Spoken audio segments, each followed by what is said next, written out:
Chapter 23. The Reward of Persistence. Every noble work is at first impossible. Carlyle. Victory belongs to the most persevering. Napoleon. Success in most things depends on knowing how long it takes to succeed. Montesquieu. Perpetual pushing and assurance put a difficulty out of countenance and make a seeming impossibility give way. Jeremy Collier. Unstable as water, thou shalt not excel. The nerve that never relaxes, the eye that never blanches, the thought that never wanders, these are the masters of victory. Burke. The pit rose at me, exclaimed Edmund Kean in a wild tumult of emotion as he rushed home to his trembling wife. Mary, you shall ride in your carriage yet, and Charles shall go to Eton. He had been so terribly in earnest with the study of his profession that he had at length made a mark on his generation. He was a little dark man, with a voice naturally harsh, but he determined, when young, to play the character of Sir Giles Overreach in Massinger's drama, as no other man had ever played it. By a persistency that nothing seemed able to daunt, he so trained himself to play the character that his success, when it did come, was overwhelming, and all London was at his feet. "I am sorry to say that I don't think this is in your line," said Woodfall the reporter, after Sheridan had made his first speech in Parliament. "You would better have stuck to your former pursuits." With head on his hand, Sheridan mused for a time, then looked up and said, "It is in me, and it shall come out of me." From the same man came that harangue against Warren Hastings, which the orator Fox called the best speech ever made in the House of Commons. "I had no other books than heaven and earth, which are open to all," said Bernard Palissy, who left his home in the south of France in 1828, at the age of 18. Though only a glass painter, he had the soul of an artist. The sight of an elegant Italian cup disturbed his whole existence, and from that moment the determination to discover the enamel with which it was glazed possessed him like a passion. For months and years he tried all kinds of experiments to learn the materials of which the enamel was compounded. He built a furnace, which was a failure, and then a second, burning so much wood, spoiling so many drugs and pots of common earthenware, and losing so much time, that poverty stared him in the face, and he was forced, from lack of ability to buy fuel, to try his experiments in a common furnace. Flat failure was the result, but he decided on the spot to begin all over again, and soon had 300 pieces baking, one of which came out covered with beautiful enamel. To perfect his invention, he next built a glass furnace, carrying the bricks on his back. At length, the time came for a trial, but though he kept the heat up 6 days, his enamel would not melt. His money was all gone, but he borrowed some, and bought more pots and wood, and tried to get a better flux. When next he lighted his fire, he attained no result until his fuel was gone. Tearing off the palings of his garden fence, he fed them to the flames, but in vain. His furniture followed to no purpose. The shelves of his pantry were then broken up and thrown into the furnace, and the great burst of heat melted the enamel. The grand secret was learned. Persistence had triumphed again. "If you work hard 2 weeks without selling a book," wrote a publisher to an agent, "you will make a success of it." "Know thy work and do it," said Carlyle, "and work at it like a Hercules." "Whoever is resolved to excel in painting, or indeed in any other art," said Reynolds, "must bring all his mind to bear upon that one object, from the moment that he rises till he goes to bed." "I have no secret but hard work," said Turner the painter. "The man who is perpetually hesitating which of two things he will do first," said William Wirt, "will do neither.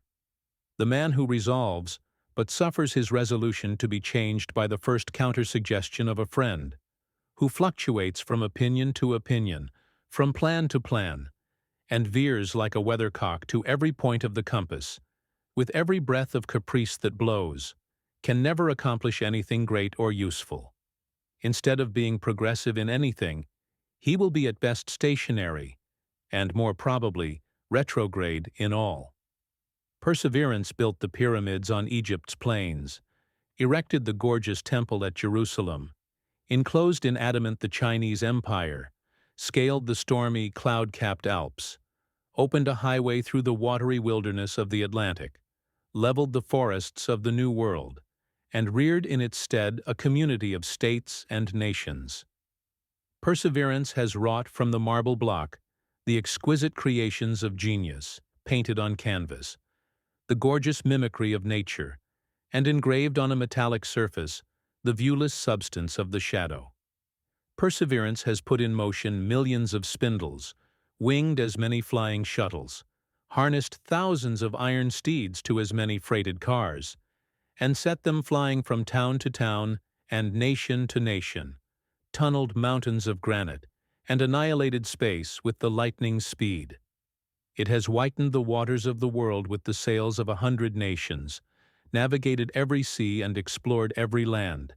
It has reduced nature in her 1,000 forms to as many sciences, taught her laws, prophesied her future movements, measured her untrodden spaces, counted her myriad hosts of worlds, and computed their distances, dimensions, and velocities.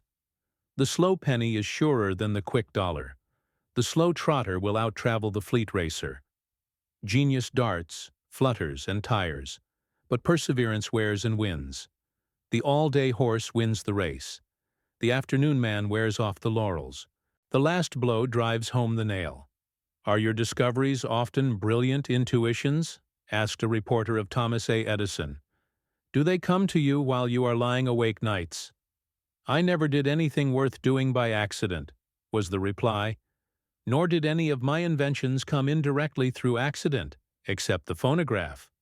No, when I have fully decided that a result is worth getting, I go ahead on it and make trial after trial until it comes.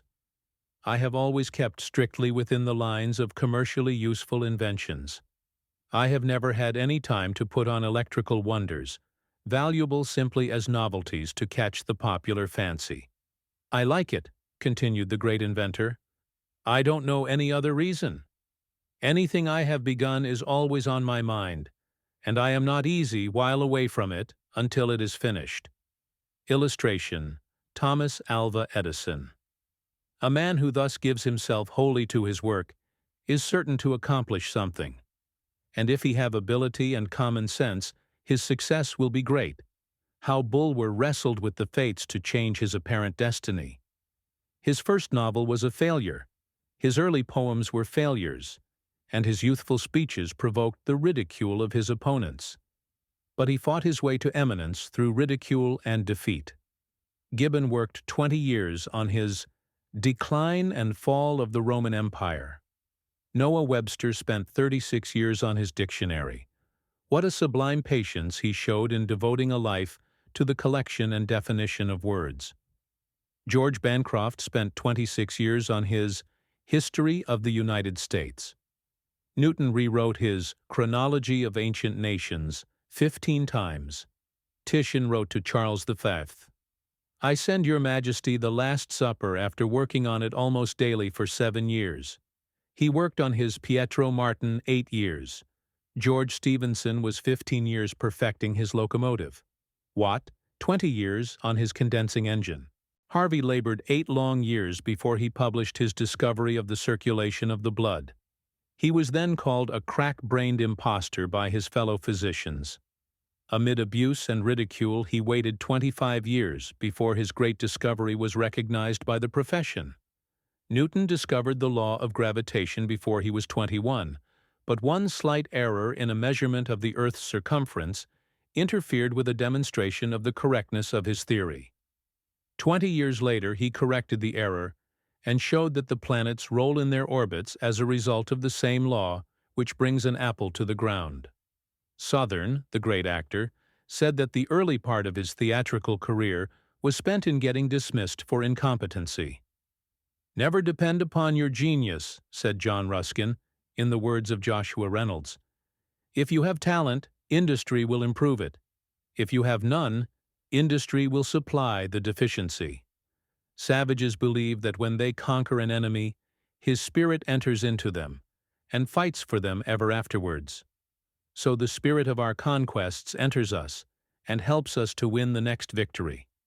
Blucher may have been routed at Ligny yesterday, but today you hear the thunder of his guns at Waterloo, hurling dismay and death among his former conquerors.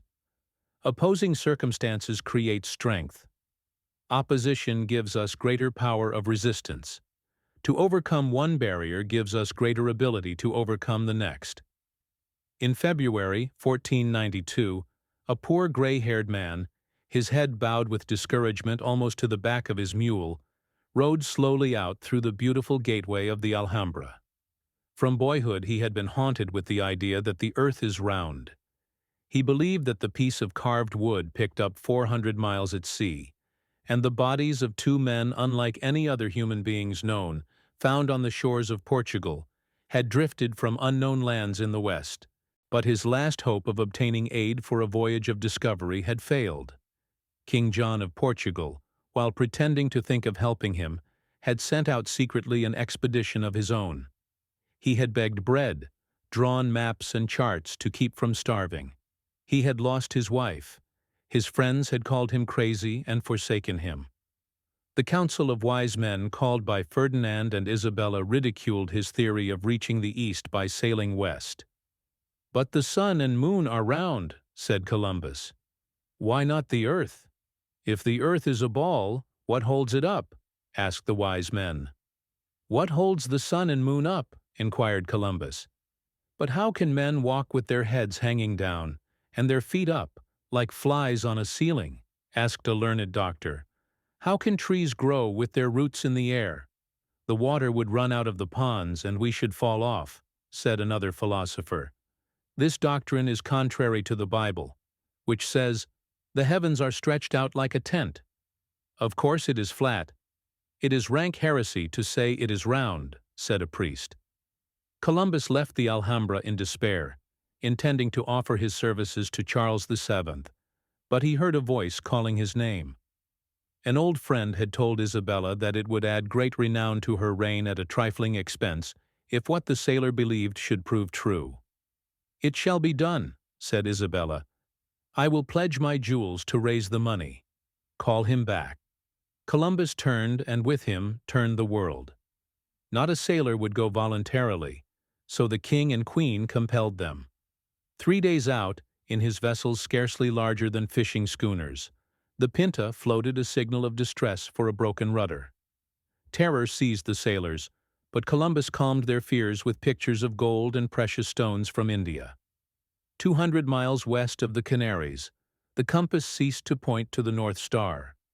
The sailors are ready to mutiny, but he tells them the North Star is not exactly north, 2,300 miles from home, though he tells them it is but 1,700. A bush with berries floats by, land birds fly near, and they pick up a piece of wood curiously carved. On October 12th, Columbus raised the banner of Castile over the Western world. "How hard I worked at that tremendous shorthand, and all improvement appertaining to it," said Dickens. "I will only add to what I have already written of my perseverance at this time of my life, and of a patient and continuous energy, which then began to be matured." Cyrus W. Field had retired from business with a large fortune when he became possessed with the idea that by means of a cable laid upon the bottom of the Atlantic Ocean, telegraphic communication could be established between Europe and America. He plunged into the undertaking with all the force of his being. The preliminary work included the construction of a telegraph line 1,000 miles long, from New York to St. John's, Newfoundland. Through 400 miles of almost unbroken forest, they had to build a road as well as a telegraph line across Newfoundland. Another stretch of 140 miles across the island of Cape Breton involved a great deal of labor, as did the laying of a cable across the St. Lawrence. By hard work he secured aid for his company from the British government, but in Congress he encountered such bitter opposition from a powerful lobby that his measure only had a majority of 1 in the Senate. The cable was loaded upon the Agamemnon, the flagship of the British fleet at Sebastopol, and upon the Niagara, a magnificent new frigate of the United States Navy. But when 5 miles of cable had been paid out, It caught in the machinery and parted. On the second trial, when 200 miles at sea, the electric current was suddenly lost, and men paced the decks nervously and sadly, as if in the presence of death. Just as Mr. Field was about to give the order to cut the cable, the current returned as quickly and mysteriously as it had disappeared. The following night, when the ship was moving but 4 miles an hour, and the cable running out at the rate of 6 miles, the brakes were applied too suddenly just as the steamer gave a heavy lurch, breaking the cable. Field was not the man to give up. 700 miles more of cable were ordered, and a man of great skill was set to work to devise a better machine for paying out the long line. American and British inventors united in making a machine. At length, in mid-ocean, the two halves of the cable were spliced, and the steamers began to separate. The one headed for Ireland, the other for Newfoundland, each running out the precious thread, which, it was hoped, would bind two continents together. Before the vessels were 3 miles apart, the cable parted. Again it was spliced, but when the ships were 80 miles apart, the current was lost. A third time the cable was spliced, and about 200 miles paid out, when it parted some 20 feet from the Agamemnon, and the vessels returned to the coast of Ireland.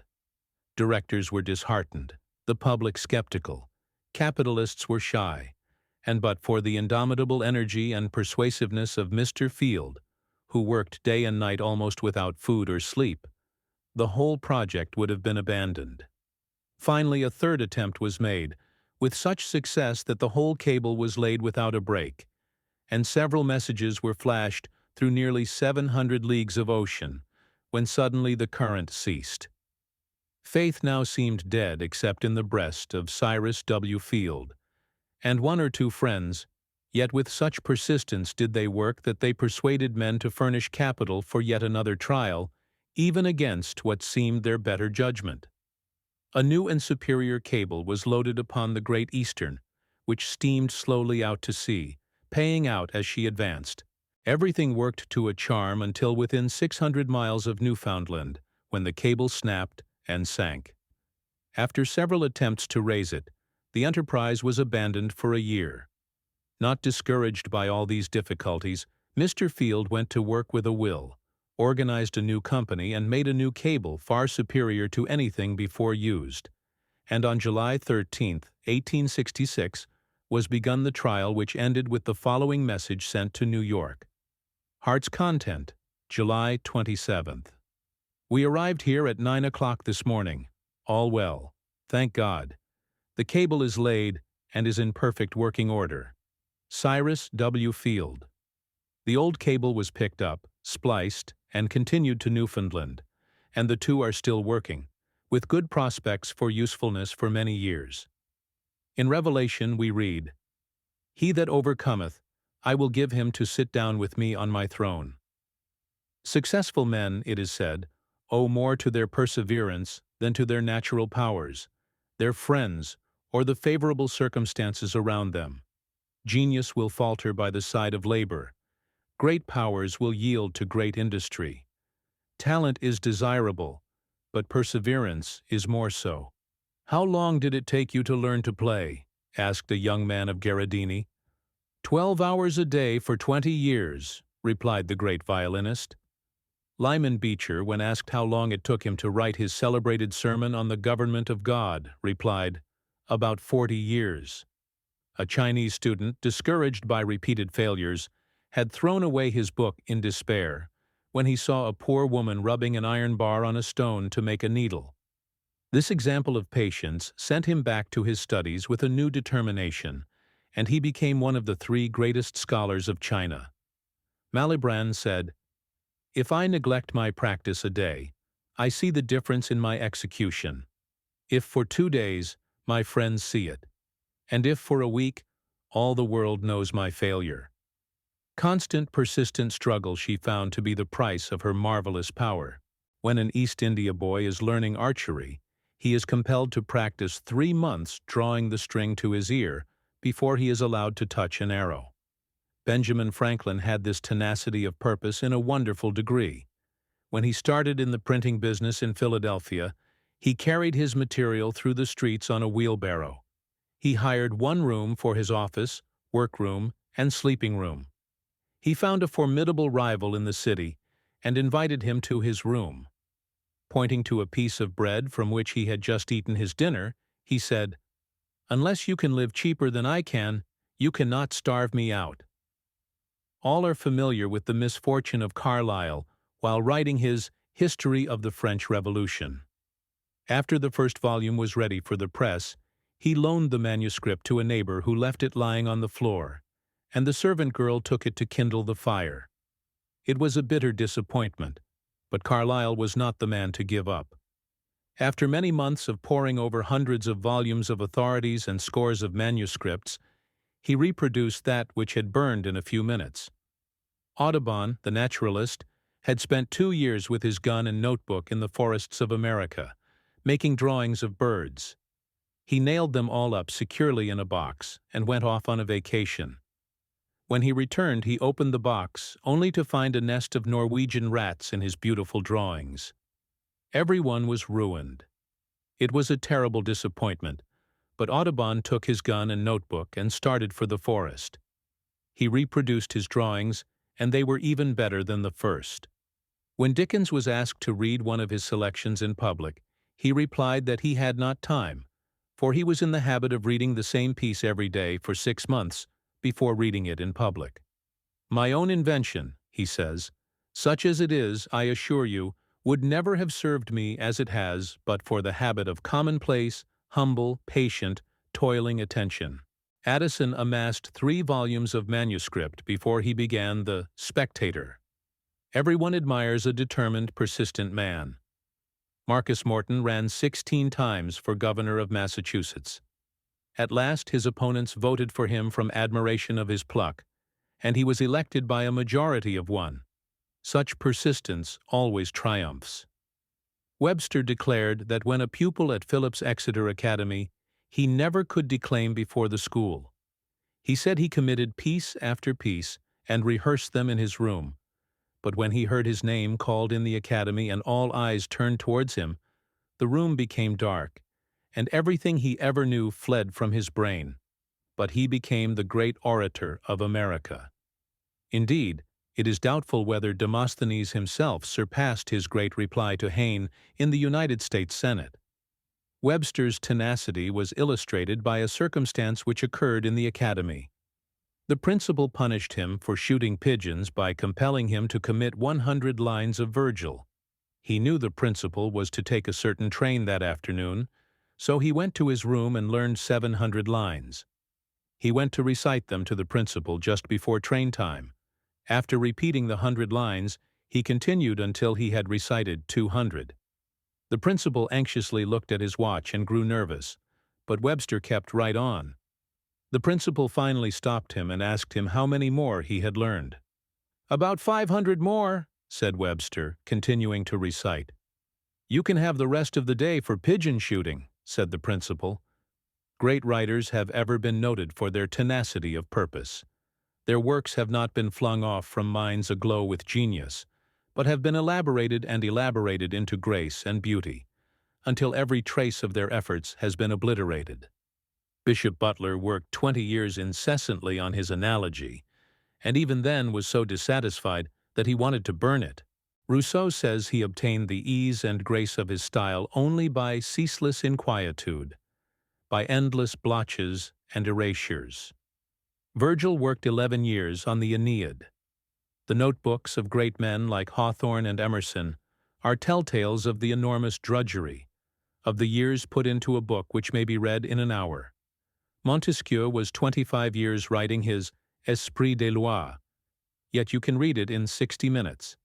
Adam Smith spent 10 years on his Wealth of Nations. A rival playwright once laughed at Euripides for spending 3 days on 3 lines, when he had written 500 lines. "But your 500 lines in 3 days will be dead and forgotten, while my 3 lines will live forever," he replied. Ariosto wrote his Description of a Tempest in 16 different ways. He spent 10 years on his Orlando Furioso, and only sold 100 copies at 15 pence each. The proof of Burke's Letters to a Noble Lord, one of the sublimest things in all literature, went back to the publisher so changed and blotted with corrections that the printer absolutely refused to correct it, and it was entirely reset. Adam Tucker spent 18 years on The Light of Nature. Thoreau's New England pastoral, A Week on the Concord and Merrimack Rivers, was an entire failure. 700 of the 1,000 copies printed were returned from the publishers. Thoreau wrote in his diary, "I have some 900 volumes in my library, 700 of which I wrote myself." Yet he took up his pen with as much determination as ever. The rolling stone gathers no moss. The persistent tortoise outruns the swift but fickle hare. An hour a day for 12 years more than equals the time given to study in a 4 years course at a high school. The reading and rereading of a single volume has been the making of many a man. Patience, says Bulwer, is the courage of the conqueror. It is the virtue par excellence of man against destiny, of the one against the world, and of the soul against matter. Therefore, this is the courage of the gospel, and its importance in a social view, its importance to races and institutions, cannot be too earnestly inculcated. Want of constancy is the cause of many a failure, making the millionaire of today a beggar tomorrow. Show me a really great triumph that is not the reward of persistence. One of the paintings which made Titian famous was on his easel 8 years, another 7. How came popular writers famous? By writing for years without any pay at all. By writing hundreds of pages as mere practice work. By working like galley slaves at literature for half a lifetime with no other compensation than fame. Never despair, says Burke, but if you do, work on in despair. The head of the god Hercules is represented as covered with a lion's skin, with claws joined under the chin, to show that when we have conquered our misfortunes, they become our helpers. Oh, the glory of an unconquerable will! Chapter 24. Nerve grip, pluck. Never give up, for the wisest is boldest, knowing that Providence mingles the cup. And of all maxims the best, as the oldest, is the stern watchword of never give up. Be firm. One constant element of luck is genuine, solid, old Teutonic pluck. Stick to your aim. The mongrel's hold will slip, but only crowbars loose the bulldog's grip. Small though he looks, the jaw that never yields drags down the bellowing monarch of the fields. Holmes. Soldiers, you are Frenchmen, said Napoleon, coolly walking among his disaffected generals when they threatened his life in the Egyptian campaign. You are too many to assassinate, and too few to intimidate me. How brave he is, exclaimed the ringleader as he withdrew, completely cowed. General Taylor never surrenders, said old Rough and Ready at Buena Vista, when Santa Anna with 20,000 men offered him a chance to save his 4,000 soldiers by capitulation. The battle was long and desperate, but at length the Mexicans were glad to avoid further defeat by flight. When Lincoln was asked how Grant impressed him as a general, he replied, "The greatest thing about him is cool persistency of purpose. He has the grip of a bulldog. When he once gets his teeth in, nothing can shake him off." It was on to Richmond, and "I propose to fight it out on this line if it takes all summer," that settled the fate of the rebellion. "My sword is too short," said a Spartan youth to his father. "Add a step to it, then," was the only reply. It is said that the snapping turtle will not release his grip, even after his head is cut off. He is resolved, if he dies, to die hard. It is just such grit that enables men to succeed, for what is called luck is generally the prerogative of valiant souls. It is the final effort that brings victory. It is the last pull of the oar, with clenched teeth and knit muscles, that shows what Oxford boatmen call the beefiness of the fellow. After Grant's defeat at the First Battle of Shiloh, nearly every newspaper of both parties in the North, almost every member of Congress, and public sentiment everywhere demanded his removal. Friends of the president pleaded with him to give the command to someone else, for his own sake as well as for the good of the country. Lincoln listened for hours one night, speaking only at rare intervals to tell a pithy story, until the clock struck 1. Then, after a long silence, he said, "I can't spare this man. He fights." It was Lincoln's marvelous insight and sagacity that saved Grant from the storm of popular passion and gave us the greatest hero of the Civil War. It is this keeping right on that wins in the battle of life. Grant never looked backward. Once, after several days of hard fighting without definite result, he called a council of war. One general described the route by which he would retreat, another thought it better to retire by a different road, and general after general told how he would withdraw or fall back or seek a more favorable position in the rear. At length all eyes were turned upon Grant, who had been a silent listener for hours. He rose, took a bundle of papers from an inside pocket, handed one to each general, and said, "Gentlemen, at dawn you will execute those orders." Every paper gave definite directions for an advance, and with the morning sun the army moved forward to victory. Massena's army of 18,000 men in Genoa had been reduced by fighting and famine to 8,000.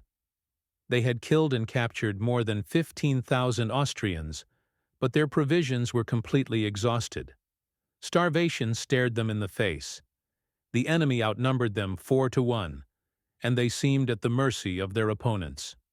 General Ott demanded a discretionary surrender, but Massena replied, "My soldiers must be allowed to march out with colors flying, and arms and baggage, not as prisoners of war, but free to fight when and where we please. If you do not grant this, I will sally forth from Genoa sword in hand. With 8,000 famished men, I will attack your camp, and I will fight till I cut my way through it." Ott knew the temper of the great soldier, and agreed to accept the terms if he would surrender himself, or if he would depart by sea so as not to be quickly joined by reinforcements. Massena's only reply was, "Take my terms, or I will cut my way through your army." Ott at last agreed, when Massena said, "I give you notice that ere 15 days are past I shall be once more in Genoa," and he kept his word. Napoleon said of this man, who was orphaned in infancy and cast upon the world to make his own way in life, "When defeated, Massena was always ready to fight a battle over again, as though he had been the conqueror." "The battle is completely lost," said Desailles, looking at his watch when consulted by Napoleon at Marengo. "But it is only 2 o'clock, and we shall have time to gain another." He then made his famous cavalry charge and won the field, although a few minutes before the French soldiers all along the line were momentarily expecting an order to retreat. "Well," said Barnum to a friend in 1841, "I am going to buy the American Museum." "Buy it!" exclaimed the astonished friend, who knew that the showman had not a dollar. "What do you intend buying it with?" "Brass," was the prompt reply, "for silver and gold have I none." Everyone interested in public entertainments in New York knew Barnum and knew the condition of his pocket. But Francis Olmsted, who owned the museum building, consulted numerous references, all telling of a good showman who would do as he agreed, and accepted a proposition to give security for the purchaser. Mr. Olmsted was to appoint a money-taker at the door and credit Barnum towards the purchase with all above expenses and an allowance of $50 per month to support his wife and 3 children. Mrs. Barnum assented to the arrangement and offered to cut down the household expenses to a little more than $1 a day. 6 months later, Mr. Olmsted entered the ticket office at noon and found Barnum eating for dinner a few slices of bread and some corned beef. "Is this the way you eat your dinner?" he asked.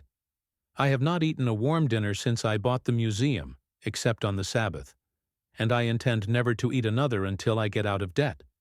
"Ah, you are safe, and will pay for the museum before the year is out," said Mr. Olmsted, slapping the young man approvingly on the shoulder. He was right, for in less than a year Barnum had paid every cent out of the profits of the establishment. "Hard pounding, gentlemen," said Wellington at Waterloo to his officers, "but we will see who can pound the longest. It is very kind of them to sand our letters for us, said young Juno coolly, as an Austrian shell scattered earth over the dispatch he was writing at the dictation of his commander-in-chief. The remark attracted Napoleon's attention and led to the promotion of the scrivener. "There is room enough up higher," said Webster to a young man hesitating to study law because the profession was so crowded. This is true in every department of activity. The young man who succeeds must hold his ground and push hard. Whoever attempts to pass through the door to success will find it labeled push. There is another big word in the English language. The perfection of grit is the power of saying no, with emphasis that cannot be mistaken. Learn to meet hard times with a harder will and more determined pluck. The nature which is all pine and straw is of no use in times of trial. We must have some oak and iron in us. The goddess of fame or of fortune has been won by many a poor boy who had no friends, no backing, or anything but pure grit and invincible purpose. A good character, good habits, and iron industry are impregnable to the assaults of the ill luck that fools are dreaming of. There is no luck for all practical purposes to him who is not striving, and whose senses are not all eagerly attent. What are called accidental discoveries are almost invariably made by those who are looking for something. A man incurs about as much risk of being struck by lightning as by accidental luck. There is, perhaps, an element of luck in the amount of success which crowns the efforts of different men. But even here it will usually be found that the sagacity with which the efforts are directed and the energy with which they are prosecuted measure pretty accurately the luck contained in the results achieved. Apparent exceptions will be found to relate almost wholly to single undertakings, while in the long run the rule will hold good. Two pearl divers, equally expert, dive together and work with equal energy. One brings up a pearl, while the other returns empty-handed.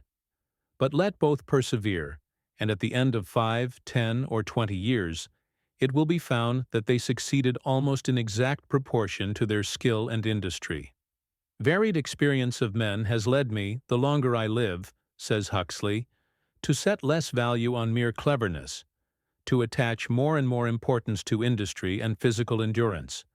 Indeed, I am much disposed to think that endurance is the most valuable quality of all. For industry, as the desire to work hard, does not come to much if a feeble frame is unable to respond to the desire. No life is wasted unless it ends in sloth, dishonesty, or cowardice. No success is worthy of the name unless it is won by honest industry and brave breasting of the waves of fortune. Has luck ever made a fool speak words of wisdom? An ignoramus utter lectures on science? A dolt write an Odyssey, an Aeneid, a Paradise Lost, or a Hamlet? A loafer become a Gerard or Astor, a Rothschild, Stuart, Vanderbilt, Field, Gould, or Rockefeller? A coward win at Yorktown, Wagram, Waterloo, or Richmond? A careless stonecutter carve an Apollo, a Minerva, a Venus de Medici, or a Greek slave? Does luck raise rich crops on the land of the sluggard, weeds and brambles on that of the industrious farmer? Does luck make the drunkard sleek and attractive, and his home cheerful, while the temperate man looks haggard and suffers want and misery? Does luck starve honest labor and pamper idleness? Does luck put common sense at a discount, folly at a premium? Does it cast intelligence into the gutter and raise ignorance to the skies? Does it imprison virtue and laud vice? Did luck give Watt his engine, Franklin his captive lightning, Whitney his cotton gin, Fulton his steamboat, Morse his telegraph, Blanchard his lathe, Howe his sewing machine, Goodyear his rubber, Bell his telephone, Edison his phonograph? If you are told of the man who, worn out by a painful disorder, tried to commit suicide, but only opened an internal tumor, effecting a cure; of the Persian condemned to lose his tongue, on whom a bungling operation merely removed an impediment of speech; of a painter who produced an effect long desired by throwing his brush at a picture in rage and despair; of a musician who, after repeated failures in trying to imitate a storm at sea, obtained the result desired by angrily running his hands together from the extremities of the keyboard. Bear in mind that even this luck came to men as the result of action, not inaction. Luck is ever waiting for something to turn up, says Cobden. Labor, with keen eyes and strong will turn up something. Luck lies in bed and wishes the postman would bring him the news of a legacy. Labor turns out at 6 o'clock, and with busy pen or ringing hammer lays the foundation of a competence. Luck whines, labor whistles. Luck relies on chance, labor on character. Stick to the thing and carry it through. Believe you were made for the place you fill, and that no one else can fill it as well. Put forth your whole energies. Be awake, electrify yourself. Go forth to the task. Only once learn to carry a thing through in all its completeness and proportion, and you will become a hero. You will think better of yourself. Others will think better of you. The world in its very heart admires the stern, determined doer. I like the man who faces what he must, with step triumphant and a heart of cheer, who fights the daily battle without fear, sees his hopes fail, yet keeps unfaltering trust that God is God, that somehow true and just, his plans work out for mortals. Not a tear is shed when fortune, which the world holds dear, falls from his grasp. Better, with love, a crust than living in dishonor. Envies not, nor loses faith in man, but does his best, nor even murmurs at his humbler lot, but with a smile and words of hope gives zest to every toiler. He alone is great, who by a life heroic conquers fate. Chapter 25. Clear Grit. Let fortune empty her whole quiver on me. I have a soul that like an ample shield can take in all, and verge enough for more. Dryden. There's a brave fellow, there's a man of pluck, a man who's not afraid to say his say, though a whole town's against him. Longfellow. Our greatest glory is not in never falling, but in rising every time we fall. Goldsmith. The barriers are not yet erected which shall say to aspiring talent, thus far and no farther. Beethoven.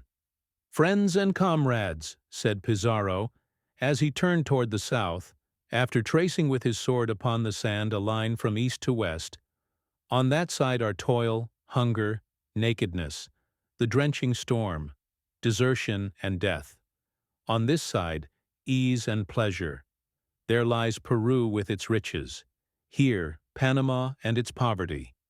Choose, each man, what best becomes a brave Castilian. For my part, I go to the south. So saying, he crossed the line and was followed by 13 Spaniards in armor. Thus, on the little island of Gallo in the Pacific, when his men were clamoring to return to Panama, did Pizarro and his few volunteers resolve to stake their lives upon the success of a desperate crusade against the powerful empire of the Incas.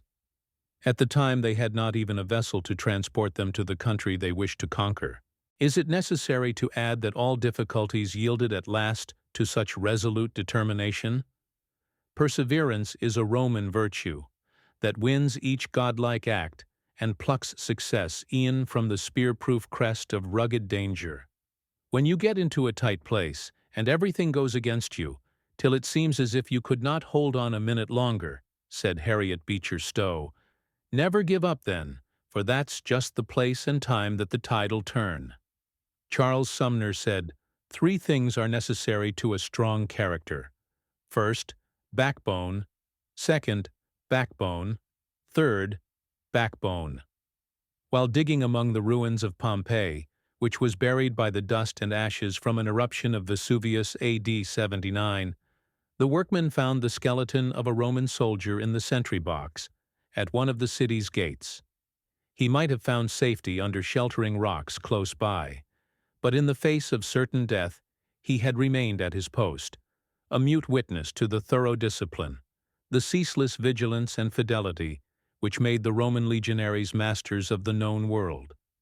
The world admires the man who never flinches from unexpected difficulties, who calmly, patiently, and courageously grapples with his fate, who dies, if need be, at his post. Clear grit always commands respect. It is that quality which achieves, and everybody admires achievement. In the strife of parties and principles, backbone without brains will carry against brains without backbone. You cannot, by tying an opinion to a man's tongue, make him the representative of that opinion. At the close of any battle for principles, his name will be found neither among the dead nor among the wounded, but among the missing. The London Times was an insignificant sheet published by Mr. Walter, and was steadily losing money. John Walter Jr., then only 27 years old, begged his father to give him full control of the paper. After many misgivings, the father finally consented. The young journalist began to remodel the establishment and to introduce new ideas everywhere. The paper had not attempted to mold public opinion and had had no individuality or character of its own. The audacious young editor boldly attacked every wrong, even the government, whenever he thought it corrupt. Thereupon the public customs, printing, and the government advertisements were withdrawn. The father was in utter dismay. His son, he was sure, would ruin the paper and himself. But no remonstrance could swerve the son from his purpose to give the world a great journal which should have weight, character, individuality, and independence. The public soon saw that a new power stood behind the Times, that its articles meant business, that new life and new blood and new ideas had been infused into the insignificant sheet, that a man with brains and push and tenacity of purpose stood at the helm, a man who could make a way when he could not find one. Among other new features, foreign dispatches were introduced, and they appeared in the Times several days before their appearance in the government organs. The leading article also was introduced to stay. The aggressive editor antagonized the government, and his foreign dispatches were all stopped at the outposts, while the ministerial journalists were allowed to proceed. But nothing could daunt this resolute young spirit. At enormous expense he employed special couriers. Every obstacle put in his way, and all opposition from the government, only added to his determination to succeed. Enterprise, push, grit were behind the Times, and nothing could stay its progress. Young Walter was the soul of the paper, and his personality pervaded every detail. In those days only 300 copies of the paper could be struck off in an hour by the best presses, and Walter had duplicate and even triplicate types set. Then he set his brain to work, and finally the Walter Press, throwing off 17,000 copies per hour, both sides printed, was the result. It was the 29th of November, 1814, that the first steam-printed paper was given to the world. Mean natures always feel a sort of terror before great natures, and many a base thought has been unuttered, many a sneaking vote withheld, through the fear inspired by the rebuking presence of one noble man. As a rule, pure grit, character, has the right of way. In the presence of men permeated with grit and sound in character, meanness and baseness slink out of sight. Mean men are uncomfortable. Dishonesty trembles. Hypocrisy is uncertain. Lincoln, being asked by an anxious visitor what he would do after 3 or 4 years if the rebellion were not subdued, replied, "Oh, there is no alternative but to keep pegging away." "It is in me, and it shall come out," said Sheridan, when told that he would never make an orator, as he had failed in his first speech in Parliament. He became known as one of the foremost orators of his day. When a boy, Henry Clay was very bashful and diffident, and scarcely dared recite before his class at school, but he determined to become an orator. So he committed speeches and recited them in the cornfields, or in the barn, with the horse and cows for an audience. If impossibilities ever exist, popularly speaking, they ought to have been found somewhere between the birth and death of Kitto, that deaf pauper and master of Oriental learning. But Kitto did not find them there. In the presence of his decision and imperial energy they melted away. He begged his father to take him out of the poorhouse, even if he had to subsist like the Hottentots. He told him that he would sell his books and pawn his handkerchief, by which he thought he could raise about 12 shillings. He said he could live upon blackberries, nuts, and field turnips, and was willing to sleep on a hayrick. Here was real grit. What were impossibilities to such a resolute, indomitable will? Grit is a permanent, solid quality, which enters into the very structure, the very tissues of the Constitution. Many of our generals in the Civil War exhibited heroism. They were plucky and often displayed great determination, but Grant had pure grit in the most concentrated form. He could not be moved from his base. He was self-centered, immovable. If you try to wheedle out of him his plans for a campaign, he stolidly smokes. If you call him an imbecile and a blunderer, he blandly lights another cigar. If you praise him as the greatest general living, he placidly returns the puff from his regalia. And if you tell him he should run for the presidency, it does not disturb the equanimity with which he inhales and exhales the unsubstantial vapor which typifies the politician's promises. While you are wondering what kind of creature this man without a tongue is, you are suddenly electrified with the news of some splendid victory, proving that behind the cigar and behind the face discharged of all telltale expression is the best brain to plan and the strongest heart to dare among the generals of the Republic. Lincoln had pure grit. When the illustrated papers everywhere were caricaturing him, when no epithet seemed too harsh to heap upon him, when his methods were criticized by his own party, and the generals in the war were denouncing his foolish confidence in Grant, and delegations were waiting upon him to ask for that general's removal, the great president sat with crossed legs and was reminded of a story. Lincoln and Grant both had that rare nerve which cares not for ridicule, is not swerved by public clamor, can bear abuse and hatred. There is a mighty force in truth, and in the sublime conviction and supreme self-confidence behind it, in the knowledge that truth is mighty, and the conviction and confidence that it will prevail. Pure grit is that element of character which enables a man to clutch his aim with an iron grip and keep the needle of his purpose pointing to the star of his hope. Through sunshine and storm, through hurricane and tempest, through sleet and rain, with a leaky ship, with a crew in mutiny, it perseveres. In fact, nothing but death can subdue it, and it dies still struggling. The man of grit carries in his very presence a power which controls and commands. He is spared the necessity of declaring himself, for his grit speaks in his every act. It does not come by fits and starts. It is a part of his life. It inspires a sublime audacity and a heroic courage. Many of the failures of life are due to the want of grit or business nerve. It is unfortunate for a young man to start out in business life with a weak, yielding disposition, with no resolution or backbone to mark his own course and stick to it, with no ability to say no with an emphasis, obliging this man by investing in hopeless speculation, and rather than offend a friend, endorsing a questionable note. A little boy was asked how he learned to skate. "Oh, by getting up every time I fell down," he replied. Whipple tells a story of Massena, which illustrates the masterful purpose that plucks victory out of the jaws of defeat. After the defeat at Essling, the success of Napoleon's attempt to withdraw his beaten army depended on the character of Massena, to whom the emperor dispatched a messenger, telling him to keep his position for 2 hours longer at Aspern. This order, couched in the form of a request, required almost an impossibility, but Napoleon knew the indomitable tenacity of the man to whom he gave it. The messenger found Massena seated on a heap of rubbish, his eyes bloodshot, his frame weakened by his unparalleled exertions during a contest of 40 hours, and his whole appearance indicating a physical state better befitting the hospital than the field. But that steadfast soul seemed altogether unaffected by bodily prostration. Half dead as he was with fatigue, he rose painfully and said courageously, "Tell the emperor that I will hold out for 2 hours."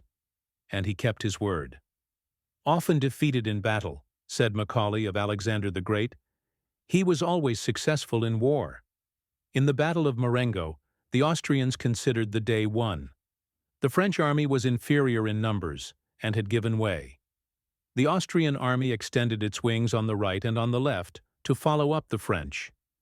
Then, though the French themselves thought that the battle was lost, and the Austrians were confident it was won, Napoleon gave the command to charge, and, the trumpet's blast being given, the Old Guard charged down into the weakened center of the enemy, cut it in two, rolled the two wings up on either side, and the battle was won for France. Once, when Marshal Ney was going into battle, looking down at his knees which were smiting together, he said, "You may well shake. You would shake worse yet if you knew where I am going to take you."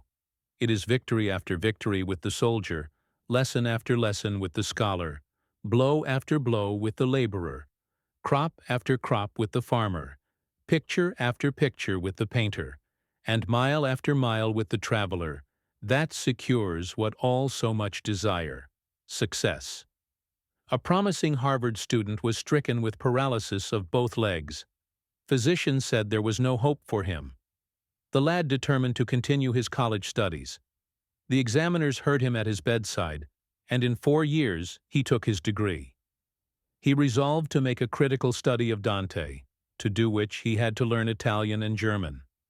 He persevered in spite of repeated attacks of illness and partial loss of sight. He was competing for the university prize. Think of the paralytic lad, helpless in bed, competing for a prize, fighting death inch by inch. What a lesson! Before his manuscript was published or the prize awarded, the brave student died, but his work was successful. Congressman William W. Crapo, while working his way through college, being too poor to buy a dictionary, actually copied one, walking from his home in the village of Dartmouth, Mass., to New Bedford to replenish his store of words and definitions from the town library. Oh, the triumphs of this indomitable spirit of the conqueror! This it was that enabled Franklin to dine on a small loaf in the printing office with a book in his hand.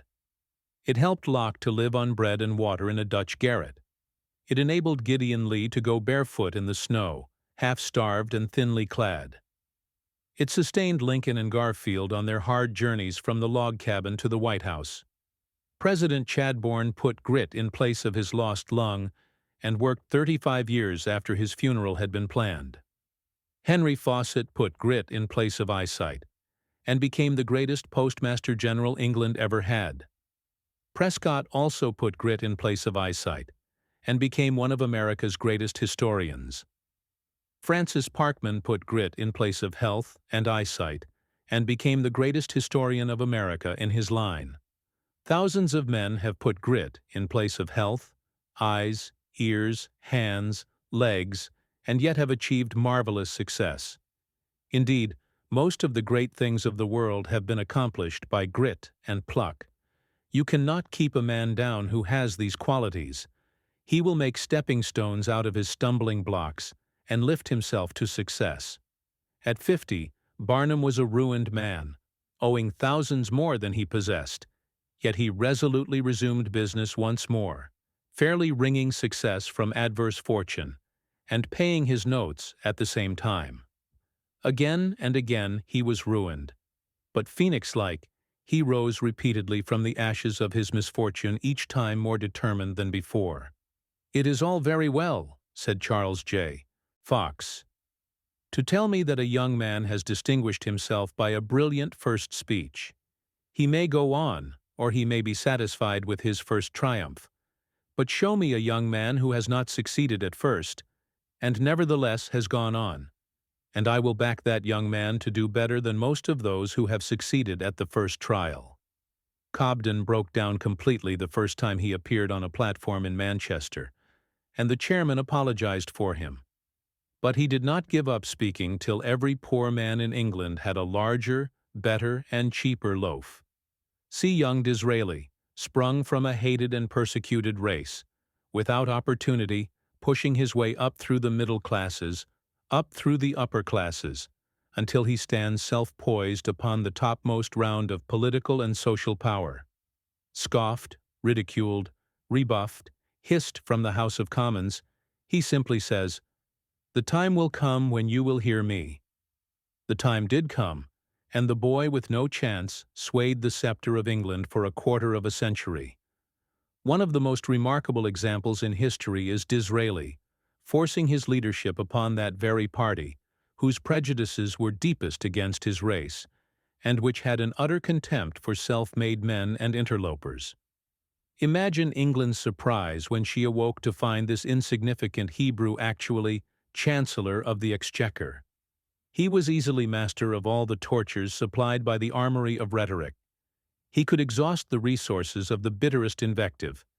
He could sting Gladstone out of his self-control. He was absolute master of himself and his situation. You could see that this young man intended to make his way in the world. Determined audacity was in his very face. Handsome, with the hated Hebrew blood in his veins. After 3 defeats in parliamentary elections, he was not the least daunted, for he knew his day would come. Lord Melbourne, the great Prime Minister, when this gay young fop was introduced to him, asked him what he wished to be. "Prime Minister of England," was his audacious reply. William H. Seward was given $1,000 by his father with which to go to college. This was all he was to have. The son returned at the end of the freshman year with extravagant habits and no money.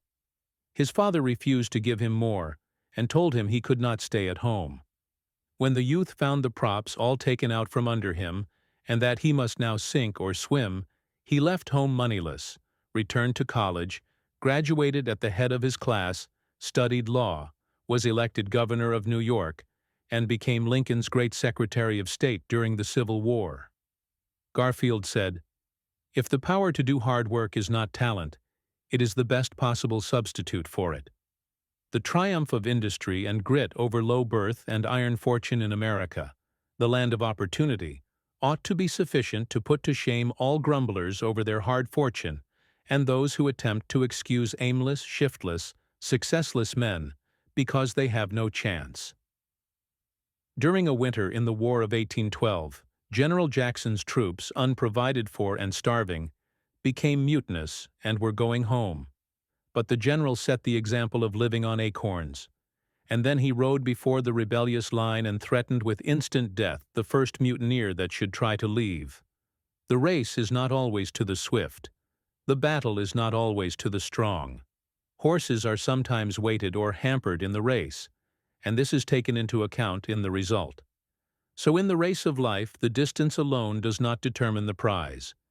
We must take into consideration the hindrances, the weights we have carried, the disadvantages of education, of breeding, of training, of surroundings, of circumstances.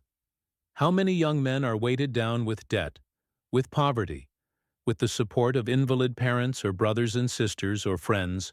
How many are fettered with ignorance, hampered by inhospitable surroundings, with the opposition of parents who do not understand them? How many a round boy is hindered in the race by being forced into a square hole? How many youths are delayed in their course because nobody believes in them, because nobody encourages them, because they get no sympathy and are forever tortured for not doing that against which every fiber of their being protests, and every drop of their blood rebels? How many men have to feel their way to the goal through the blindness of ignorance and lack of experience? How many go bungling along from the lack of early discipline and drill in the vocation they have chosen? How many have to hobble along on crutches because they were never taught to help themselves, but have been accustomed to lean upon a father's wealth or a mother's indulgence? How many are weakened for the journey of life by self-indulgence, by dissipation, by life sappers? How many are crippled by disease, by a weak constitution, by impaired eyesight or hearing? When the prizes of life shall be finally awarded, the distance we have run, the weights we have carried, the handicaps, will all be taken into account. Not the distance we have run, but the obstacles we have overcome, the disadvantages under which we have made the race, will decide the prizes.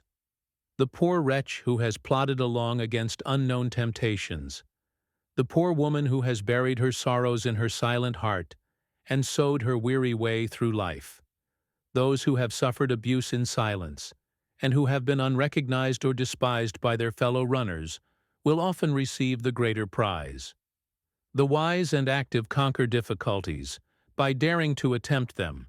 Sloth and folly shiver and sink at sight of toil and hazard, and make the impossibility they fear. "I can't, it is impossible," said a foiled lieutenant to Alexander. "Begone," shouted the conquering Macedonian. "There is nothing impossible to him who will try." Were I called upon to express in a word the secret of so many failures among those who started out in life with high hopes, I should say unhesitatingly, they lacked willpower. They could not half will. What is a man without a will? He is like an engine without steam, a mere sport of chance, to be tossed about hither and thither, always at the mercy of those who have wills. I should call the strength of will the test of a young man's possibilities. Can he will strong enough, and hold whatever he undertakes with an iron grip? It is the iron grip that takes the strong hold on life. What chance is there in this crowding, pushing, selfish, greedy world, where everything is pusher or pushed, for a young man with no will, no grip on life? "The truest wisdom," said Napoleon, "is a resolute determination."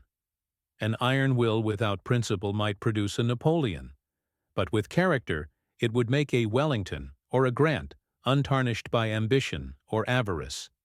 The undivided will is that compels the elements and wrings a human music from the indifferent air. Chapter 26. Success under difficulties. Victories that are easy are cheap. Those only are worth having which come as the result of hard fighting. Beecher. Little minds are tamed and subdued by misfortunes, but great minds rise above them.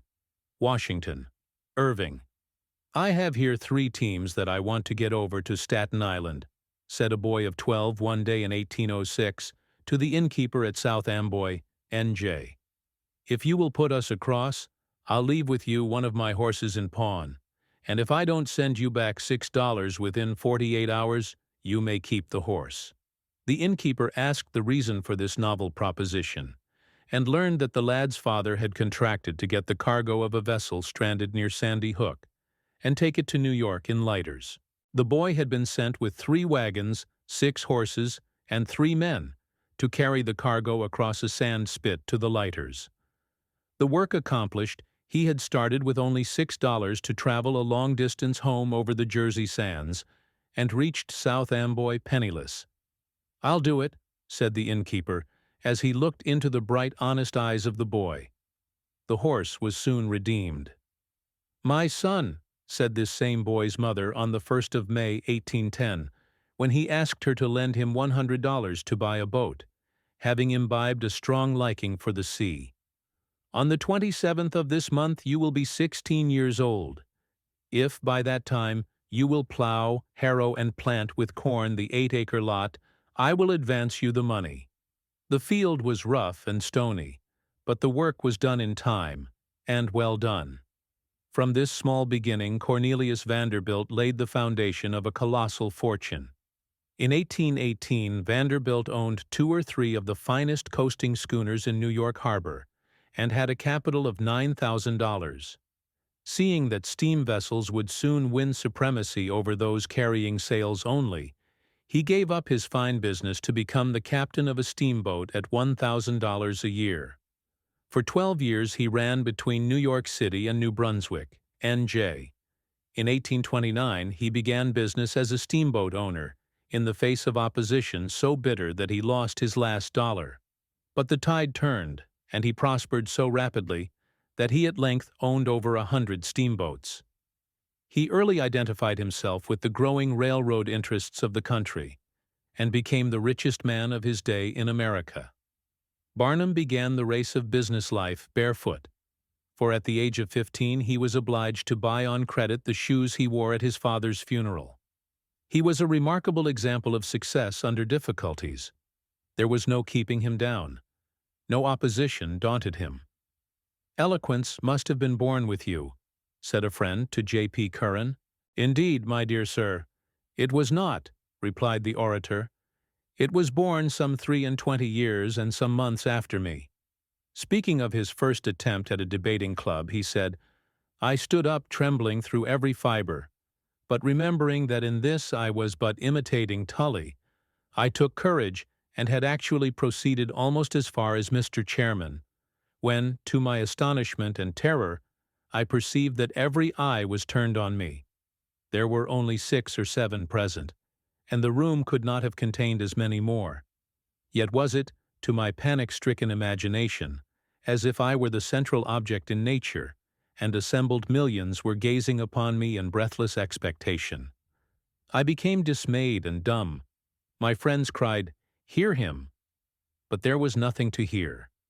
He was nicknamed Orator Mum, and well did he deserve the title until he ventured to stare in astonishment at a speaker who was culminating chronology by the most preposterous anachronisms. "I doubt not," said the annoyed speaker, "that Orator Mum possesses wonderful talents for eloquence, but I would recommend him to show it in future by some more popular method than his silence." Stung by the taunt, Curran rose and gave the man a piece of his mind, speaking fluently in his anger. Encouraged by this success, he took great pains to become a good speaker. He corrected his habit of stuttering by reading favorite passages aloud every day slowly and distinctly, and spoke at every opportunity.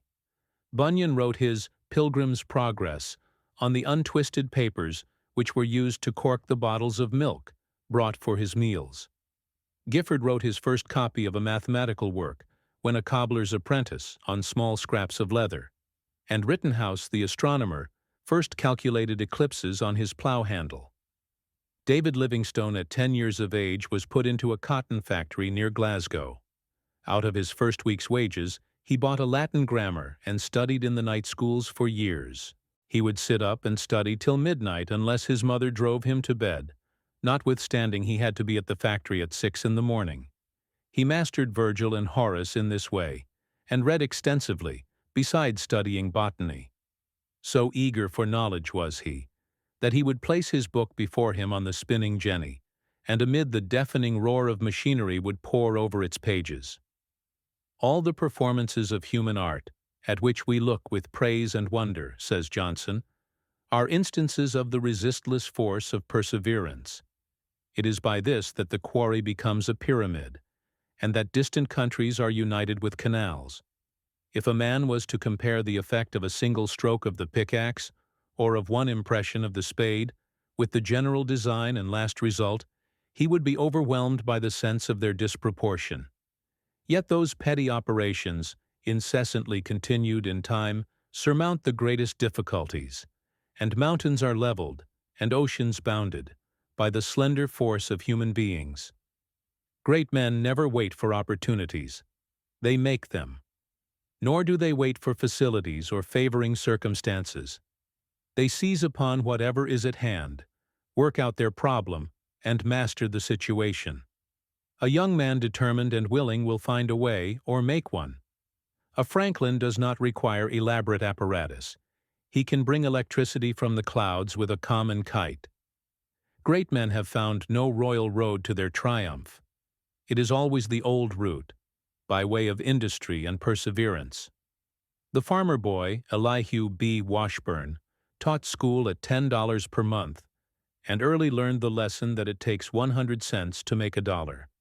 In after years he fought steals in Congress, until he was called the watchdog of the Treasury.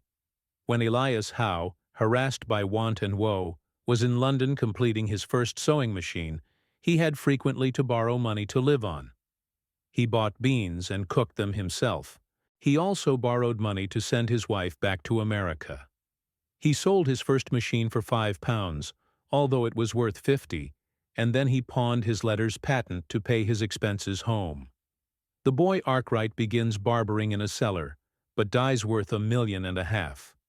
The world treated his novelties just as it treats everybody's novelties, made infinite objection, mustered all the impediments, but he snapped his fingers at their objections, and lived to become honored and wealthy. There is scarcely a great truth or doctrine, but has had to fight its way to public recognition in the face of detraction, calumny, and persecution. Nearly every great discovery or invention that has blessed mankind has had to fight its way to recognition, even against the opposition of the most progressive men. William H. Prescott was a remarkable example of what a boy with no chance can do. While at college, he lost one eye by a hard piece of bread thrown during a biscuit battle, and the other eye became almost useless. But the boy would not lead a useless life.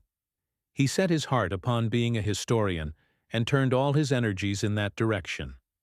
By the aid of others' eyes, he spent 10 years studying before he even decided upon a particular theme for his first book. Then he spent 10 years more, poring over old archives and manuscripts, before he published his Ferdinand and Isabella. What a lesson in his life for young men! What a rebuke to those who have thrown away their opportunities and wasted their lives. Galileo with an opera glass, said Emerson, discovered a more splendid series of celestial phenomena than anyone since with the great telescopes. Columbus found the New World in an undecked boat. Surroundings which men call unfavorable cannot prevent the unfolding of your powers. From among the rock-ribbed hills of New Hampshire sprang the greatest of American orators and statesmen, Daniel Webster. From the crowded ranks of toil and homes to which luxury is a stranger have often come the leaders and benefactors of our race. Where shall we find an illustration more impressive than in Abraham Lincoln, whose life, career, and death might be chanted by a Greek chorus, as at once the prelude and the epilogue of the most imperial theme of modern times? Born as lowly as the Son of God, in a hovel, of what real parentage we know not, reared in penury, squalor, with no gleam of light, nor fair surrounding. A young manhood vexed by weird dreams and visions, with scarcely a natural grace, singularly awkward, ungainly even among the uncouth about him. It was reserved for this remarkable character, late in life, to be snatched from obscurity, raised to supreme command at a supreme moment, and entrusted with the destiny of a nation. The great leaders of his party were made to stand aside, the most experienced and accomplished men of the day, men like Seward and Chase and Sumner, statesmen famous and trained, were sent to the rear, while this strange figure was brought by unseen hands to the front and given the reins of power. There is no open door to the temple of success. Everyone who enters makes his own door, which closes behind him to all others, not even permitting his own children to pass.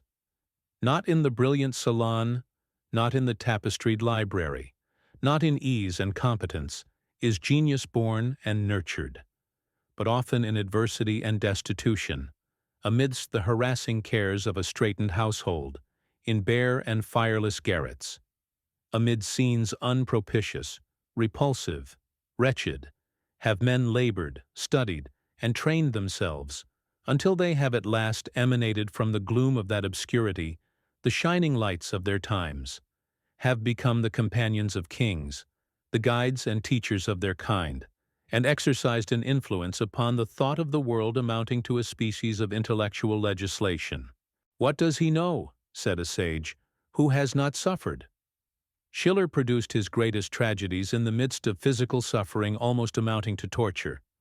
Handel was never greater than when, warned by palsy of the approach of death, and struggling with distress and suffering, he sat down to compose the great works which have made his name immortal in music. Mozart composed his great operas, and last of all his Requiem, when oppressed by debt and struggling with a fatal disease. Beethoven produced his greatest works amidst gloomy sorrow, when oppressed by almost total deafness. Perhaps no one ever battled harder to overcome obstacles, which would have disheartened most men, than Demosthenes. He had such a weak voice, and such an impediment in his speech, and was so short of breath, that he could scarcely get through a single sentence without stopping to rest. All his first attempts were nearly drowned by the hisses, jeers, and scoffs of his audiences. His first effort that met with success was against his guardian, who had defrauded him, and whom he compelled to refund a part of his fortune. He was so discouraged by his defeats that he determined to give up forever all attempts at oratory. One of his auditors, however, believed the young man had something in him, and encouraged him to persevere. He accordingly appeared again in public, but was hissed down as before. As he withdrew, hanging his head in great confusion, a noted actor, Satyrus, encouraged him still further to try to overcome his impediment. He stammered so much that he could not pronounce some of the letters at all, and his breath would give out before he could get through a sentence. Finally, he determined to be an orator at any cost. He went to the seashore and practiced amid the roar of the breakers with small pebbles in his mouth, in order to overcome his stammering and at the same time accustom himself to the hisses and tumults of his audience. He overcame his short breath by practicing while running up steep and difficult places on the shore. His awkward gestures were also corrected by long and determined drill before a mirror. Columbus was dismissed as a fool from court after court, but he pushed his suit against an incredulous and ridiculing world. Rebuffed by kings, scorned by queens, he did not swerve a hair's breadth from the overmastering purpose which dominated his soul. The words "New World" were graven upon his heart, and reputation, ease, pleasure, position, life itself, if need be, must be sacrificed. Threats, ridicule, ostracism, storms, leaky vessels, mutiny of sailors, could not shake his mighty purpose. You cannot keep a determined man from success. Place stumbling blocks in his way, and he takes them for stepping stones, and on them will climb to greatness. Take away his money, and he makes spurs of his poverty to urge him on. Cripple him, and he writes the Waverley novels. All that is great and noble and true in the history of the world is the result of infinite painstaking, perpetual plodding, of common everyday industry. Roger Bacon, one of the profoundest thinkers the world has produced, was terribly persecuted for his studies in natural philosophy, yet he persevered and won success. He was accused of dealing in magic, his books were burned in public, and he was kept in prison for 10 years. Even our own revered Washington was mobbed in the streets because he would not pander to the clamor of the people and reject the treaty which Mr. Jay had arranged with Great Britain. But he remained firm, and the people adopted his opinion. The Duke of Wellington was mobbed in the streets of London, and his windows were broken while his wife lay dead in the house. But the Iron Duke never faltered in his course, or swerved a hair's breadth from his purpose. William Phipps, when a young man, heard some sailors on the street in Boston talking about a Spanish ship wrecked off the Bahama Islands, which was supposed to have money on board. Young Phipps determined to find it. He set out at once, and, after many hardships, discovered the lost treasure. He then heard of another ship, which had been wrecked off Port de la Plata many years before. He set sail for England and importuned Charles II for aid. To his delight, the king fitted up the ship, Rose Algiers, for him. He searched and searched for a long time in vain, and at length had to return to England to repair his vessel. James II was then on the throne, and Phipps had to wait for 4 years before he could raise money to return. His crew mutinied and threatened to throw him overboard, but he turned the ship's guns on them. One day, an Indian diver went down for a curious sea plant and saw several cannon lying on the bottom. They proved to belong to the wreck.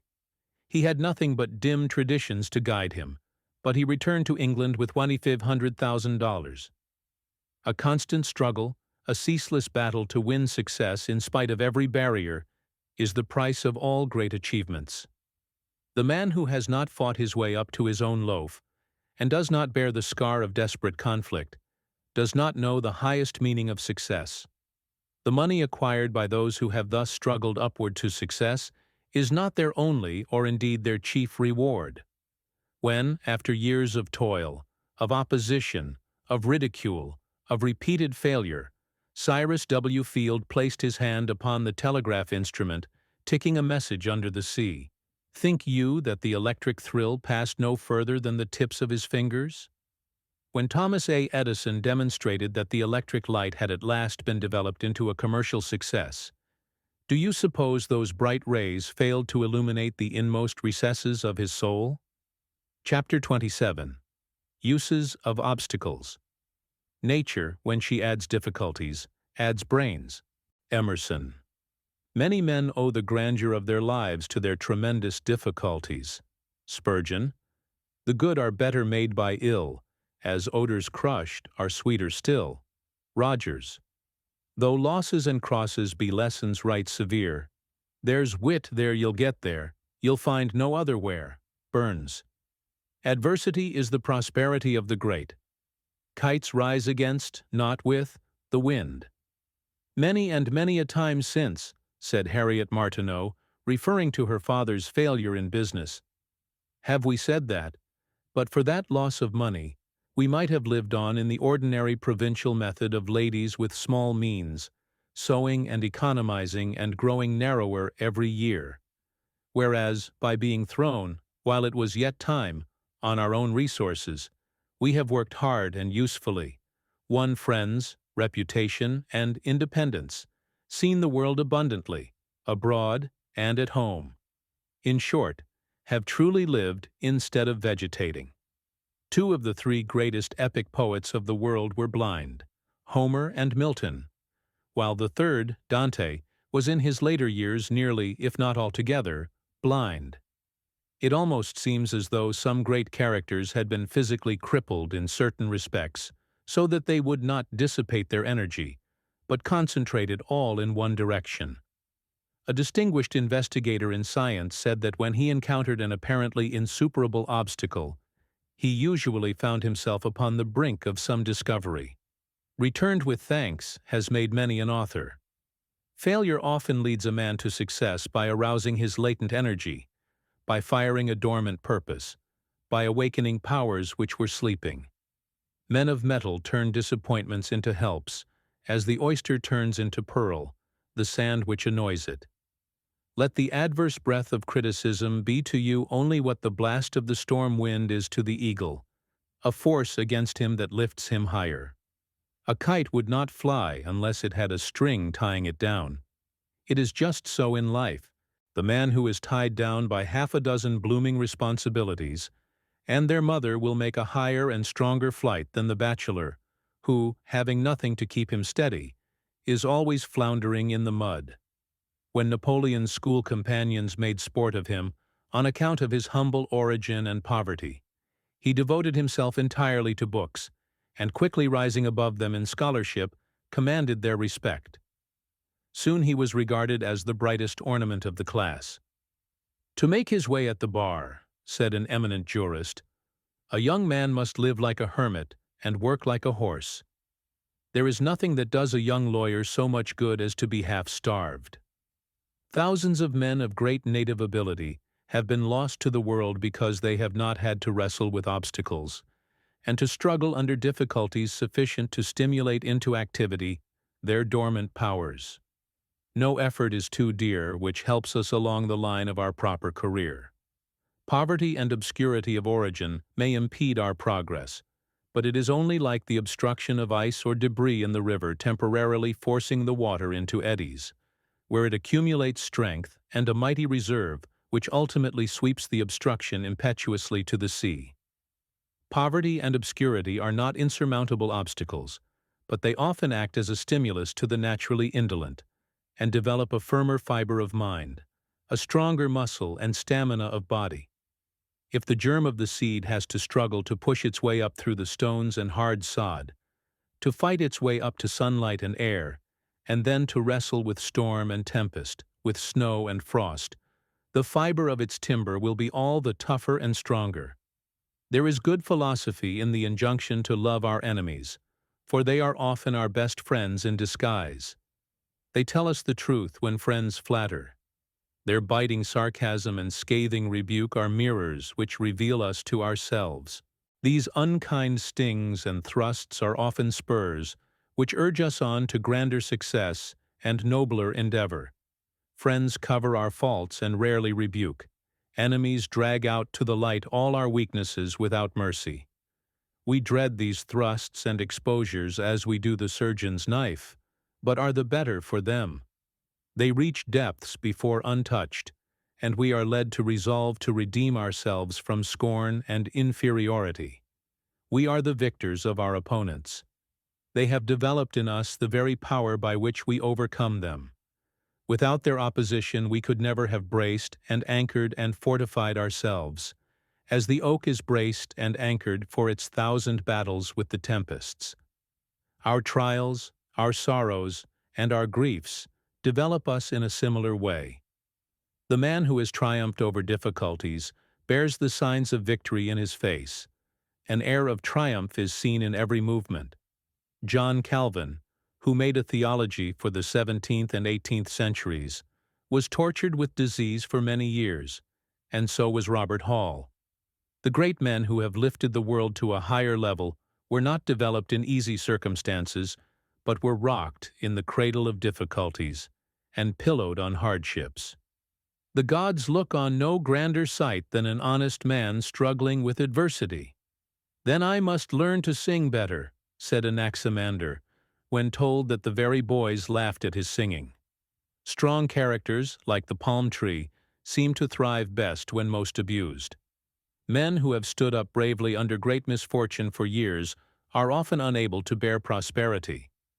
Their good fortune takes the spring out of their energy, as the torrid zone enervates races accustomed to a vigorous climate. Some people never come to themselves until baffled, rebuffed, thwarted, defeated, crushed, in the opinion of those around them. Trials unlock their virtues. Defeat is the threshold of their victory. It is defeat that turns bone to flint. It is defeat that turns gristle to muscle. It is defeat that makes men invincible. It is defeat that has made those heroic natures that are now in the ascendancy, and that has given the sweet law of liberty instead of the bitter law of oppression. Difficulties call out great qualities and make greatness possible. How many centuries of peace would have developed a Grant? Few knew Lincoln until the great weight of the war showed his character. A century of peace would never have produced a Bismarck. Perhaps Phillips and Garrison would never have been known to history had it not been for slavery. "Will he not make a great painter?" was asked in regard to an artist fresh from his Italian tour. "No, never," replied Northcote. "Why not?"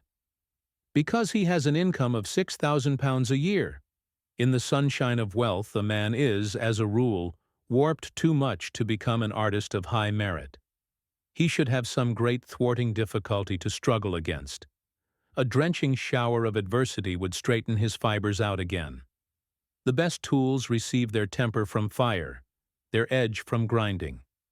The noblest characters are developed in a similar way. The harder the diamond, the more brilliant the luster, and the greater the friction necessary to bring it out. Only its own dust is hard enough to make this most precious stone reveal its full beauty. The spark in the flint would sleep forever but for friction. The fire in man would never blaze but for antagonism. Suddenly, with much jarring and jolting, an electric car came to a standstill just in front of a heavy truck that was headed in an opposite direction. The huge truck wheels were sliding uselessly round on the car tracks that were wet and slippery from rain. All the urging of the teamster and the straining of the horses were in vain, until the motorman quietly tossed a shovelful of sand on the track under the heavy wheels, and then the truck lumbered on its way. "Friction is a very good thing," remarked a passenger. The philosopher Kant observed that a dove, inasmuch as the only obstacle it has to overcome is the resistance of the air, might suppose that if only the air were out of the way, it could fly with greater rapidity and ease. Yet if the air were withdrawn, and the bird should try to fly in a vacuum, it would fall instantly to the ground, unable to fly at all. The very element that offers the opposition to flying is at the same time the condition of any flight whatever. Emergencies make giant men. But for our Civil War, the names of its grand heroes would not be written among the greatest of our time. The effort or struggle to climb to a higher place in life has strength and dignity in it, and cannot fail to leave us stronger, even though we may never reach the position we desire or secure the prize we seek. From an aimless, idle, and useless brain, Emergencies often call out powers and virtues before unknown and unsuspected.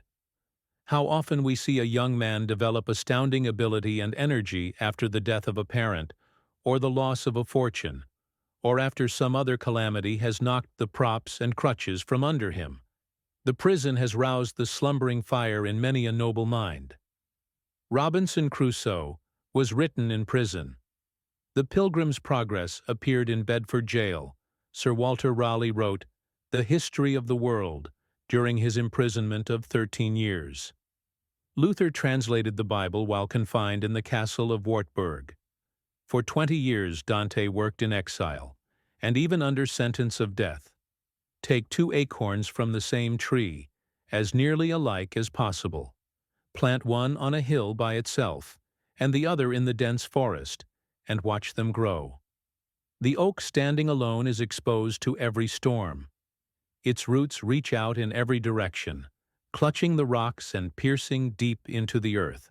Every rootlet lends itself to steady the growing giant, as if in anticipation of fierce conflict with the elements. Sometimes its upward growth seems checked for years, but all the while it has been expending its energy in pushing a root across a large rock to gain a firmer anchorage. Then it shoots proudly aloft again, prepared to defy the hurricane. The gales which sport so rudely with its wide branches find more than their match, and only serve still further to toughen every minutest fiber from pith to bark. The acorn planted in the deep forest, on the other hand, shoots up a weak, slender sapling. Shielded by its neighbors, it feels no need of spreading its roots far and wide for support. Take 2 boys as nearly alike as possible. Place one in the country away from the hothouse culture and refinements of the city, with only the district school, the Sunday school, and a few books. Remove wealth and props of every kind, and, if he has the right sort of material in him, he will thrive. Every obstacle overcome lends him strength for the next conflict. If he falls, he rises with more determination than before. Like a rubber ball, the harder the obstacle he meets, the higher he rebounds. Obstacles and opposition are but apparatus of the gymnasium in which the fibers of his manhood are developed. He compels respect and recognition from those who have ridiculed his poverty. Put the other boy in a Vanderbilt family. Give him French and German nurses. Gratify his every wish. Place him under the tutelage of great masters and send him to Harvard. Give him thousands a year for spending money, and let him travel extensively. The two meet. The city lad is ashamed of his country brother. The plain, threadbare clothes, hard hands, tawny face, and awkward manner of the country boy make sorry contrast with the genteel appearance of the other.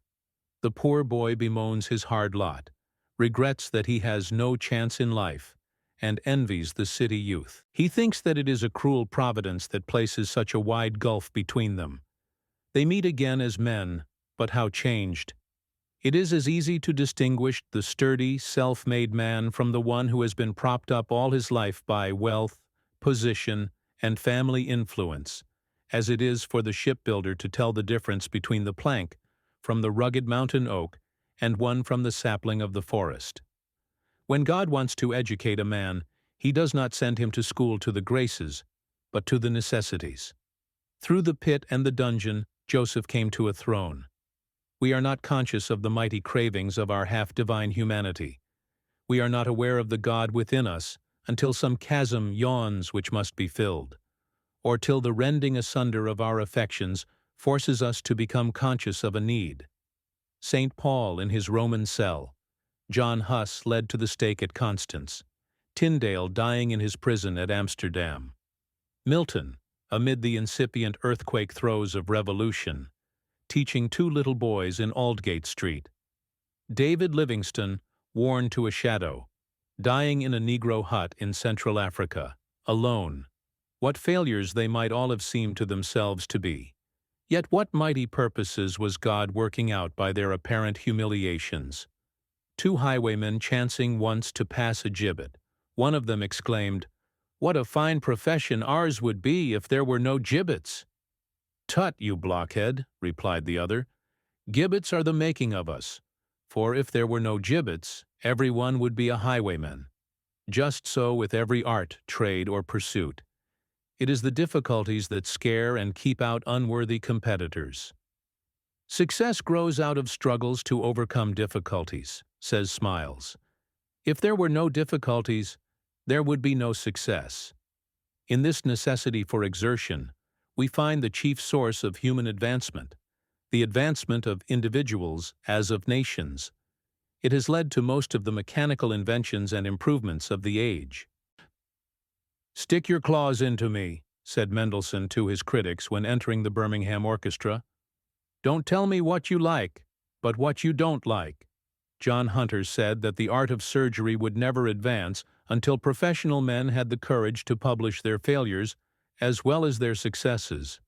Young men need to be taught not to expect a perfectly smooth and easy way to the objects of their endeavor or ambition, says Dr. Peabody. Seldom does one reach a position with which he has reason to be satisfied without encountering difficulties and what might seem discouragements.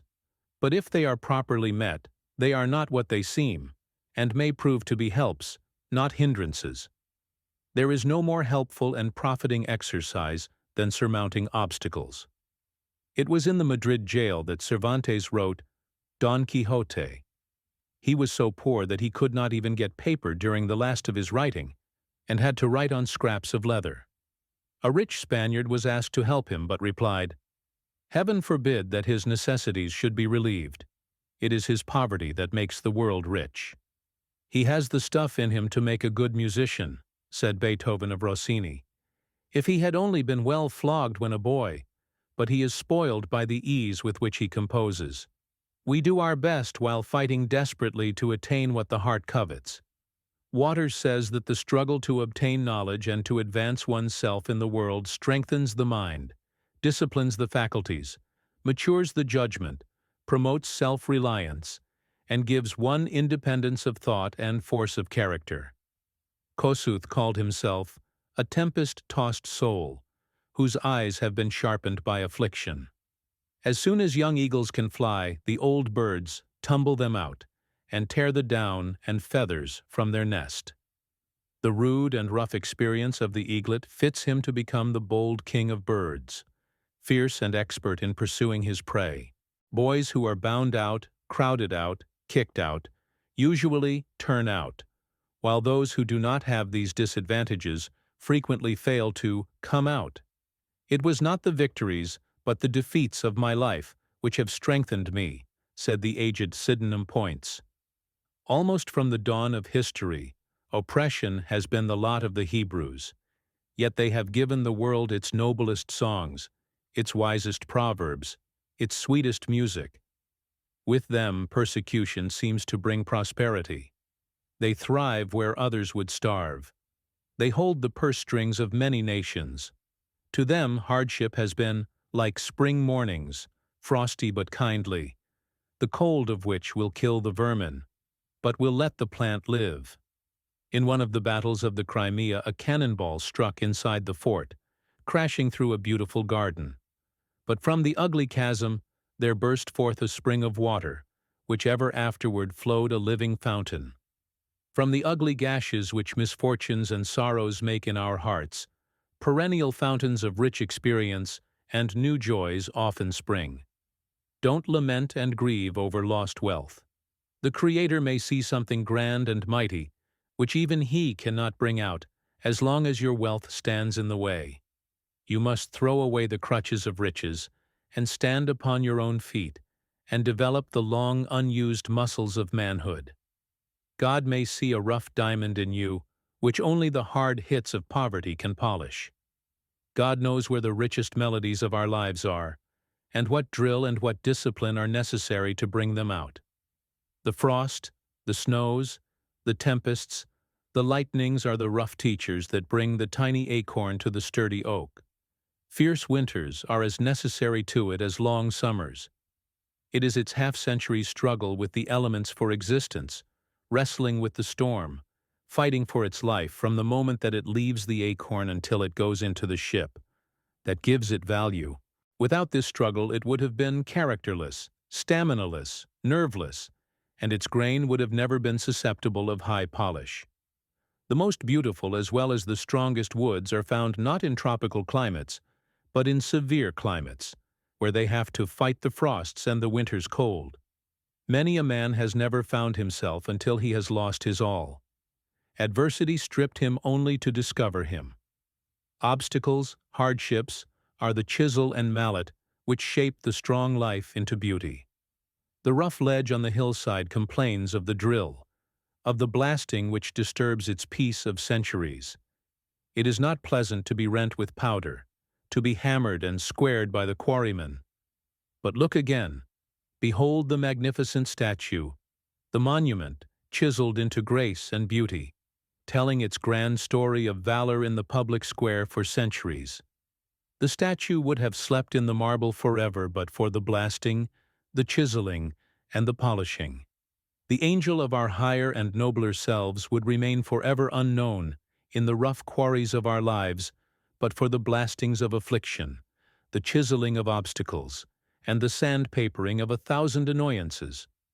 Who has not observed the patience, the calm endurance, the sweet loveliness chiseled out of some rough life by the reversal of fortune, or by some terrible affliction? How many businessmen have made their greatest strides toward manhood, and developed their greatest virtues when reverses of fortune have swept away everything they had in the world, when disease had robbed them of all they held dear in life? Often we cannot see the angel in the quarry of our lives, the statue of manhood, until the blasts of misfortune have rent the ledge, and difficulties and obstacles have squared and chiseled the granite blocks into grace and beauty. Many a man has been ruined into salvation. The lightning which smote his dearest hopes opened up a new rift in his dark life, and gave him glimpses of himself which, until then, he had never seen. The grave buried his dearest hopes, but uncovered in his nature possibilities of patience, endurance, and hope, which he never before dreamed he possessed. Adversity is a severe instructor, says Edmund Burke, set over us by one who knows us better than we do ourselves, as he loves us better too. He that wrestles with us strengthens our nerves and sharpens our skill. Our antagonist is our helper. This conflict with difficulty makes us acquainted with our object, and compels us to consider it in all its relations. It will not suffer us to be superficial. Men who have the right kind of material in them will assert their personality, and rise in spite of 1,000 adverse circumstances. You cannot keep them down. Every obstacle seems only to add to their ability to get on. The greatest men will ever be those who have risen from the ranks. It is said that there are 10,000 chances to one that genius, talent, and virtue shall issue from a farmhouse rather than from a palace. Adversity exasperates fools, dejects cowards, but draws out the faculties of the wise and industrious, puts the modest to the necessity of trying their skill, awes the opulent, and makes the idle industrious. The storms of adversity, like those of the ocean, rouse the faculties and excite the invention, prudence, skill, and fortitude of the voyager. A man upon whom continuous sunshine falls is like the earth in August. He becomes parched and dry and hard and close-grained. Men have drawn from adversity the elements of greatness. Beethoven was almost totally deaf and burdened with sorrow when he produced his greatest works. Schiller wrote his best books in great bodily suffering. He was not free from pain for 15 years. Milton wrote his leading productions when blind, poor, and sick. Who best can suffer, said he, best can do. Bunyan said that, if it were lawful, he could even pray for greater trouble, for the greater comfort's sake. Not until the breath of the plague had blasted 100,000 lives, and the great fire had licked up cheap, shabby, wicked London, did she arise, phoenix-like, from her ashes and ruin, a grand and mighty city. True salamanders live best in the furnace of persecution. Many of our best poets are cradled into poetry by wrong, and learn in suffering what they teach in song. Byron was stung into a determination to go to the top by a scathing criticism of his first book, Hours of Idleness, published when he was but 19 years of age. Macaulay said, "There is scarce an instance in history of so sudden a rise to so dizzy an eminence as Byron reached. In a few years he stood by the side of such men as Scott, Southey, and Campbell, and died at 37, that age so fatal to genius. Many an orator like Stuttering Jack Curran, or Orator Mum, as he was once called, has been spurred into eloquence by ridicule and abuse. This is the crutch age. Helps and aids are advertised everywhere. We have institutes, colleges, universities, teachers, books, libraries, newspapers, magazines. Our thinking is done for us. Our problems are all worked out in explanations and keys. Our boys are too often tutored through college with very little study. Short roads and abridged methods are characteristic of the century. Ingenious methods are used everywhere to get the drudgery out of the college course. Newspapers give us our politics, and preachers our religion. Self-help and self-reliance are getting old-fashioned. Nature, as if conscious of delayed blessings, has rushed to man's relief with her wondrous forces, and undertakes to do the world's drudgery and emancipate him from Eden's curse. But do not misinterpret her edict. She emancipates from the lower only to call to the higher. She does not bid the world go and play while she does the work. She emancipates the muscles only to employ the brain and heart.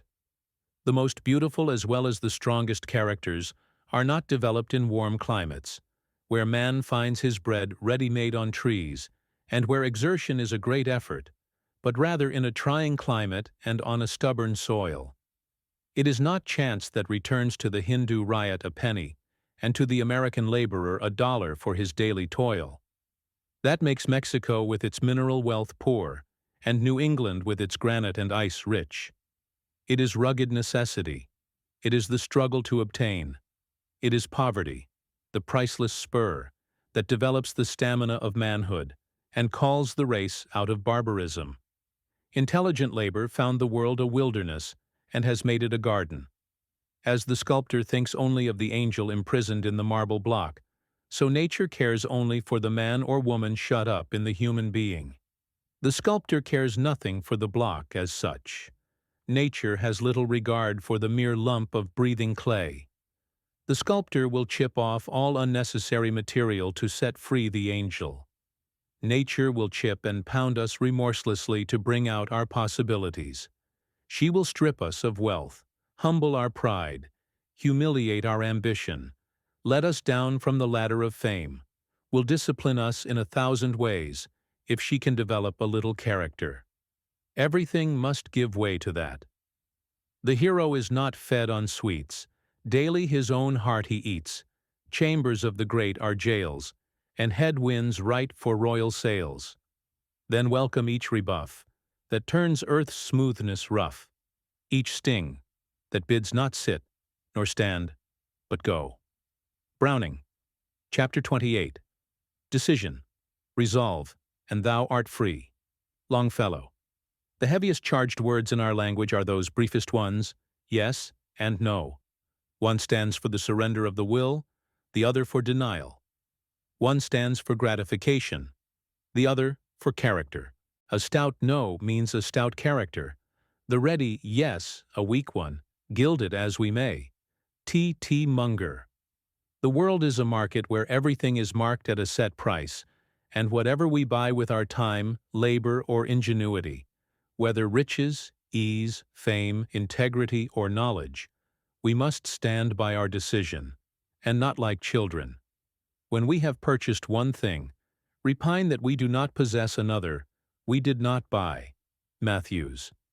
A man must master his undertaking and not let it master him. He must have the power to decide instantly on which side he is going to make his mistakes. P. D. Armour. When Rome was besieged by the Gauls in the time of the Republic, the Romans were so hard-pressed that they consented to purchase immunity with gold. They were in the act of weighing it, a legend tells us, when Camillus appeared on the scene, threw his sword into the scales in place of the ransom, and declared that the Romans should not purchase peace, but would win it with the sword. This act of daring and prompt decision so roused the Romans that they triumphantly swept from the sacred soil the enemy of their peace. In an emergency, the arrival of a prompt, decided positive man who will do something, although it may be wrong, changes the face of everything. Such a man comes upon the scene like a refreshing breeze blown down from the mountain top. He is a tonic to the hesitating, bewildered crowd. When Antiochus Epiphanes invaded Egypt, which was then under the protection of Rome, the Romans sent an ambassador who met Antiochus near Alexandria and commanded him to withdraw. The invader gave an evasive reply. The brave Roman swept a circle around the king with his sword and forbade his crossing the line until he had given his answer. By the prompt decision of the intrepid ambassador, the invader was led to withdraw, and war was prevented. The prompt decision of the Romans won them many a battle and made them masters of the world. All the great achievements in the history of the world are the results of quick and steadfast decision. Men who have left their mark upon their century have been men of great and prompt decision. An undecided man, a man who is ever balancing between two opinions, forever debating which of two courses he will pursue, proclaims by his indecision that he cannot control himself, that he was meant to be possessed by others. He is not a man, only a satellite. The decided man, the prompt man, does not wait for favorable circumstances. He does not submit to events. Events must submit to him. The vacillating man is ever at the mercy of the opinion of the man who talked with him last. He may see the right, but he drifts toward the wrong. If he decides upon a course, he only follows it until somebody opposes it. When Julius Caesar came to the Rubicon, which formed the boundary of Italia, the sacred and inviolable, even his great decision wavered at the thought of invading a territory which no general was allowed to enter without the permission of the Senate. But his alternative was, destroy myself or destroy my country, and his intrepid mind did not waver long. The die is cast, he said, as he dashed into the stream at the head of his legions. The whole history of the world was changed by that moment's decision. The man who said, I came, I saw, I conquered, could not hesitate long. He, like Napoleon, had the power to choose one course and sacrifice every conflicting plan on the instant. When he landed with his troops in Britain, the inhabitants resolved never to surrender. Caesar's quick mind saw that he must commit his soldiers to victory or death. In order to cut off all hope of retreat, he burned all the ships which had borne them to the shores of Britain. There was no hope of return. It was victory or death. This action was the key to the character and triumphs of this great warrior. Satan's sublime decision in Paradise Lost, after his hopeless banishment from heaven, excites a feeling akin to admiration. After a few moments of terrible suspense, he resumes his invincible spirit and expresses that sublime line, "What matter where, if I be still the same?" That power to decide instantly the best course to pursue, and to sacrifice every opposing motive, and, when once sacrificed, to silence them forever, and not allow them continually to plead their claims and distract us from our single decided course, is one of the most potent forces in winning success. To hesitate is sometimes to be lost. In fact, the man who is forever twisting and turning, backing and filling, hesitating and dawdling, shuffling and parleying, weighing and balancing, splitting hairs over non-essentials, listening to every new motive which presents itself, will never accomplish anything. There is not positiveness enough in him. Negativeness never accomplishes anything. The negative man creates no confidence. He only invites distrust. But the positive man, the decided man, is a power in the world and stands for something. You can measure him, gauge him. You can estimate the work that his energy will accomplish. It is related of Alexander the Great that, when asked how it was that he had conquered the world, he replied, "By not wavering." When the packet ship, Stephen Whitney, struck, at midnight, on an Irish cliff, and clung for a few moments to the cliff, all the passengers who leaped instantly upon the rock were saved. The positive step landed them in safety. Those who lingered were swept off by the returning wave and engulfed forever. The vacillating man is never a prompt man, and without promptness, no success is possible. Great opportunities not only come seldom into the most fortunate life, but also are often quickly gone. A man without decision, says John Foster, can never be said to belong to himself, since if he dared to assert that he did, the puny force of some cause, about as powerful as a spider, may make a seizure of the unhappy boaster the very next minute, and contemptuously exhibit the futility of the determination by which he was to have proved the independence of his understanding and will. He belongs to whatever can make capture of him, and one thing after another vindicates its right to him by arresting him while he is trying to go on. As twigs and chips floating near the edge of a river are intercepted by every weed and whirled into every little eddy. The decided man not only has the advantage of the time saved from dilly-dallying and procrastination, but he also saves the energy and vital force which is wasted by the perplexed man who takes up every argument on one side and then on the other, and weighs them until the two sides hang in equipoise, with no prepondering motive to enable him to decide. He is in stable equilibrium, and so does not move at all of his own volition, but moves very easily at the slightest volition of another. Yet there is not a man living who might not be a prompt and decided man if he would only learn always to act quickly. The punctual man, the decided man, can do twice as much as the undecided and dawdling man who never quite knows what he wants. Prompt decision saved Napoleon and Grant and their armies many a time when delay would have been fatal. Napoleon used to say that although a battle might last an entire day, yet it generally turned upon a few critical minutes, in which the fate of the engagement was decided. His will, which subdued nearly the whole of Europe, was as prompt and decisive in the minutest detail of command as in the greatest battle. Decision of purpose and promptness of action enabled him to astonish the world with his marvelous successes. He seemed to be everywhere at once. What he could accomplish in a day surprised all who knew him. He seemed to electrify everybody about him. His invincible energy thrilled the whole army. He could rouse to immediate and enthusiastic action the dullest troops, and inspire with courage the most stupid men. The ifs and buts, he said, are at present out of season, and above all it must be done with speed. He would sit up all night if necessary, after riding 30 or 40 leagues, to attend to correspondence, dispatches, and details. What a lesson to dawdling, shiftless, half-hearted men! The doubt of Charles V, says Motley, changed the destinies of the civilized world. So powerful were President Washington's views in determining the actions of the people that when Congress adjourned, Jefferson wrote to Monroe at Paris, "You will see by their proceedings the truth of what I always told you, namely, that one man outweighs them all in influence, who supports his judgment against their own and that of their representatives." Republicanism resigns the vessel to the pilot. There is no vocation or occupation which does not present many difficulties, at times almost overwhelming, and the young man who allows himself to waver every time he comes to a hard place in life will not succeed. Without decision there can be no concentration, and to succeed, a man must concentrate. The undecided man cannot bring himself to a focus.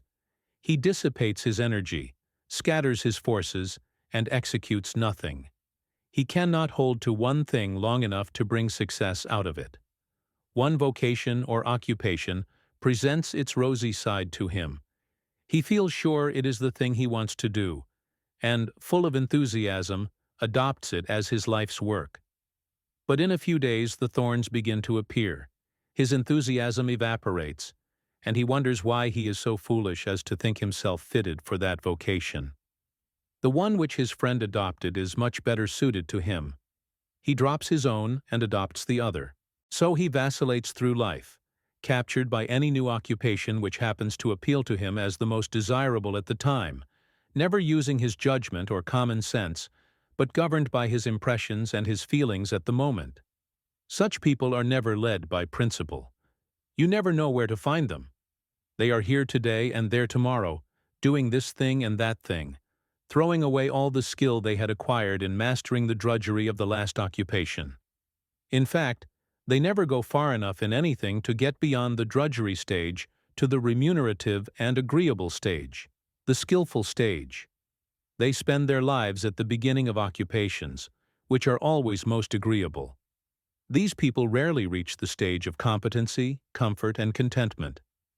There is a legend of a powerful genius who promised a lovely maiden a gift of rare value if she would go through a field of corn, and, without pausing, going backward, or wandering hither and thither, select the largest and ripest ear.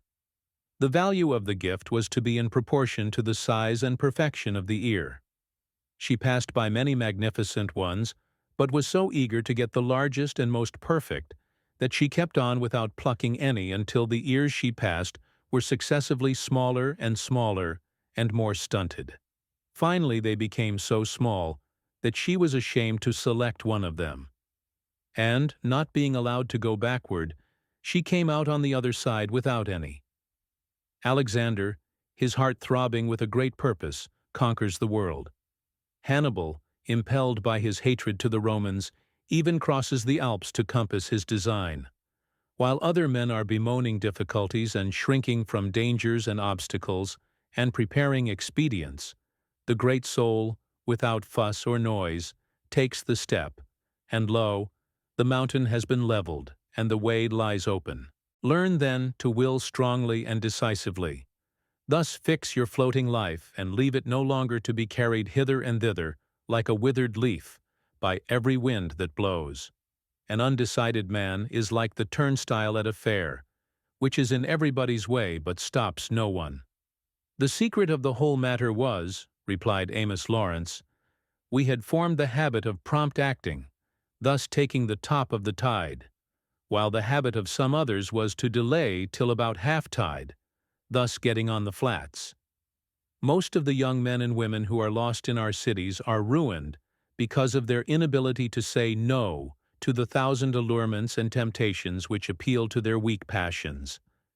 If they would only show a little decision at first, one emphatic no might silence their solicitors forever. But they are weak, they are afraid of offending, they don't like to say no, and thus they throw down the gauntlet and are soon on the broad road to ruin. A little resolution early in life will soon conquer the right to mind one's own business. An old legend says that a fool and a wise man were journeying together, and came to a point where two ways opened before them, one broad and beautiful, the other narrow and rough. The fool desired to take the pleasant way. The wise man knew that the difficult one was the shortest and safest, and so declared.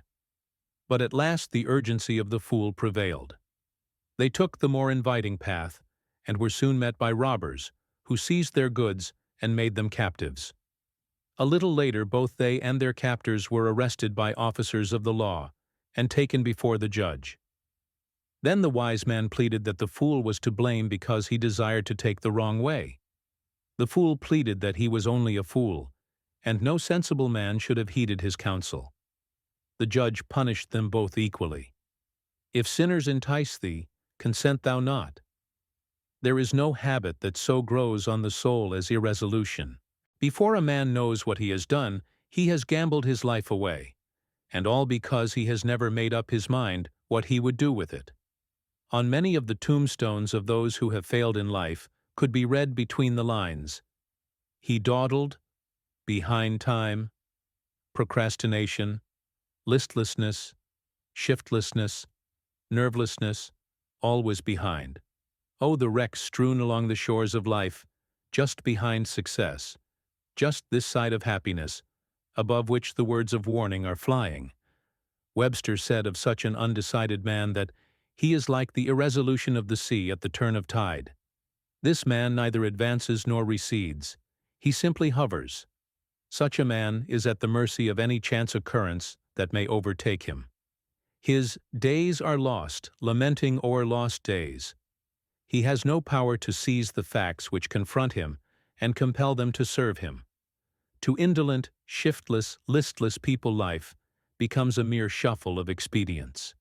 They do not realize that the habit of putting everything off puts off their manhood, their capacity, their success. Their contagion infects their whole neighborhood. Scott used to caution youth against the habit of dawdling, which creeps in at every crevice of unoccupied time and often ruins a bright life. Your motto must be, he said, hoc age. Do instantly. This is the only way to check the propensity to dawdling. How many hours have been wasted dawdling in bed, turning over and dreading to get up? Many a career has been crippled by it. Burton could not overcome this habit, and convinced that it would ruin his success, made his servant promise before he went to bed to get him up at just such a time. The servant called and coaxed, but Burton would beg him to be left a little longer. The servant, knowing that he would lose his shilling if he did not get him up, then dashed cold water into the bed between the sheets, and Burton came out with a bound. When one asked a lazy young fellow what made him lie in bed so long, "I am employed," said he, "in hearing counsel every morning. Industry advises me to get up, sloth to lie still, and they give me 20 reasons for and against. It is my part, as an impartial judge, to hear all that can be said on both sides, and by the time the cause is over, dinner is ready."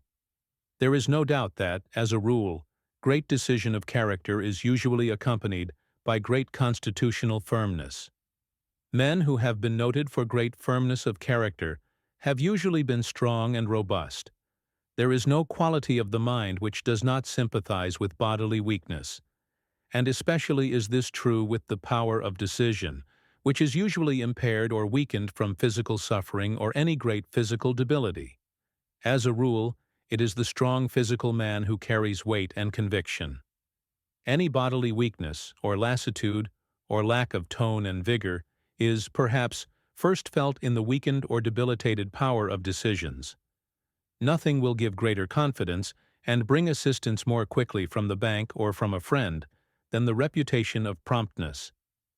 The world knows that the prompt man's bills and notes will be paid on the day and will trust him. Let it be your first study to teach the world that you are not wood and straw, that there is some iron in you. Let men know that what you say you will do, that your decision, once made, is final, no wavering, that once resolved, you are not to be allured or intimidated. Some minds are so constructed that they are bewildered and dazed whenever a responsibility is thrust upon them. They have a mortal dread of deciding anything. The very effort to come to immediate and unflinching decision starts up all sorts of doubts, difficulties, and fears, and they cannot seem to get light enough to decide, nor courage enough to attempt to remove the obstacle. They know that hesitation is fatal to enterprise, fatal to progress, fatal to success, yet somehow they seem fated with a morbid introspection which ever holds them in suspense. They have just energy enough to weigh motives, but nothing left for the momentum of action.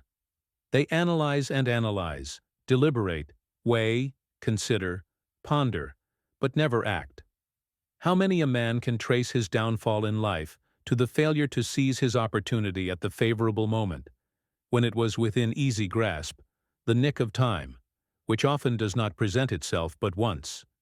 It was said that Napoleon had an officer under him who understood the tactics of war better than his commander, but he lacked that power of rapid decision and powerful concentration, which characterized the greatest military leaders, perhaps, of the world. There were several generals under Grant who were as well skilled in war tactics, knew the country as well, were better educated, but they lacked that power of decision which made unconditional surrender absolutely imperative wherever he met the foe. Grant's decision was like inexorable fate. There was no going behind it, no opening it up for reconsideration. It was his decision which voiced itself in those memorable words in the wilderness, "I propose to fight it out on these lines if it takes all summer." and which sent back the words "unconditional surrender" to General Buckner, who asked him for conditions of capitulation that gave the first confidence to the North that the rebellion was doomed. At last, Lincoln had a general who had the power of decision, and the North breathed easy for the first time. The man who would forge to the front in this competitive age must be a man of prompt and determined decision. Like Caesar, he must burn his ships behind him and make retreat forever impossible. When he draws his sword, he must throw the scabbard away, lest in a moment of discouragement and irresolution he be tempted to sheathe it. He must nail his colors to the mast, as Nelson did in battle, determined to sink with his ship if he cannot conquer. Prompt decision and sublime audacity have carried many a successful man over perilous crises where deliberation would have been ruin. Hawk Age. Chapter 29. Observation as a Success Factor. Henry Ward Beecher was not so foolish as to think that he could get on without systematic study and a thoroughgoing knowledge of the world of books. When I first went to Brooklyn, he said, men doubted whether I could sustain myself. I replied, give me uninterrupted time till 9 o'clock every morning, and I do not care what comes after. He was a hard student during 4 hours every morning. Those who saw him after that imagined that he picked up the material for his sermons on the street. Yet having said so much, it is true that much that was most vital in his preaching he did pick up on the street. Where does Mr. Beecher get his sermons? Every ambitious young clergyman in the country was asking, and upon one occasion he answered, I keep my eyes open and ask questions. This is the secret of many a man's success, keeping his eyes open and asking questions. Although Beecher was an omnivorous reader, he did not care much for the writings of the theologians. The Christ was his great model, and he knew that he did not search the writings of the Sanhedrin for his sermons, but picked them up as he walked along the banks of the Jordan, and over the hills and through the meadows and villages of Galilee. He saw that the strength of this great master's sermons was in their utter simplicity, their naturalness. Beecher's sermons were very simple, healthy, and strong. They pulsated with life. They had the vigor of bright red blood in them, because, like Christ's, they grew out of doors. He got them everywhere from life and nature. He picked them up in the marketplace, on Wall Street, in the stores. He got them from the brakeman, the mechanic, the blacksmith, the day laborer, the newsboy, the train conductor, the clerk, the lawyer, the physician, and the businessman. He did not watch the progress of the great human battle from his study, as many did. He went into the thick of the fight himself. He was in the smoke and din. Where the battle of life raged fiercest, there he was studying its great problems. Now it was the problem of slavery. Again the problem of government, or commerce, or education. Whatever touched the lives of men. He kept his hand upon the pulse of events. He was in the swim of things. The great, busy, ambitious world was everywhere throbbing for him. When he once got a taste of the power and helpfulness which comes from the study of real life, when he saw how much more forceful and interesting actual life stories were as they were being lived than anything he could get out of any book except the Bible, he was never again satisfied without illustrations fresh from the lives of the people he met every day. Beecher believed a sermon a failure when it does not make a great mass of hearers go away with a new determination to make a little more of themselves, to do their work a little better, to be a little more conscientious, a little more helpful, a little more determined to do their share in the world.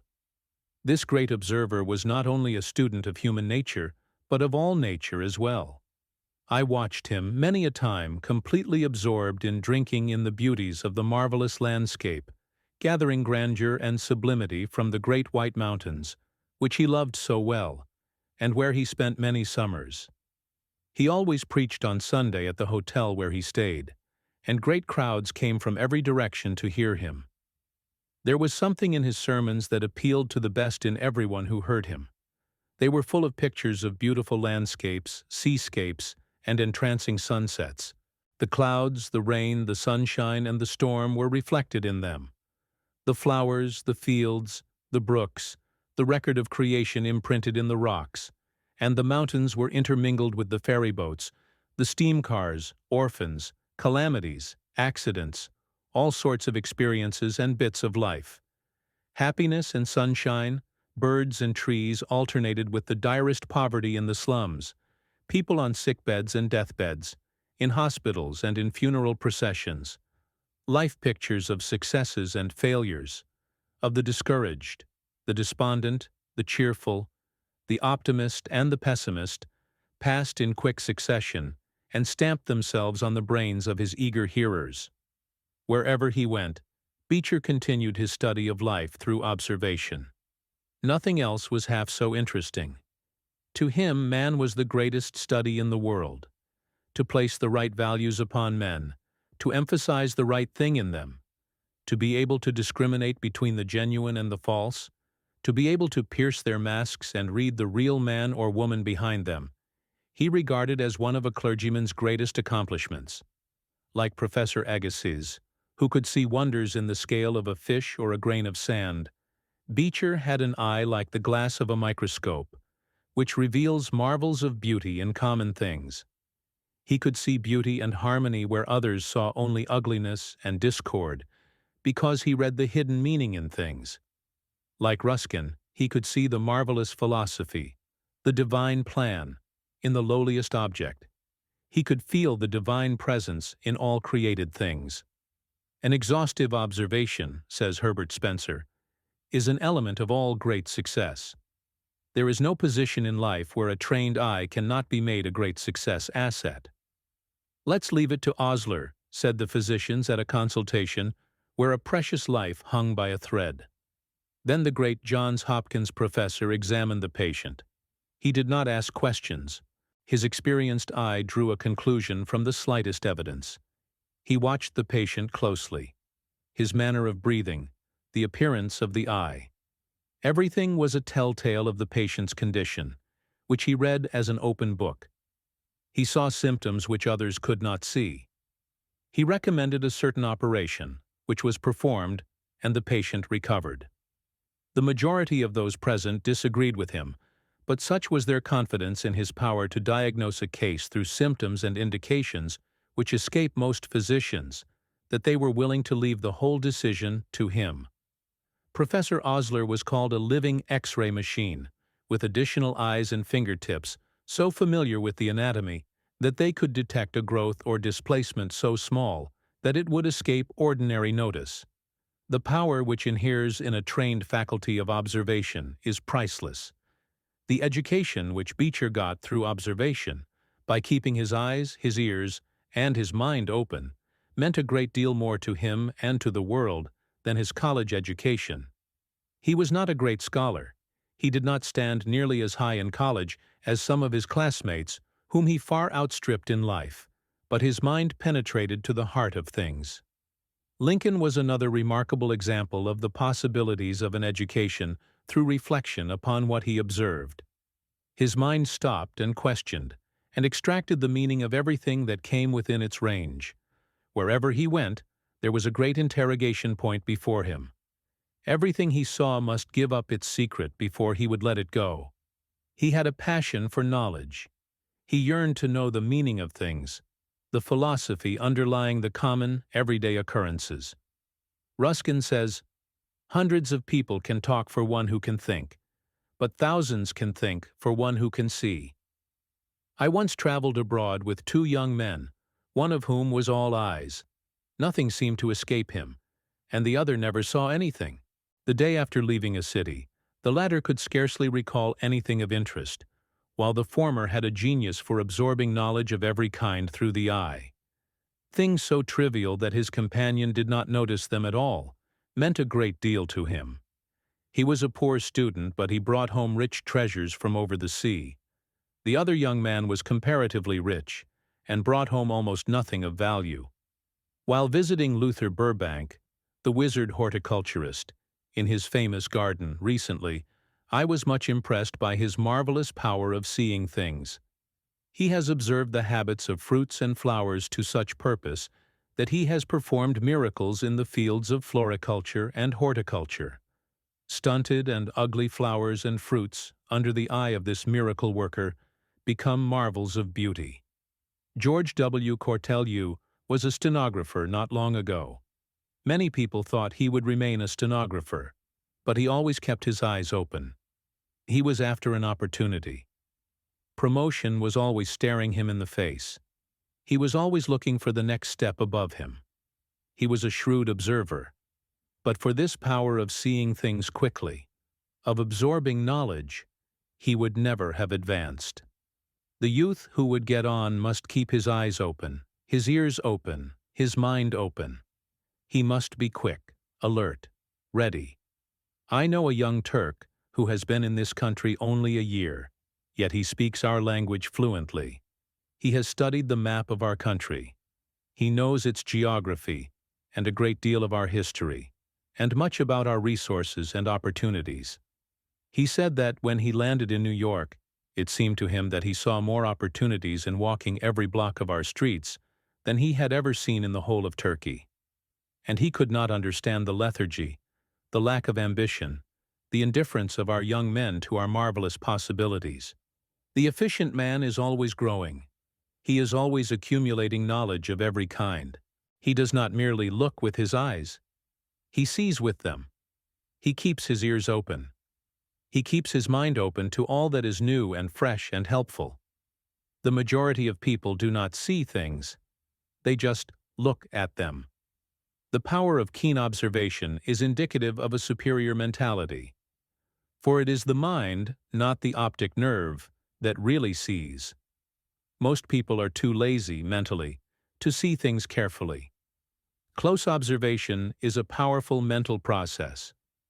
The mind is all the time working over the material which the eye brings it, considering, forming opinions, estimating, weighing, balancing, calculating. Careless, indifferent observation does not go back of the eye. If the mind is not focused, the image is not clean-cut, and is not carried with force and distinctness enough to the brain to enable it to get at the truth and draw accurate conclusions. The observing faculty is particularly susceptible to culture and is capable of becoming a mighty power. Few people realize what a tremendous success and happiness is possible through the medium of the eye. The telegraph, the sewing machine, the telephone, the telescope, the miracles of electricity. In fact, every great invention of the past or present, every triumph of modern labor-saving machinery, every discovery in science and art, is due to the trained power of seeing things. The whole secret of a richly stored mind is alertness, sharp, keen attention, and thoughtfulness.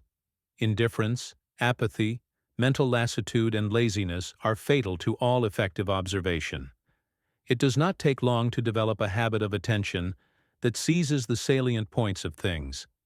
It is a splendid drill for children to send them out on the street or out of doors anywhere, just for the purpose of finding out how many things they can see in a certain given time, and how closely they can observe them.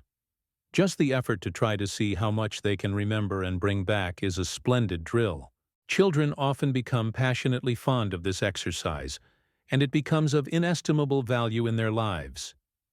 Other things equal, it is the keen observer who gets ahead. Go into a place of business with the eye of an eagle. Let nothing escape you. Ask yourself why it is that the proprietor at 50 or 60 years of age is conducting a business which a boy of 18 or 20 ought to be able to handle better. Study his employees. Analyze the situation. You will find perhaps that he never knew the value of good manners in clerks. He thought a boy, if honest, would make a good salesman. But, perhaps, by gruff, uncouth manners, he is driving out of the door customers the proprietor is trying to bring in by advertisements. You will see by his show windows, perhaps, before you go into his store, that there is no business insight, no detection of the wants of possible buyers.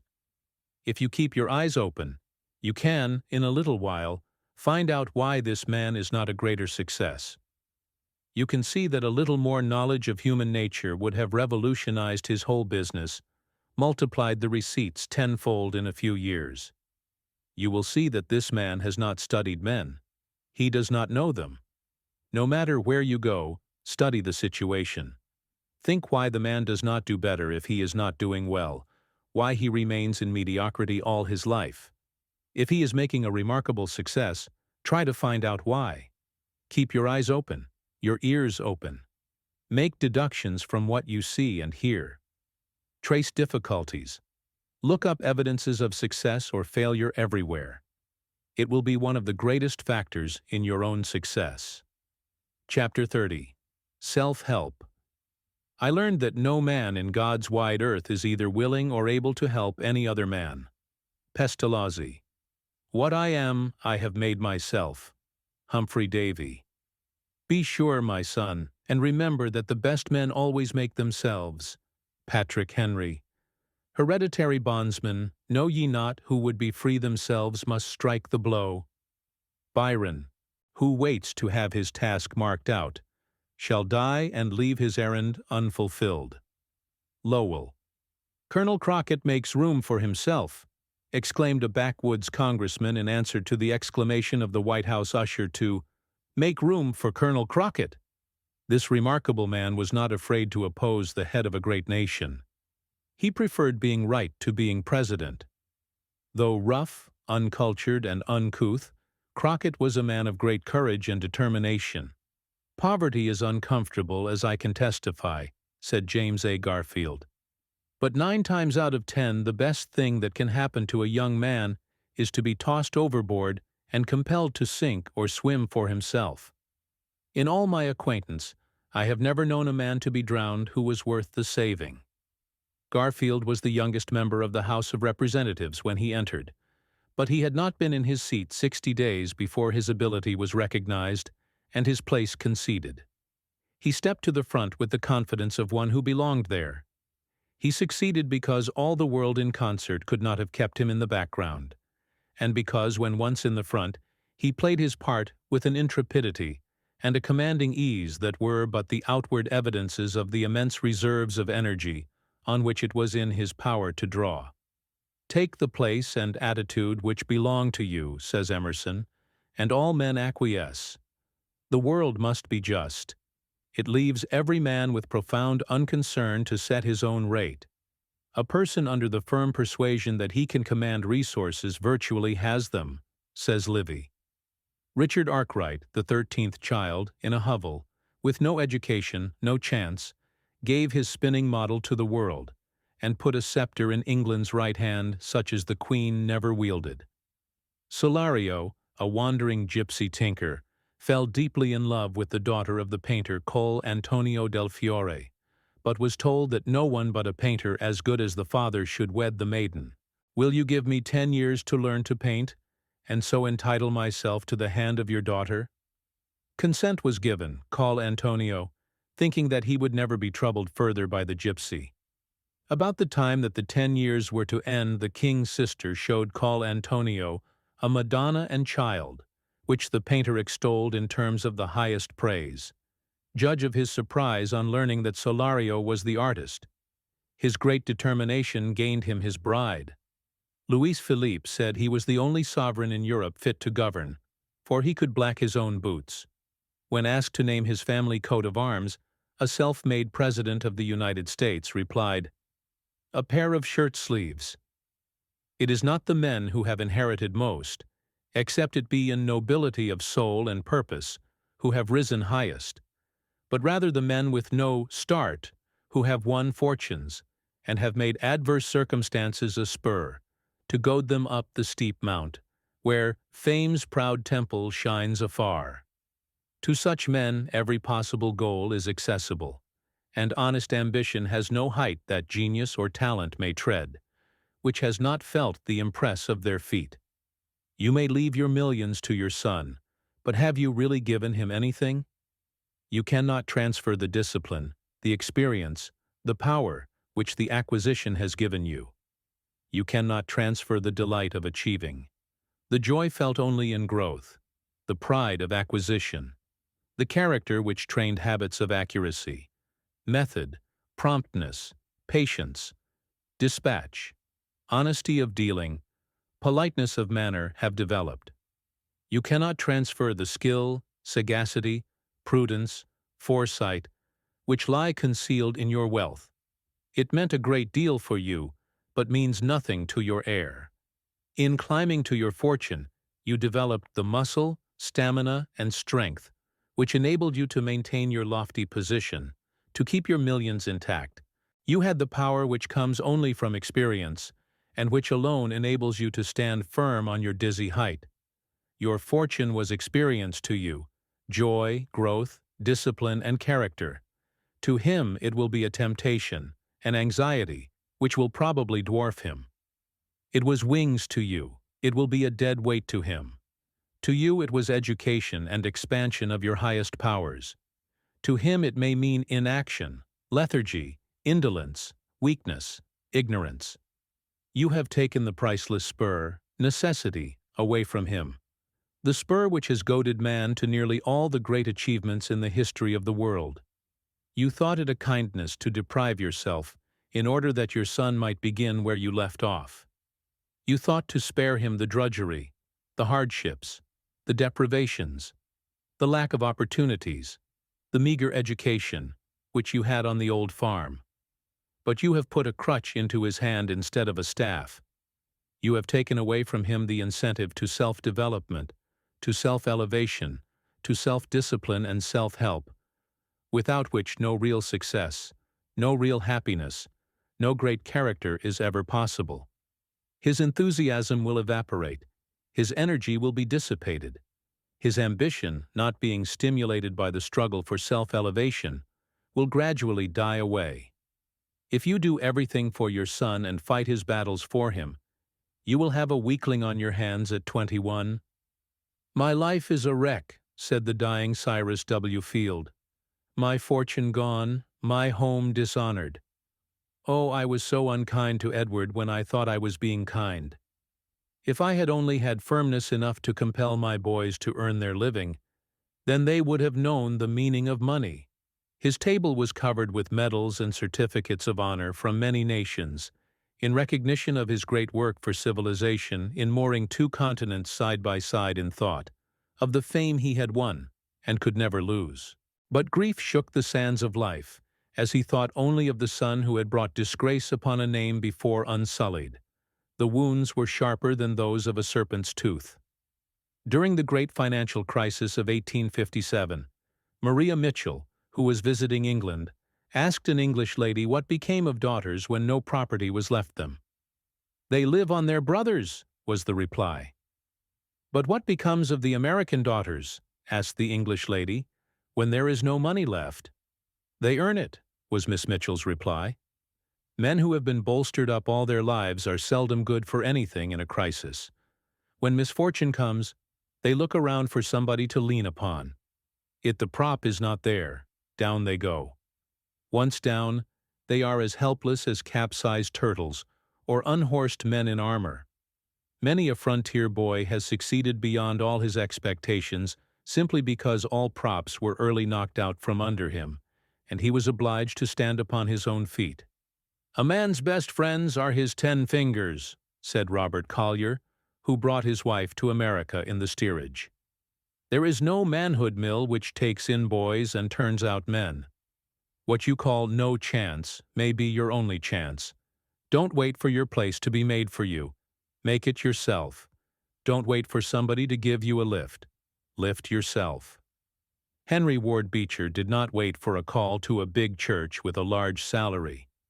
He accepted the first pastorate offered him, in a little town near Cincinnati. He became literally the light of the church, for he trimmed the lamps, kindled the fires, swept the rooms, and rang the bell. His salary was only about $200 a year, but he knew that a fine church and great salary cannot make a great man. It was work and opportunity that he wanted. He felt that if there were anything in him, work would bring it out. When Beethoven was examining the work of Moscheles, he found written at the end, "Finis, with God's help." He wrote under it, "Man, Help yourself. Why? A young man stood listlessly watching some anglers on a bridge. He was poor and dejected. At length, approaching a basket filled with fish, he sighed. If now I had these, I would be happy. I could sell them and buy food and lodgings. I will give you just as many and just as good, said the owner, who chanced to overhear his words, if you will do me a trifling favor. And what is that? Asked the other. Only to tend this line till I come back. I wish to go on a short errand. The proposal was gladly accepted. The old man was gone so long that the young man began to get impatient. Meanwhile the fish snapped greedily at the hook, and he lost all his depression in the excitement of pulling them in. When the owner returned, he had caught a large number. Counting out from them as many as were in the basket, and presenting them to the youth, the old fisherman said, I fulfill my promise from the fish you have caught, to teach you whenever you see others earning what you need, to waste no time in foolish wishing, but cast a line for yourself. A white squall caught a party of tourists on a lake in Scotland, and threatened to capsize the boat. When it seemed that the crisis had really come, the largest and strongest man in the party, in a state of intense fear, said, Let us pray. No, no, my man, shouted the bluff old boatman. Let the little man pray. You take an oar. The grandest fortunes ever accumulated or possessed on earth were and are the fruit of endeavor that had no capital to begin with, save energy, intellect, and the will. From Croesus down to Rockefeller, the story is the same, not only in the getting of wealth, but also in the acquirement of eminence. Those men have won most who relied most upon themselves. The male inhabitants in the township of Loaferdom, in the county of Hatework, says a printer's squib, found themselves laboring under great inconvenience for want of an easily traveled road between poverty and independence. They therefore petitioned the powers that be to levy a tax upon the property of the entire county, for the purpose of laying out a macadamized highway, broad and smooth, and all the way downhill to the latter place. Every one is the artificer of his own fortune, says Sallust. Man is not merely the architect of his own fate, but he must lay the bricks himself. Bayard Taylor at 23 wrote, I will become the sculptor of my own mind's statue. His biography shows how often the chisel and hammer were in his hands to shape himself into his ideal. Labor is the only legal tender in the world to true success. The gods sell everything for that, nothing without it. You will never find success marked down. The door to the temple of success is never left open. Everyone who enters makes his own door, which closes behind him to all others. Circumstances have rarely favored great men. They have fought their way to triumph over the road of difficulty and through all sorts of opposition. A lowly beginning and a humble origin are no bar to a great career. The farmers' boys fill many of the greatest places in legislatures, in business, at the bar, in pulpits, in Congress, today. Boys of lowly origin have made many of the greatest discoveries, are presidents of our banks, of our colleges, of our universities. Our poor boys and girls have written many of our greatest books, and have filled the highest places as teachers and journalists. Ask almost any great man in our large cities where he was born, and he will tell you it was on a farm or in a small country village. Nearly all of the great capitalists of the city came from the country. Isaac Rich, the founder of Boston University, left Cape Cod for Boston to make his way with a capital of only $4. Like Horace Greeley, he could find no opening for a boy. But what of that? He made an opening. He found a board and made it into an oyster stand on the street corner. He borrowed a wheelbarrow and went 3 miles to an oyster smack, bought 3 bushels of oysters, and wheeled them to his stand. Soon his little savings amounted to $130, and then he bought a horse and cart. Self-help has accomplished about all the great things of the world.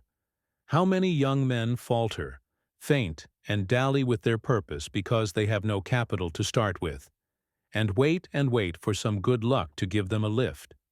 But success is the child of drudgery and perseverance. It cannot be coaxed or bribed. Pay the price, and it is yours. Where is the boy today who has less chance to rise in the world than Elihu Burritt, apprentice to a blacksmith, in whose shop he had to work at the forge all the daylight, and often by candlelight? Yet he managed, by studying with a book before him at his meals, carrying it in his pocket that he might utilize every spare moment, and studying at night and holidays, to pick up an excellent education in the odds and ends of time, which most boys throw away. While the rich boy and the idler were yawning and stretching and getting their eyes open, young Burritt had seized the opportunity and improved it. At 30 years of age, he was master of every important language in Europe and was studying those of Asia. What chance had such a boy for distinction? Probably not a single youth will read this book who has not a better opportunity for success. Yet he had a thirst for knowledge and a desire for self-improvement, which overcame every obstacle in his pathway. If the youth of America who are struggling against cruel circumstances to do something and be somebody in the world could only understand that 90% of what is called genius is merely the result of persistent, determined industry, in most cases of downright hard work, that it is the slavery to a single idea which has given to many a mediocre talent the reputation of being a genius, they would be inspired with new hope. It is interesting to note that the men who talk most about genius are the men who like to work the least. The lazier the man, the more he will have to say about great things being done by genius. The greatest geniuses have been the greatest workers. Sheridan was considered a genius, but it was found that the brilliance and offhand sayings with which he used to dazzle the House of Commons were elaborated, polished, and repolished, and put down in his memorandum book ready for any emergency. Genius has been well defined as the infinite capacity for taking pains. If men who have done great things could only reveal to the struggling youth of today how much of their reputations was due to downright hard digging and plodding, what an uplift of inspiration and encouragement they would give. How often I have wished that the discouraged, struggling youth could know of the heartaches, the headaches, the nerve aches, the disheartening trials, the discouraged hours, the fears and despair involved in works which have gained the admiration of the world, but which have taxed the utmost powers of their authors. You can read in a few minutes or a few hours a poem or a book with only pleasure and delight, but the days and months of weary plodding over details and dreary drudgery often required to produce it would stagger belief. The greatest works in literature have been elaborated and elaborated, line by line, paragraph by paragraph, often rewritten a dozen times. The drudgery which literary men have put into the productions which have stood the test of time is almost incredible. Lucretius worked nearly a lifetime on one poem. It completely absorbed his life. It is said that Bryant rewrote Thanatopsis 100 times, and even then was not satisfied with it. John Foster would sometimes linger a week over a single sentence. He would hack, split, prune, pull up by the roots, or practice any other severity on whatever he wrote, till it gained his consent to exist. Chalmers was once asked what Foster was about in London. "Hard at it," he replied, "at the rate of a line a week." Even Lord Bacon, one of the greatest geniuses that ever lived, at his death left large numbers of manuscripts filled with sudden thoughts set down for use. Hume toiled 13 hours a day on his History of England. Lord Eldon astonished the world with his great legal learning, but when he was a student too poor to buy books, he had actually borrowed and copied many hundreds of pages of large law books. Matthew Hale for years studied law 16 hours a day. Speaking of Fox, someone declared that he wrote drop by drop. Rousseau says of the labor involved in his smooth and lively style, "My manuscripts, blotted, scratched, interlined, and scarcely legible, attest the trouble they cost me. There is not one of them which I have not been obliged to transcribe 4 or 5 times before it went to press. Some of my periods I have turned or returned in my head for 5 or 6 nights before they were fit to be put to paper." Beethoven probably surpassed all other musicians in his painstaking fidelity and persistent application. There is scarcely a bar in his music that was not written and rewritten at least a dozen times. His favorite maxim was, "The barriers are not yet erected which can say to aspiring talent and industry, thus far and no further." Gibbon wrote his autobiography 9 times, and was in his study every morning, summer and winter, at 6 o'clock. And yet youth who waste their evenings wonder at the genius which can produce The Decline and Fall of the Roman Empire, upon which Gibbon worked 20 years. Even Plato, one of the greatest writers that ever lived, wrote the first sentence in his Republic 9 different ways before he was satisfied with it. Burke wrote the conclusion of his speech at the trial of Hastings 16 times, and Butler his famous Analogy 20 times. It took Virgil 7 years to write his Georgics, and 12 years to write the Aeneid. He was so displeased with the latter that he attempted to rise from his deathbed to commit it to the flames. Haydn was very poor. His father was a coachman, and he, friendless and lonely, married a servant girl. He was sent away from home to act as errand boy for a music teacher. He absorbed a great deal of information, but he had a hard life of persecution until he became a barber in Vienna. Here he blacked boots for an influential man who became a friend to him. In 1798, this poor boy's oratorio, The Creation, came upon the musical world like the rising of a new sun which never set. He was courted by princes and dined with kings and queens. His reputation was made. There was no more barbering, no more poverty. But of his 800 compositions, The Creation eclipsed them all. He died while Napoleon's guns were bombarding Vienna, some of the shot falling in his garden. When a man like Lord Cavanagh, without arms or legs, manages to put himself into Parliament, when a man like Francis Joseph Campbell, a blind man, becomes a distinguished mathematician, a musician, and a great philanthropist, we get a hint as to what it means to make the most possible out of ourselves and our opportunities. Perhaps 99 of 100 under such unfortunate circumstances would be content to remain helpless objects of charity for life. If it is your call to acquire money power instead of brain power, to acquire business power instead of professional power, double your talent just the same, no matter what it may be. A glover's apprentice of Glasgow, Scotland, who was too poor to afford even a candle or a fire, and who studied by the light of the shop windows in the streets, and when the shops were closed climbed the lamp-post, holding his book in one hand, and clinging to the lamp-post with the other. This poor boy, with less chance than almost any boy in America, became the most eminent scholar of Scotland. Francis Parkman, half blind, became one of America's greatest historians in spite of everything, because he made himself such. Personal value is a coin of one's own minting. One is taken at the worth he has put into himself.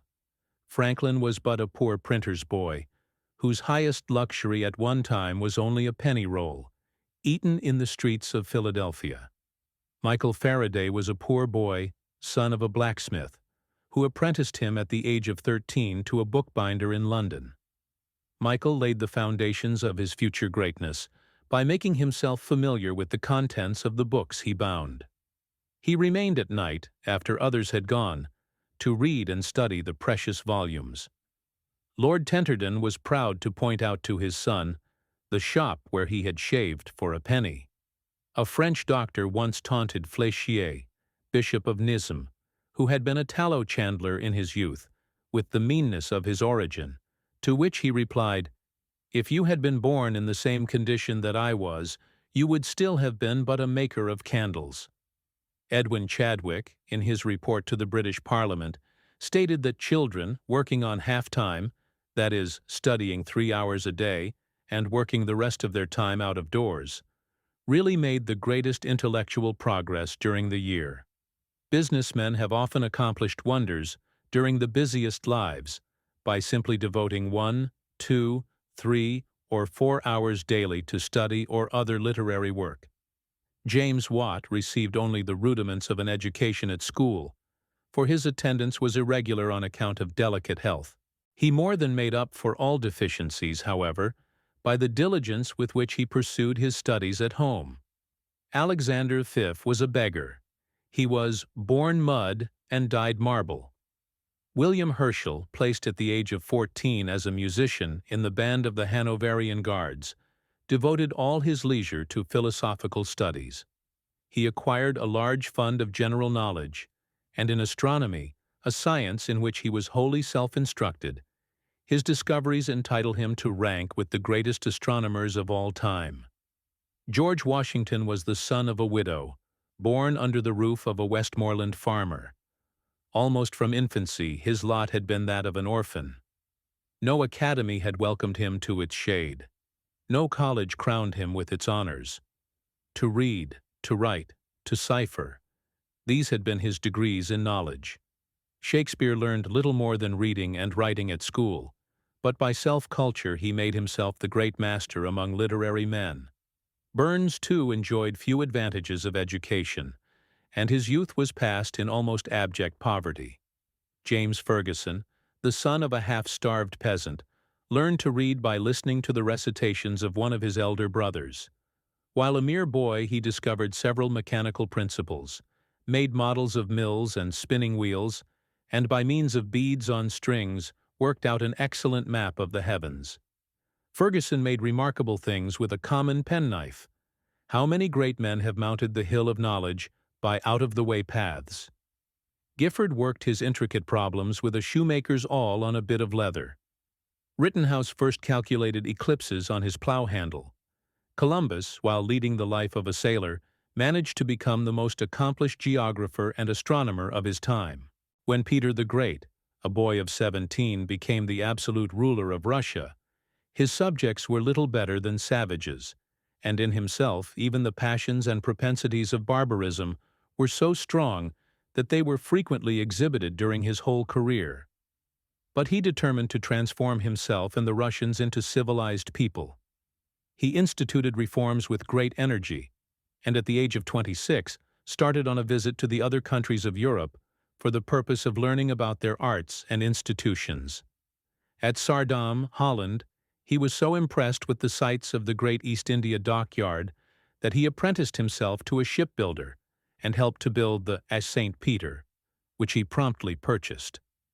Continuing his travels after he had learned his trade, he worked in England in paper mills, sawmills, rope yards, watchmakers' shops, and other manufactories, doing the work and receiving the treatment of a common laborer. While traveling, his constant habit was to obtain as much information as he could beforehand with regard to every place he was to visit, and he would demand, "Let me see all."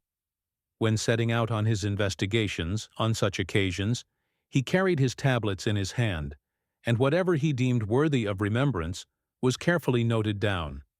He would often leave his carriage if he saw the country people at work by the wayside as he passed along, and not only enter into conversation with them on agricultural affairs, but also accompany them to their homes, examine their furniture, and take drawings of their implements of husbandry. Thus he obtained much minute and correct knowledge, which he would scarcely have acquired by other means, and which he afterward turned to admirable account in the improvement of his own country. The ancients said, "Know thyself." The 20th century says, "Help thyself." Self-culture gives a second birth to the soul. A liberal education is a true regeneration. When a man is once liberally educated, he will generally remain a man, not shrink to a mannequin, nor dwindle to a brute. But if he is not properly educated, if he has merely been crammed and stuffed through college, if he has merely a broken-down memory from trying to hold crammed facts enough to pass the examination, he will continue to shrink, shrivel, and dwindle, often below his original proportions, for he will lose both his confidence and self-respect, as his crammed facts, which never became a part of himself, evaporate from his distended memory. Every bit of education or culture is of great advantage in the struggle for existence. The microscope does not create anything new, but it reveals marvels. To educate the eye adds to its magnifying power, until it sees beauty where before it saw only ugliness. It reveals a world we never suspected, and finds the greatest beauty even in the commonest things. The eye of an Agassiz could see worlds of which the uneducated eye never dreamed. The cultured hand can do 1,000 things the uneducated hand cannot do. It becomes graceful, steady of nerve, strong, skillful. Indeed, it almost seems to think, so animated is it with intelligence. The cultured will can seize, grasp, and hold the possessor, with irresistible power and nerve, to almost superhuman effort. The educated touch can almost perform miracles. The educated taste can achieve wonders almost past belief. What a contrast between the cultured, logical, profound, masterly reason of a Gladstone and that of the hod-carrier who has never developed or educated his reason beyond what is necessary to enable him to mix mortar and carry brick. Be careful to avoid that over-intellectual culture which is purchased at the expense of moral vigor. An observant professor of one of our colleges has remarked that the mind may be so rounded and polished by education and so well balanced as not to be energetic in any one faculty. In other men not thus trained, the sense of deficiency and of the sharp, jagged corners of their knowledge leads to efforts to fill up the chasms, rendering them at last far better educated men than the polished, easygoing graduate who has just knowledge enough to prevent consciousness of his ignorance. While all the faculties of the mind should be cultivated, it is yet desirable that it should have 2 or 3 rough-hewn features of massive strength. Young men are too apt to forget the great end of life, which is to be and do, not to read and brood over what other men have been and done. I repeat that my object is not to give him knowledge, but to teach him how to acquire it at need, said Rousseau. All learning is self-teaching. It is upon the working of the pupil's own mind that his progress in knowledge depends. The great business of the master is to teach the pupil to teach himself. Thinking, not growth, makes manhood, says Isaac Taylor.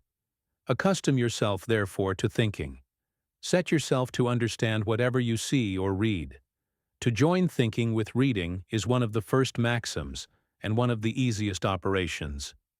How few think justly of the thinking few? How many never think who think they do? Chapter 31. The Self-Improvement Habit. If you want knowledge, you must toil for it. Ruskin. We excuse our sloth under the pretext of difficulty. Quintilian. What sculpture is to a block of marble, education is to the human soul. Addison. A boy is better unborn than untaught. Gascoigne. It is ignorance that wastes. It is knowledge that saves. An untaught faculty is at once quiescent and dead. N. D. Hillis. The plea that this or that man has no time for culture will vanish as soon as we desire culture so much that we begin to examine seriously into our present use of time. Matthew Arnold. Education, as commonly understood, is the process of developing the mind by means of books and teachers. When education has been neglected, either by reason of lack of opportunity or because advantage was not taken of the opportunities afforded, the one remaining hope is self-improvement. Opportunities for self-improvement surround us. The helps to self-improvement are abundant, and in this day of cheap books and free libraries, there can be no good excuse for neglect to use the faculties for mental growth and development which are so abundantly supplied. When we look at the difficulties which hindered the acquisition of knowledge 50 years to a century ago, the scarcity and the costliness of books, the value of the dimmest candlelight, the unremitting toil which left so little time for study, the physical weariness which had to be overcome to enable mental exertion in study, we may well marvel at the giants of scholarship those days of hardship produced. And when we add to educational limitations, physical disabilities, blindness, deformity, ill health, hunger and cold, we may feel shame as we contemplate the fullness of modern opportunity and the helps and incentives to study and self-development, which are so lavishly provided for our use and inspiration, and of which we make so little use. Self-improvement implies one essential feeling: the desire for improvement. If the desire exists, then improvement is usually accomplished only by the conquest of self, the material self, which seeks pleasure and amusement. The novel, the game of cards, the billiard cue, idle whittling and storytelling will have to be eschewed, and every available moment of leisure turned to account. For all who seek self-improvement, there is a lion in the way, the lion of self-indulgence, and it is only by the conquest of this enemy that progress is assured. Show me how a youth spends his evenings, his odd bits of time, and I will forecast his future. Does he look upon this leisure as precious, rich in possibilities, as containing golden material for his future life structure? Or does he look upon it as an opportunity for self-indulgence, for a light, flippant good time? The way he spends his leisure will give the keynote of his life, will tell whether he is dead in earnest, or whether he looks upon it as a huge joke. He may not be conscious of the terrible effects, the gradual deterioration of character which comes from a frivolous wasting of his evenings and half-holidays, but the character is being undermined just the same. Young men are often surprised to find themselves dropping behind their competitors, but if they will examine themselves, they will find that they have stopped growing, because they have ceased their effort to keep abreast of the times, to be widely read, to enrich life with self-culture. It is the right use of spare moments in reading and study which qualify men for leadership. And in many historic cases, the spare moments utilized for study were not spare in the sense of being the spare time of leisure. They were rather spared moments, moments spared from sleep, from mealtimes, from recreation. Where is the boy today who has less chance to rise in the world than Elihu Burritt, apprenticed at 16 to a blacksmith, in whose shop he had to work at the forge all the daylight, and often by candlelight? Yet he managed, by studying with a book before him at his meals, carrying it in his pocket that he might utilize every spare moment, and studying nights and holidays, to pick up an excellent education in the odds and ends of time which most boys throw away. While the rich boy and the idler were yawning and stretching and getting their eyes open, young Burritt had seized the opportunity and improved it. He had a thirst for knowledge and a desire for self-improvement, which overcame every obstacle in his pathway. A wealthy gentleman offered to pay his expenses at Harvard. But no, Elihu said he could get his education himself, even though he had to work 12 or 14 hours a day at the forge. Here was a determined boy. He snatched every spare moment at the anvil and forge as if it were gold. He believed, with Gladstone, that thrift of time would repay him in after years with usury, and that waste of it would make him dwindle. Think of a boy working nearly all the daylight in a blacksmith shop, and yet finding time to study 7 languages in a single year. It is not lack of ability that holds men down, but lack of industry. In many cases, the employee has a better brain, a better mental capacity than his employer. But he does not improve his faculties. He dulls his mind by cigarette smoking. He spends his money at the pool table, theater, or dance, and as he grows old, and the harness of perpetual service galls him, he grumbles at his lack of luck, his limited opportunity. The number of perpetual clerks is constantly being recruited by those who did not think it worthwhile as boys to learn to write a good hand or to master the fundamental branches of knowledge requisite in a business career. The ignorance common among young men and young women, in factories, stores, and offices, everywhere, in fact, in this land of opportunity, where youth should be well educated, is a pitiable thing in American life. On every hand, we see men and women of ability occupying inferior positions because they did not think it worthwhile in youth to develop their powers and to concentrate their attention on the acquisition of sufficient knowledge. Thousands of men and women find themselves held back, handicapped for life because of the seeming trifles which they did not think it worthwhile to pay attention to in their early days. Many a girl of good natural ability spends her most productive years as a cheap clerk, or in a mediocre position because she never thought it worthwhile to develop her mental faculties, or to take advantage of opportunities within reach to fit herself for a superior position. Thousands of girls unexpectedly thrown on their own resources have been held down all their lives because of neglected tasks in youth, which at the time were dismissed with a careless, "I don't think it worthwhile." They did not think it would pay to go to the bottom of any study at school, to learn to keep accounts accurately, or fit themselves to do anything in such a way as to be able to make a living by it. They expected to marry, and never prepared for being dependent on themselves, a contingency against which marriage, in many instances, is no safeguard. The trouble with most youths is that they are not willing to fling the whole weight of their being into their location. They want short hours, little work, and a lot of play. They think more of leisure and pleasure than of discipline and training in their great life specialty.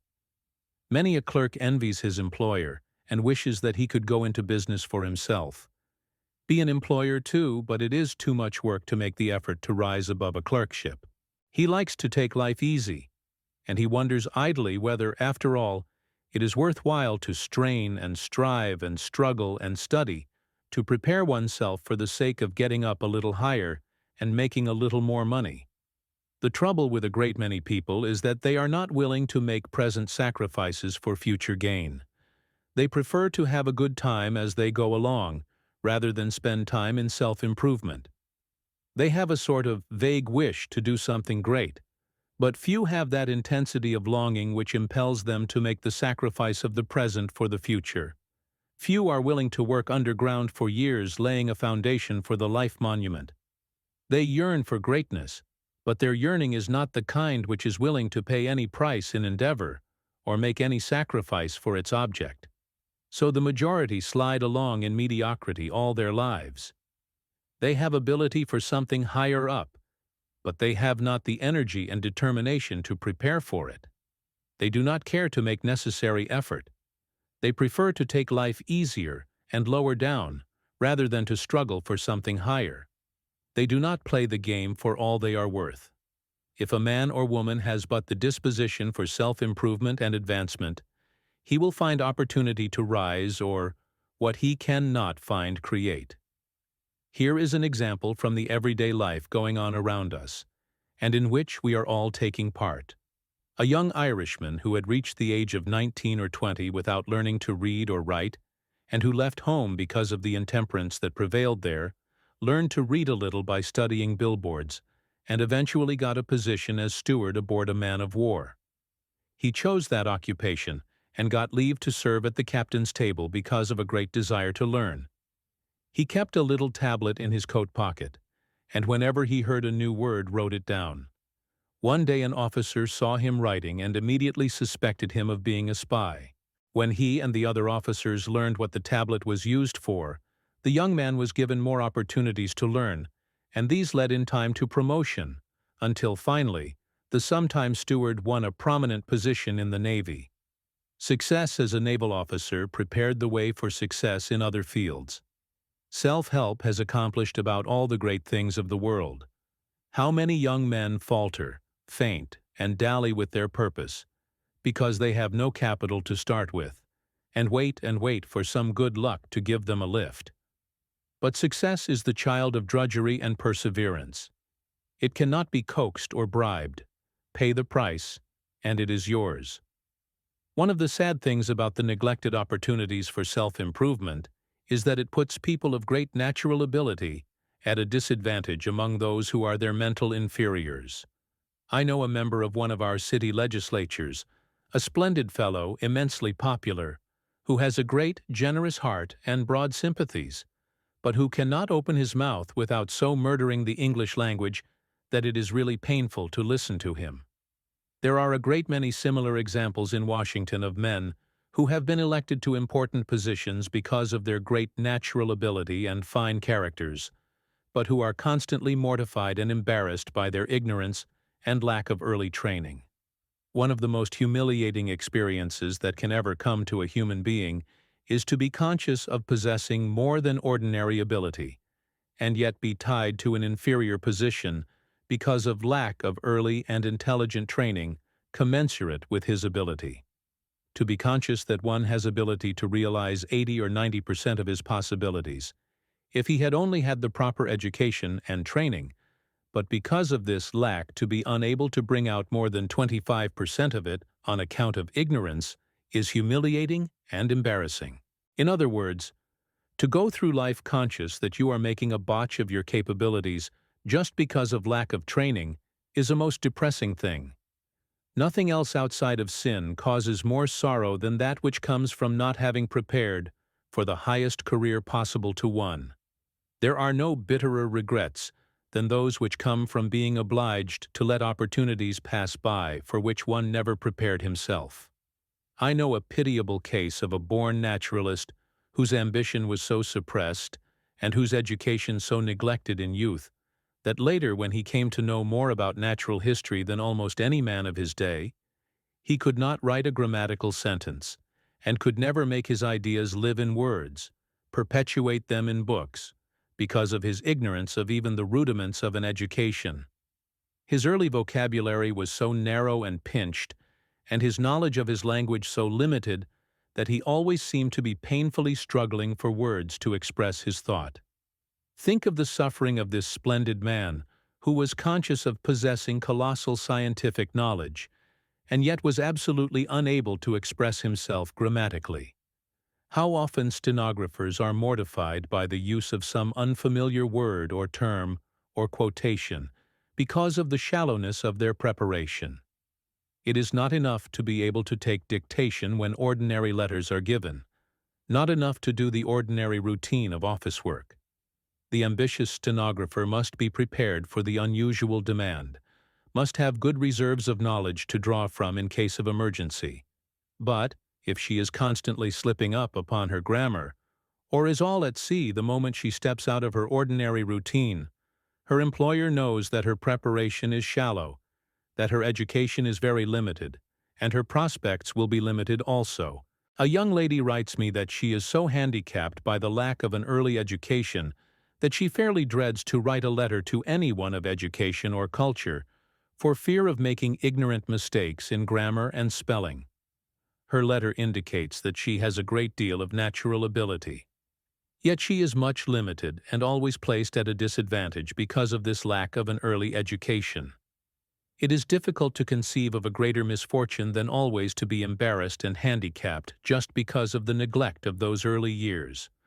I am often pained by letters from people, especially young people, which indicate that the writers have a great deal of natural ability, that they have splendid minds, but a large part of their ability is covered up, rendered ineffectual by their ignorance.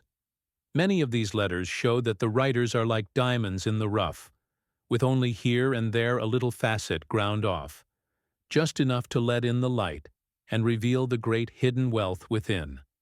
I always feel sorry for these people who have passed the school age and who will probably go through life with splendid minds handicapped by their ignorance, which even late in life they might largely or entirely overcome.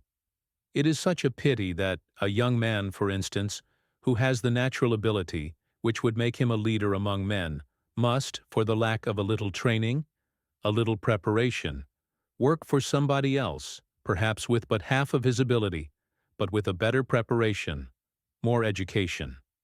Everywhere we see clerks, mechanics, employees in all walks of life, who cannot rise to anything like positions which correspond with their natural ability, because they have not had the education. They are ignorant. They cannot write a decent letter. They murder the English language, and hence their superb ability cannot be demonstrated and remains in mediocrity. The parable of the talents illustrates and enforces one of nature's sternest laws. To him that hath shall be given, from him that hath not shall be taken away, even that which he hath. Scientists call this law the survival of the fittest. The fittest are those who use what they have, who gain strength by struggle, and who survive by self-development by control of their hostile or helpful environment. The soil, the sunshine, the atmosphere are very liberal with the material for the growth of the plant or the tree, but the plant must use all it gets. It must work it up into flowers, into fruit, into leaf or fiber or something, or the supply will cease. In other words, the soil will not send any more building material up the sap than is used for growth, and the faster this material is used, the more rapid the growth, the more abundantly the material will come. The same law holds good everywhere. Nature is liberal with us if we utilize what she gives us. But if we stop using it, if we do not transform what she gives us into power, if we do not do some building somewhere, if we do not transform the material which she gives us into force and utilize that force, we not only find the supply cut off, but we find that we are growing weaker, less efficient. Everything in nature is on the move, either one way or the other. It is either going up or down. It is either advancing or retrograding. We cannot hold without using. Nature withdraws muscle or brain if we do not use them. She withdraws skill the moment we stop drilling efficiently, the moment we stop using our power. The force is withdrawn when we cease exercising it. A college graduate is often surprised years after he leaves the college to find that about all he has to show for his education is his diploma. The power, the efficiency which he gained there has been lost because he has not been using them. He thought at the time that everything was still fresh in his mind after his examination, that this knowledge would remain with him, but it has been slipping away from him every minute since he stopped using it. And only that has remained and increased, which he has used. The rest has evaporated. A great many college graduates 10 years afterwards find that they have but very little left to show for their 4 years course, because they have not utilized their knowledge. They have become weaklings without knowing it. They constantly say to themselves, "I have a college education, I must have some ability, I must amount to something in the world." But the college diploma has no more power to hold the knowledge you have gained in college than a piece of tissue paper over a gas jet can hold the gas in the pipe. Everything which you do not use is constantly slipping away from you. Use it or lose it. The secret of power is use. Ability will not remain with us. Force will evaporate the moment we cease to do something with it. The tools for self-improvement are at your hand. Use them. If the axe is dull, the more strength must be put forth. If your opportunities are limited, you must use more energy, put forth more effort. Progress may seem slow at first, but perseverance assures success. Line upon line, and precept upon precept, is the rule of mental upbuilding, and in due time ye shall reap if ye faint not. Chapter 32. Raising of Values. Destiny is not about thee, but within. Thyself must make thyself. The world is no longer clay, but rather iron in the hands of its workers, says Emerson. And men have got to hammer out a place for themselves by steady and rugged blows. To make the most of your stuff, be it cloth, iron, or character, this is success. Raising common stuff to priceless value is great success. The man who first takes the rough bar of wrought iron may be a blacksmith, who has only partly learned his trade, and has no ambition to rise above his anvil. He thinks that the best possible thing he can do with his bar is to make it into horseshoes, and congratulates himself upon his success. He reasons that the rough lump of iron is worth only 2 or 3 cents a pound, and that it is not worth while to spend much time or labor on it. His enormous muscles and small skill have raised the value of the iron from $1 perhaps to $10. Along comes a cutler, with a little better education, a little more ambition, a little finer perception, and says to the blacksmith, "Is this all you can see in that iron? Give me a bar, and I will show you what brains and skill and hard work can make of it."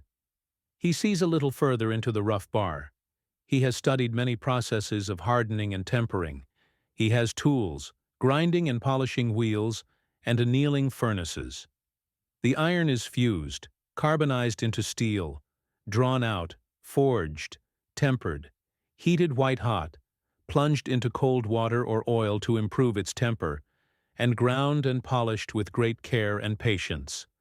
When this work is done, he shows the astonished blacksmith $2,000 worth of knife blades, where the latter only saw $10 worth of crude horseshoes.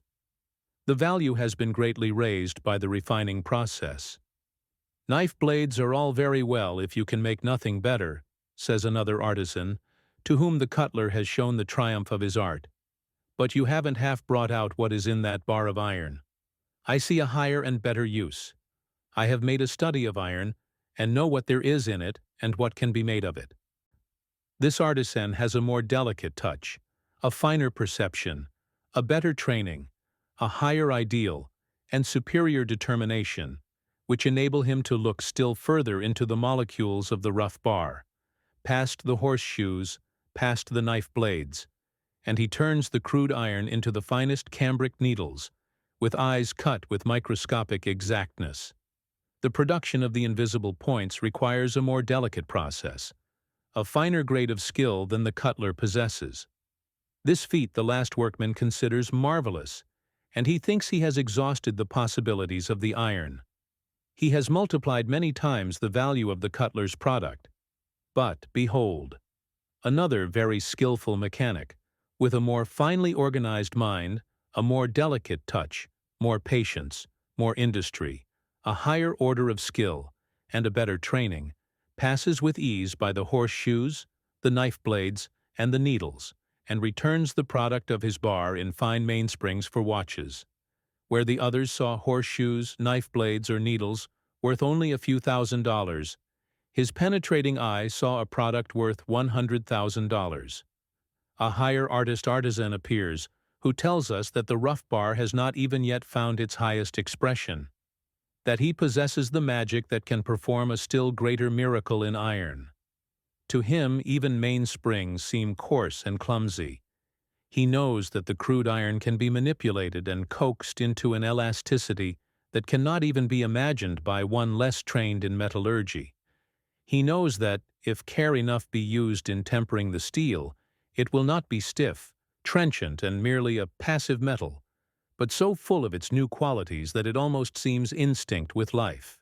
With penetrating, almost clairvoyant vision, this artisan sees how every process of mainspring making can be carried further, and how, at every stage of manufacture, more perfection can be reached. How the texture of the metal can be so much refined that even a fiber, a slender thread of it, can do marvelous work. He puts his bar through many processes of refinement and fine tempering, and in triumph turns his product into almost invisible coils of delicate hairsprings. After infinite toil and pain, he has made his dream true. He has raised the few dollars worth of iron to a value of $1 million, perhaps 40 times the value of the same weight of gold. Still another workman, whose processes are so almost infinitely delicate, whose product is so little known, by even the average educated man, that his trade is unmentioned by the makers of dictionaries and encyclopedias, takes but a fragment of one of the bars of steel, and develops its higher possibilities with such marvelous accuracy, such ethereal fineness of touch, that even mainsprings and hairsprings are looked back upon as coarse, crude, and cheap. When his work is done, he shows you a few of the minutely barbed instruments used by dentists to draw out the finest branches of the dental nerves. While a pound of gold, roughly speaking, is worth about $250, a pound of these slender, barbed filaments of steel, if a pound could be collected, might be worth hundreds of times as much. Other experts may still further refine the product, but it will be many a day before the best will exhaust the possibilities of a metal that can be subdivided until its particles will float in the air. It sounds magical, but the magic is only that wrought by the application of the homeliest virtues, by the training of the eye, the hand, the perception, by painstaking care, by hard work, and by determination and grit. If a metal possessing only a few coarse material qualities is capable of such marvelous increase in value by mixing brains with its molecules, who shall set bounds to the possibilities of the development of a human being, that wonderful compound of physical, mental, moral, and spiritual forces? Whereas, in the development of iron, a dozen processes are possible, 1,000 influences may be brought to bear upon mind and character. While the iron is an inert mass acted upon by external influences only, the human being is a bundle of forces, acting and counteracting, yet all capable of control and direction by the higher self, the real, dominating personality. The difference in human attainment is due only slightly to the original material. It is the ideal followed and unfolded. The effort made, the processes of education and experience undergone that fuse, hammer, and mold our life bar into its ultimate development. Life, everyday life, has counterparts of all the tortures the iron undergoes, and through them it comes to its highest expression. The blows of opposition, the struggles amid want and woe, the fiery trials of disaster and bereavement, the crushings of iron circumstances, the raspings of care and anxiety, the grinding of constant difficulties, the rebuffs that chill enthusiasm, the weariness of years of dry, dreary drudgery in education and discipline. All these are necessary to the man who would reach the highest success.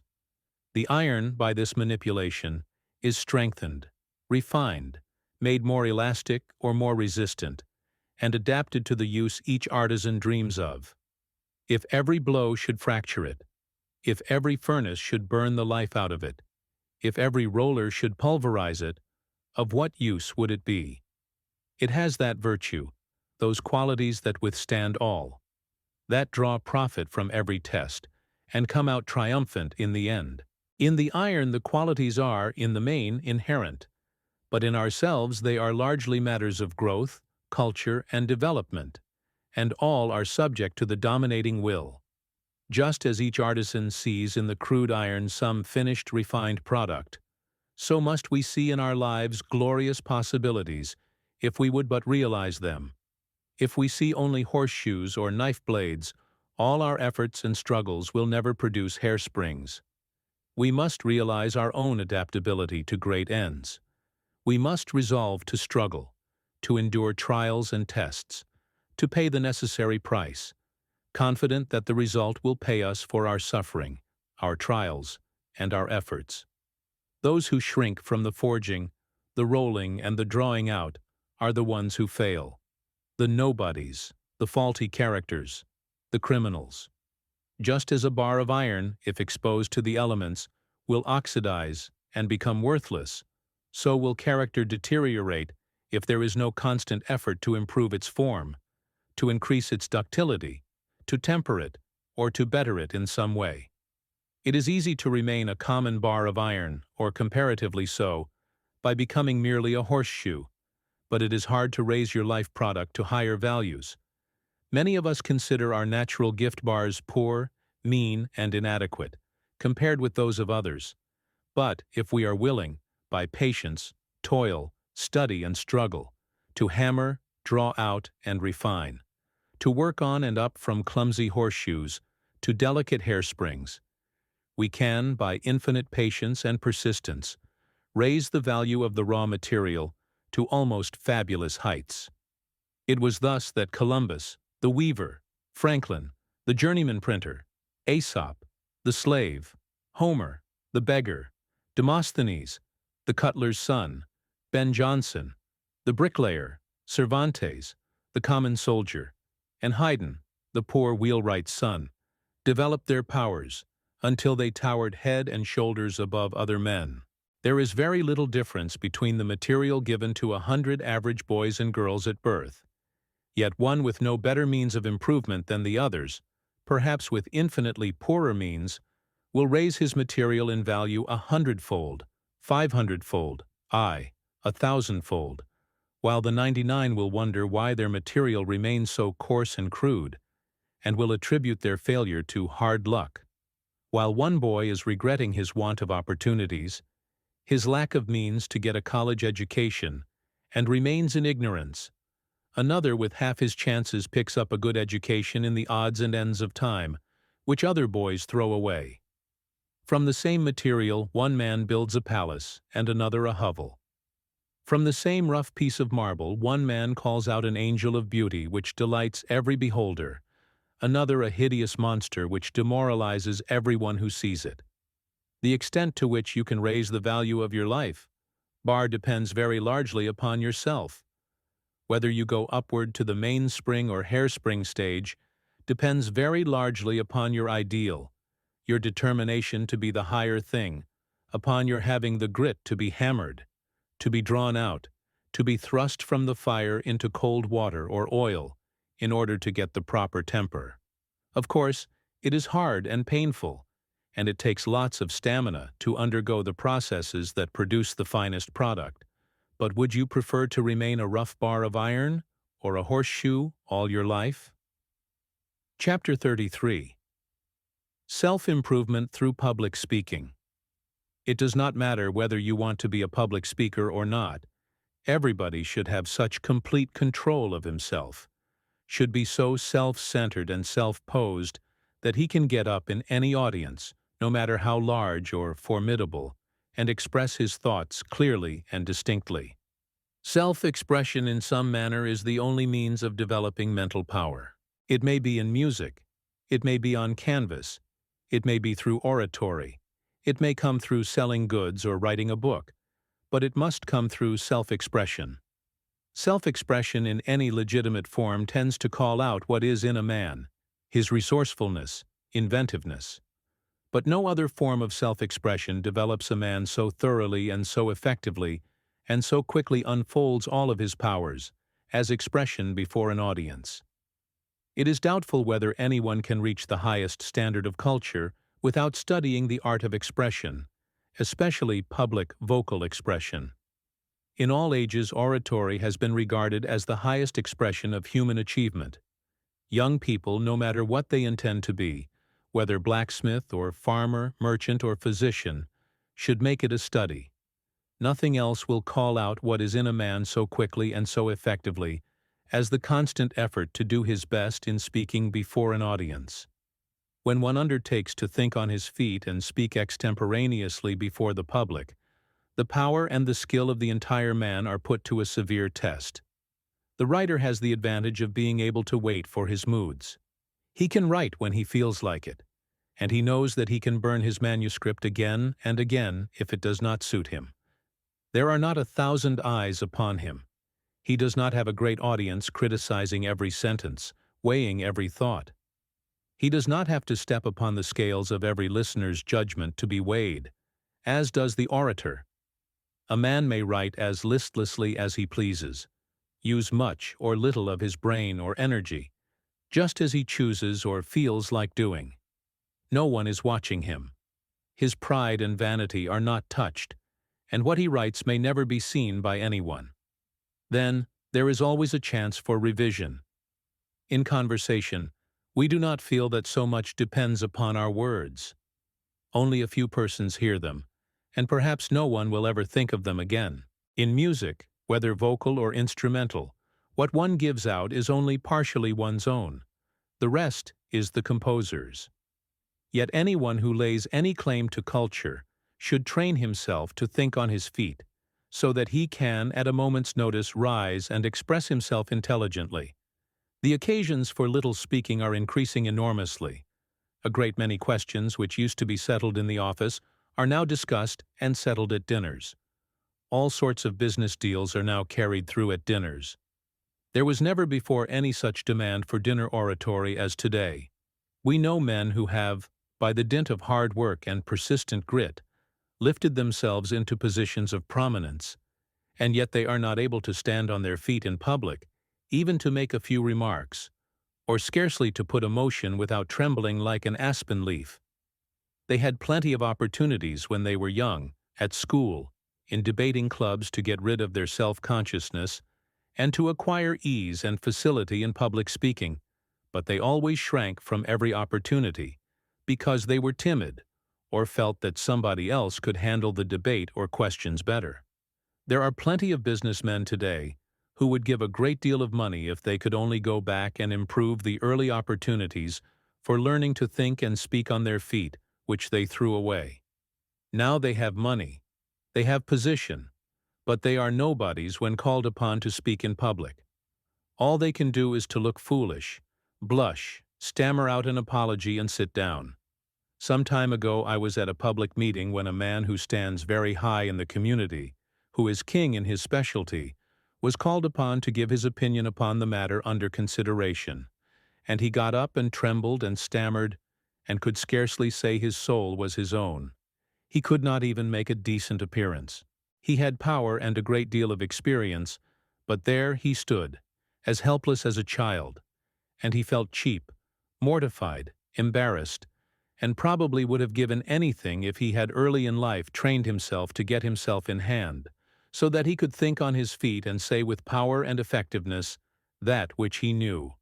At the very meeting where this strong man, who had the respect and confidence of everybody who knew him, and who made such a miserable failure of his attempt to give his opinion upon an important public matter on which he was well posted, being so confused and self-conscious and stage-struck that he could say scarcely anything, a shallow-brained businessman in the same city, who hadn't 100th part of the other man's practical power in affairs, got up and made a brilliant speech, and strangers no doubt thought that he was much the stronger man. He had simply cultivated the ability to say his best thing on his feet, and the other man had not, and was placed at a tremendous disadvantage.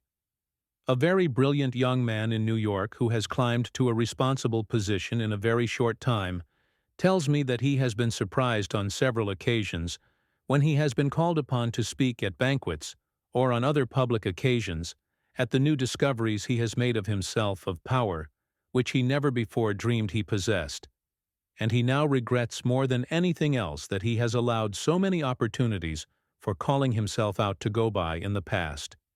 The effort to express one's ideas in lucid, clean-cut, concise, telling English tends to make one's everyday language choicer and more direct, and improves one's diction generally. In this and other ways, speech-making develops mental power and character. This explains the rapidity with which a young man develops in school or college when he begins to take part in public debates or in debating societies. Every man, says Lord Chesterfield, may choose good words instead of bad ones, and speak properly instead of improperly. He may have grace in his motions and gestures, and may be a very agreeable instead of disagreeable speaker if he will take care and pains. It is a matter of painstaking and preparation. There is everything in learning what you wish to know. Your vocal culture, manner, and mental furnishing are to be made a matter for thought and careful training. Nothing will tire an audience more quickly than monotony, everything expressed on the same dead level. There must be variety. The human mind tires very quickly without it. This is especially true of a monotonous tone. It is a great art to be able to raise and lower the voice with sweet flowing cadences which please the ear. Gladstone said, 99 men in every 100 never rise above mediocrity, because the training of the voice is entirely neglected and considered of no importance. It was indeed said of a certain Duke of Devonshire that he was the only English statesman who ever took a nap during the progress of his own speech. He was a perfect genius for dry, uninteresting oratory, moving forward with a monotonous droning, and pausing now and then as if refreshing himself by slumber. In thinking on one's feet before an audience, one must think quickly, vigorously, effectively. At the same time he must speak effectively through a properly modulated voice, with proper facial and bodily expression and gesture. This requires practice in early life. In youth, the would-be orator must cultivate robust health, since force, enthusiasm, conviction, willpower are greatly affected by physical condition. One, too, must cultivate bodily posture and have good habits at easy command. What would have been the result of Webster's reply to Hayne, the greatest oratorical effort ever made on this continent, if he had sat down in the Senate and put his feet on his desk? Think of a great singer like Nordica attempting to electrify an audience while lounging on a sofa or sitting in a slouchy position. An early training for effective speaking will make one careful to secure a good vocabulary by good reading and a dictionary. One must know words. There is no class of people put to such a severe test of showing what is in them as public speakers. No other men who run such a risk of exposing their weak spots or making fools of themselves in the estimation of others, as do orators. Public speaking, thinking on one's feet, is a powerful educator, except to the thick-skinned man, the man who has no sensitiveness, or who does not care for what others think of him. Nothing else so thoroughly discloses a man's weaknesses or shows up his limitations of thought, his poverty of speech, his narrow vocabulary. Nothing else is such a touchstone of the character and the extent of one's reading, the carefulness or carelessness of his observation. Close, compact statement must be had. Learn to stop when you get through. Do not keep stringing out conversation or argument after you have made your point. You only weaken your case and prejudice people against you for your lack of tact, good judgment, or sense of proportion. Do not neutralize all the good impression you have made by talking on and on long after you have made your point. The attempt to become a good public speaker is a great awakener of all the mental faculties. The sense of power that comes from holding attention, stirring the emotions, or convincing the reason of an audience, gives self-confidence, assurance, self-reliance, arouses ambition, and tends to make one more effective in every particular. One's manhood, character, learning, judgment of his opinions, all things that go to make him what he is, are being unrolled like a panorama. Every mental faculty is quickened, every power of thought and expression spurred. Thoughts rush for utterance, words press for choice. The speaker summons all his reserves of education, of experience, of natural or acquired ability, and masses all his forces in the endeavor to capture the approval and applause of the audience. Such an effort takes hold of the entire nature, beads the brow, fires the eye, flushes the cheek, and sends the blood surging through the veins. Dormant impulses are stirred, half-forgotten memories revived, the imagination quickened to see figures and similes that would never come to calm thought. This forced awakening of the whole personality has effects reaching much further than the oratorical occasion. The effort to marshal all one's reserves in a logical and orderly manner, to bring to the front all the power one possesses, leaves these reserves permanently better in hand, more readily in reach. The debating club is the nursery of orators.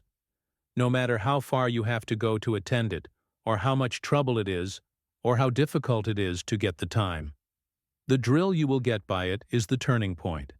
Lincoln, Wilson, Webster, Choate, Clay, and Patrick Henry got their training in the old-fashioned debating society. Do not think that because you do not know anything about parliamentary law, that you should not accept the presidency of your club or debating society. This is just the place to learn, and when you have accepted the position, you can post yourself on the rules, and the chances are that you will never know the rules until you are thrust into the chair where you will be obliged to give rulings. Join just as many young people's organizations, especially self-improvement organizations, as you can, and force yourself to speak every time you get a chance. If the chance does not come to you, make it.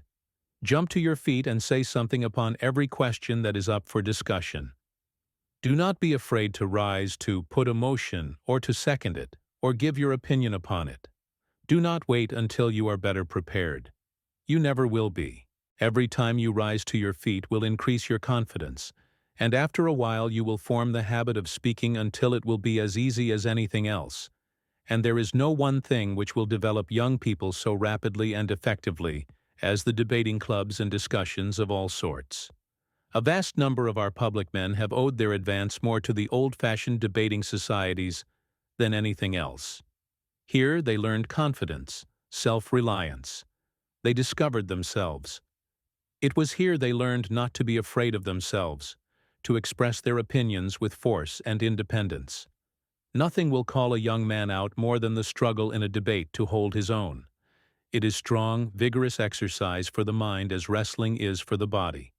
Do not remain way back on the back seat. Go up front. Do not be afraid to show yourself. This shrinking into a corner and getting out of sight and avoiding publicity is fatal to self-confidence.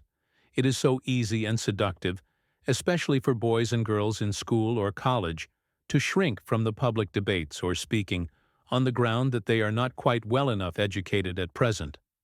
They want to wait until they can use a little better grammar, until they have read more history and more literature, until they have gained a little more culture and ease of manner. The way to acquire grace, ease, facility. The way to get poise and balance so that you will not feel disturbed in public gatherings is to get the experience. Do the thing so many times that it will become second nature to you.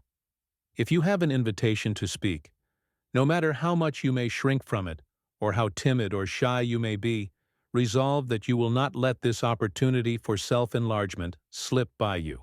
We know of a young man who has a great deal of natural ability for public speaking, and yet he is so timid that he always shrinks from accepting invitations to speak at banquets or in public because he is so afraid that he has not had experience enough. He lacks confidence in himself. He is so proud and so afraid that he will make some slip which will mortify him, that he has waited and waited and waited, until now he is discouraged and thinks that he will never be able to do anything in public speaking at all. He would give anything in the world if he had only accepted all of the invitations he has had, because then he would have profited by experience. It would have been 1,000 times better for him to have made a mistake, or even to have broken down entirely a few times, than to have missed the scores of opportunities which would undoubtedly have made a strong public speaker of him. What is technically called stage fright is very common. A college boy recited an address to the conscript fathers. His professor asked, "Is that the way Caesar would have spoken it?" "Yes," he replied, "if Caesar had been scared half to death, and as nervous as a cat." An almost fatal timidity seizes on an inexperienced person when he knows that all eyes are watching him, that everybody in his audience is trying to measure and weigh him, studying him, scrutinizing him to see how much there is in him, what he stands for, and making up their minds whether he measures more or less than they expected.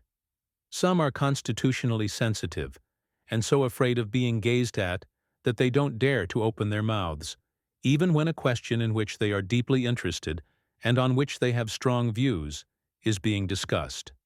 At debating clubs, meetings of literary societies, or gatherings of any kind, they sit dumb, longing, yet fearing to speak. The sound of their own voices, if they should get on their feet to make a motion or to speak in a public gathering, would paralyze them. The mere thought of asserting themselves, of putting forward their views or opinions on any subject as being worthy of attention or as valuable as those of their companions, makes them blush and shrink more into themselves. This timidity is often, however, not so much the fear of one's audience, as the fear lest one can make no suitable expression of his thought. The hardest thing for the public speaker to overcome is self-consciousness.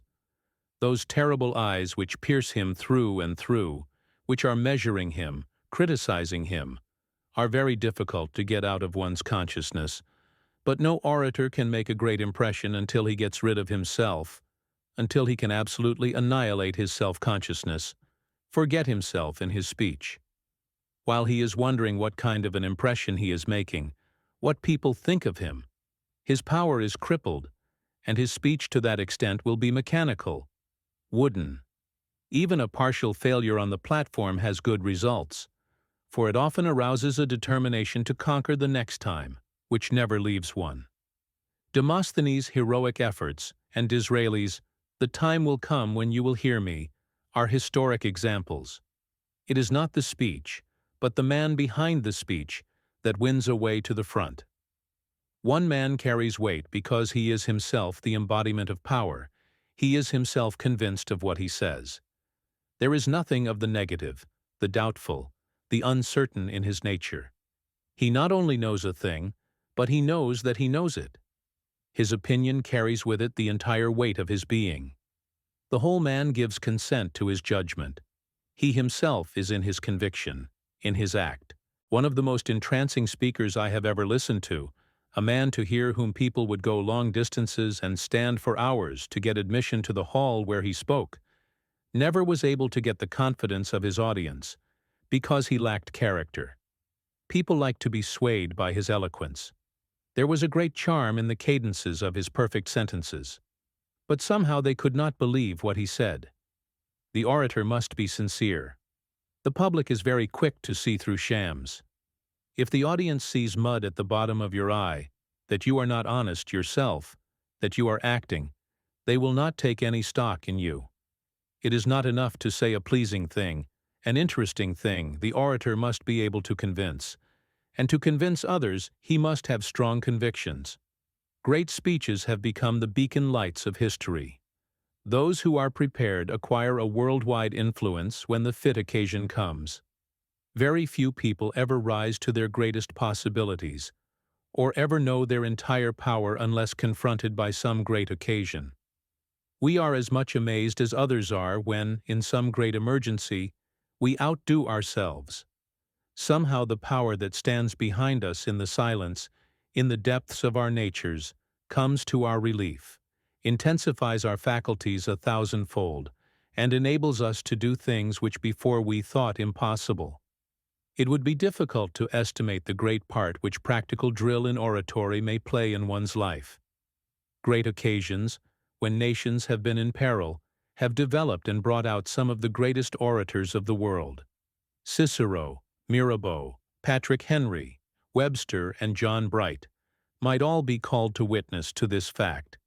The occasion had much to do with the greatest speech delivered in the United States Senate, Webster's reply to Hayne. Webster had no time for immediate preparation, but the occasion brought all the reserves in this giant, and he towered so far above his opponent that Hayne looked like a pygmy in comparison. The pen has discovered many a genius, but the process is slower and less effective than the great occasion that discovers the orator. Every crisis calls out ability, previously undeveloped and perhaps unexpected. No orator living was ever great enough to give out the same power and force and magnetism to an empty hall, to empty seats, that he could give to an audience capable of being fired by his theme. In the presence of the audience lies a fascination, an indefinable magnetism that stimulates all the mental faculties and acts as a tonic and vitalizer. An orator can say before an audience what he could not possibly say before he went on the platform, just as we can often say to a friend in animated conversation things which we could not possibly say when alone. As when two chemicals are united, a new substance is formed from the combination, which did not exist in either alone. He feels surging through his brain the combined force of his audience, which he calls inspiration, a mighty power which did not exist in his own personality. Actors tell us that there is an indescribable inspiration which comes from the orchestra, the footlights, the audience, which it is impossible to feel at a cold mechanical rehearsal. There is something in a great sea of expectant faces which awakens the ambition and arouses the reserve of power which can never be felt except before an audience. The power was there just the same before, but it was not aroused.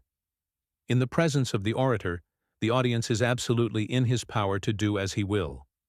They laugh or cry as he pleases, or rise and fall at his bidding, until he releases them from the magic spell. What is oratory but to stir the blood of all hearers, to so arouse their emotions that they cannot control themselves a moment longer without taking the action to which they are impelled? His words are laws, may be well said of the statesman whose orations sway the world. What art is greater than that of changing the minds of men? Wendell Phillips so played upon the emotions, so changed the convictions of Southerners who hated him, but who were curious to listen to his oratory, that, for the time being, he almost persuaded them that they were in the wrong. I have seen him when it seemed to me that he was almost godlike in his power.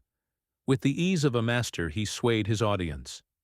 Some who hated him in the slavery days were there, and they could not resist cheering him. He warped their own judgment and for the time took away their prejudice. When James Russell Lowell was a student, said Wetmore Story, he and Story went to Faneuil Hall to hear Webster. They meant to hoot him for his remaining in Tyler's cabinet. It would be easy, they reasoned, to get the 3,000 people to join them. When he begun, Lowell turned pale and Story livid. His great eyes, they thought, were fixed on them. His opening words changed their scorn to admiration and their contempt to approbation. "He gave us a glimpse into the Holy of Holies," said another student, in relating his experience in listening to a great preacher. Is not oratory a fine art? The wellspring of eloquence, when upgushing as the very water of life, quenches the thirst of myriads of men, like the smitten rock of the wilderness reviving the life of desert wanderers. Chapter 34. The Triumphs of the Common Virtues. The talent of success is nothing more than doing what you can do well, and doing well whatever you do, without a thought of fame. Longfellow. It is not a question of what a man knows, but what use he can make of what he knows. J.G. Holland. Seest thou a man diligent in business? He shall stand before kings. Solomon. The most encouraging truth that can be impressed upon the mind of youth is this: what man has done, man may do. Men of great achievements are not to be set on pedestals and reverenced as exceptions to the average of humanity. Instead, these great men are to be considered as setting a standard of success for the emulation of every aspiring youth. Their example shows what can be accomplished by the practice of the common virtues: diligence, patience, thrift, self-denial, determination, industry, and persistence. We can best appreciate the uplifting power of these simple virtues, which all may cultivate and exercise, by taking some concrete example of great success which has been achieved by patient plodding toward a definite goal. No more illustrious example of success won by the exercise of common virtues can be offered than Abraham Lincoln, rail splitter and president. Probably Lincoln has been the hero of more American boys during the last 2 generations than any other American character. Young people look upon him as a marvelous being, raised up for a divine purpose. And yet, if we analyze his character, we find it made up of the humblest virtues, the commonest qualities. The poorest boys and girls, who look upon him as a demigod, possess these qualities. The strong thing about Lincoln was his manliness, his straightforward, downright honesty. You could depend upon him. He was ambitious to make the most of himself. He wanted to know something, to be somebody, to lift his head up from his humble environment and be of some account in the world. He simply wanted to better his condition. It is true that he had a divine hunger for growth, a passion for a larger and completer life than that of those about him. But there is no evidence of any great genius, any marvelous powers. He was a simple man, never straining after effect. His simplicity was his chief charm.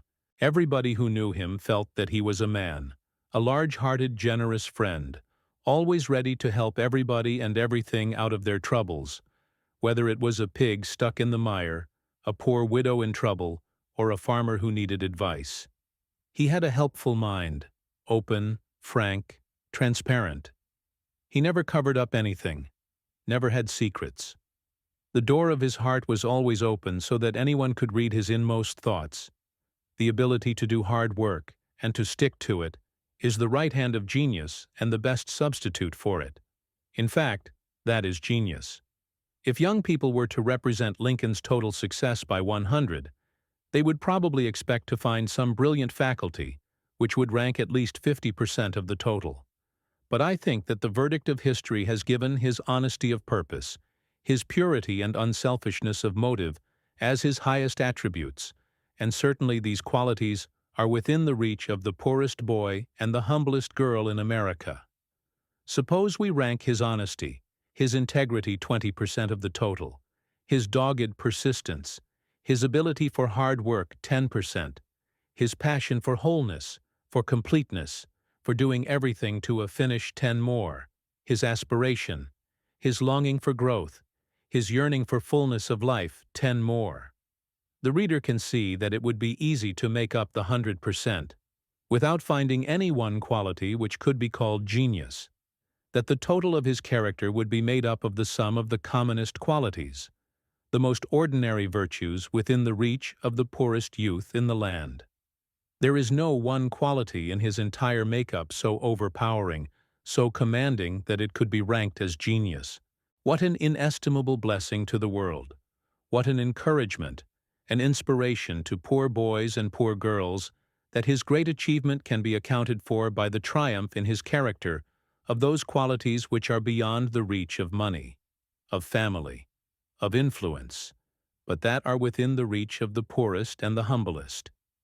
In a speech to the people in Colorado mountains, Roosevelt said, "You think that my success is quite foreign to anything you can achieve. Let me assure you that the big prizes I have won are largely accidental. If I have succeeded, it is only as any one of you can succeed, merely because I have tried to do my duty, as I saw it in my home and in my business, and as a citizen.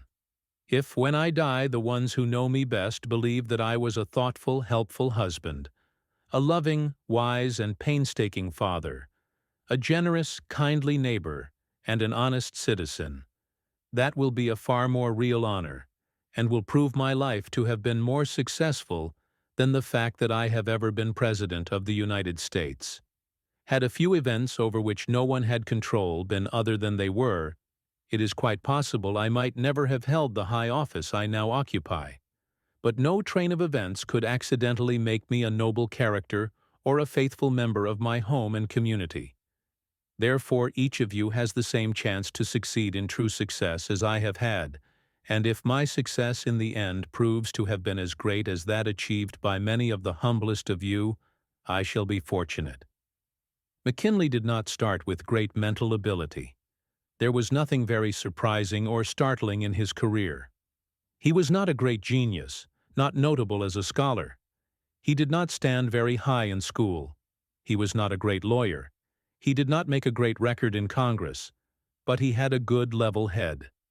He had the best substitute for genius, the ability for hard work and persistence. He knew how to keep plodding, how to hang on, and he knew that the only way to show what he was made of in Congress was to stick to one thing, and he made a specialty of the tariff, following the advice of a statesman friend. The biographies of the giants of the race are often discouraging to the average poor boy, because the moment he gets the impression that the character he is reading about was a genius, the effect is largely lost upon himself, because he knows that he is not a genius, and he says to himself, "This is very interesting reading, but I can never do those things." But when he reads the life of McKinley, he does not see any reason why he could not do the same things himself, because there were no great jumps, no great leaps and bounds in his life from particular ability or special opportunity. He had no very brilliant talents, but he averaged well. He had good common sense and was a hard worker. He had tact and diplomacy and made the most of every opportunity. Nothing can keep from success the man who has iron in his blood and is determined that he will succeed. When he is confronted by barriers, he leaps over them, tunnels through them, or makes a way around them. Obstacles only serve to stiffen his backbone, increase his determination, sharpen his wits, and develop his innate resources. The record of human achievement is full of the truth. There is no difficulty to him who wills. All the performances of human art, at which we look with praise and wonder, says Johnson, are instances of the resistless force of perseverance. It has been well said that from the same materials one man builds palaces, another hovels, one warehouses, another villas. Bricks and mortar are mortar and bricks until the architect makes them something else. The boulder which was an obstacle in the path of the weak becomes a stepping stone in the pathway of the resolute. The difficulties which dishearten one man only stiffen the sinews of another, who looks on them as a sort of mental springboard by which to vault across the gulf of failure to the sure, solid ground of full success. One of the greatest generals on the Confederate side in the Civil War, Stonewall Jackson, was noted for his slowness. With this he possessed great application and dogged determination. If he undertook a task, he never let go till he had it done. So when he went to West Point, His habitual class response was that he was too busy getting the lesson of a few days back to look at the one of the day. He kept up this steady gait, and from the least promising plebe came out 17th in a class of 70, distancing 53 who started with better attainments and better minds. His classmates used to say that if the course was 10 years instead of 4, he would come out first. The world always stands aside for the determined man. You will find no royal road to your triumph. There is no open door to the temple of success. One of the commonest of common virtues is perseverance, yet it has been the open sesame of more fast-locked doors of opportunity than have brilliant tributes. Every man and woman can exercise this virtue of perseverance, can refuse to stop short of the goal of ambition, can decline to turn aside in search of pleasures that do but hinder progress. The romance of perseverance under a special difficulty is one of the most fascinating subjects in history. Tenacity of purpose has been characteristic of all characters who have left their mark on the world. Perseverance, it has been said, is the statesman's brain, the warrior's sword, the inventor's secret, the scholar's open sesame. Persistency is to talent what steam is to the engine. It is the driving force by which the machine accomplishes the work for which it was intended. A great deal of persistency, with a very little talent, can be counted on to go farther than a great deal of talent without persistency. You cannot keep a determined man from success. Take away his money, and he makes spurs of his poverty to urge him on. Lock him up in a dungeon, and he writes the immortal Pilgrim's Progress. Stick to a thing and carry it through in all its completeness and proportion, and you will become a hero. You will think better of yourself. Others will exalt you. Thoroughness is another of the common virtues which all may cultivate. The man who puts his best into every task will leave far behind the man who lets a job go with the comment, "That's good enough." Nothing is good enough unless it reflects our best. Daniel Webster had no remarkable traits of character in his boyhood. He was sent to Phillips Exeter Academy in New Hampshire, and stayed there only a short time when a neighbor found him crying on his way home and asked the reason. Daniel said he despaired of ever making a scholar. He said the boys made fun of him for always being at the foot of the class, and that he had decided to give up and go home. The friend said he ought to go back and see what hard study would do. He went back, applied himself to his studies with determination to win, and it was not long before he silenced those who had ridiculed him, by reaching the head of the class and remaining there. Fidelity to duty has been a distinguishing virtue in men who have risen to positions of authority and command. It has been observed that the dispatches of Napoleon rang with the word glory. Wellington's dispatches centered around the common word duty. Nowadays people seem unwilling to tread the rough path of duty, and by patience and steadfast perseverance step into the ranks of those the country delights to honor. Every little while I get letters from young men who say, if they were positively sure that they could be a Webster in law, they would devote all their energies to study, fling their whole lives into their work. Or if they could be an Edison in invention, or a great leader in medicine, or a merchant prince like Wanamaker or Marshall Field, they could work with enthusiasm and zeal and power and concentration. They would be willing to make any sacrifice, to undergo any hardship in order to achieve what these men have achieved. But many of them say they do not feel that they have the marvelous ability, the great genius, the tremendous talent exhibited by those leaders, and so they are not willing to make the great exertion.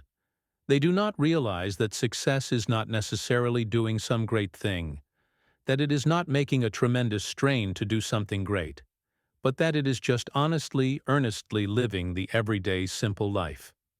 It is by the exercise of the common everyday virtues. It is by trying to do everything one does to a complete finish. It is by trying to be scrupulously honest in every transaction.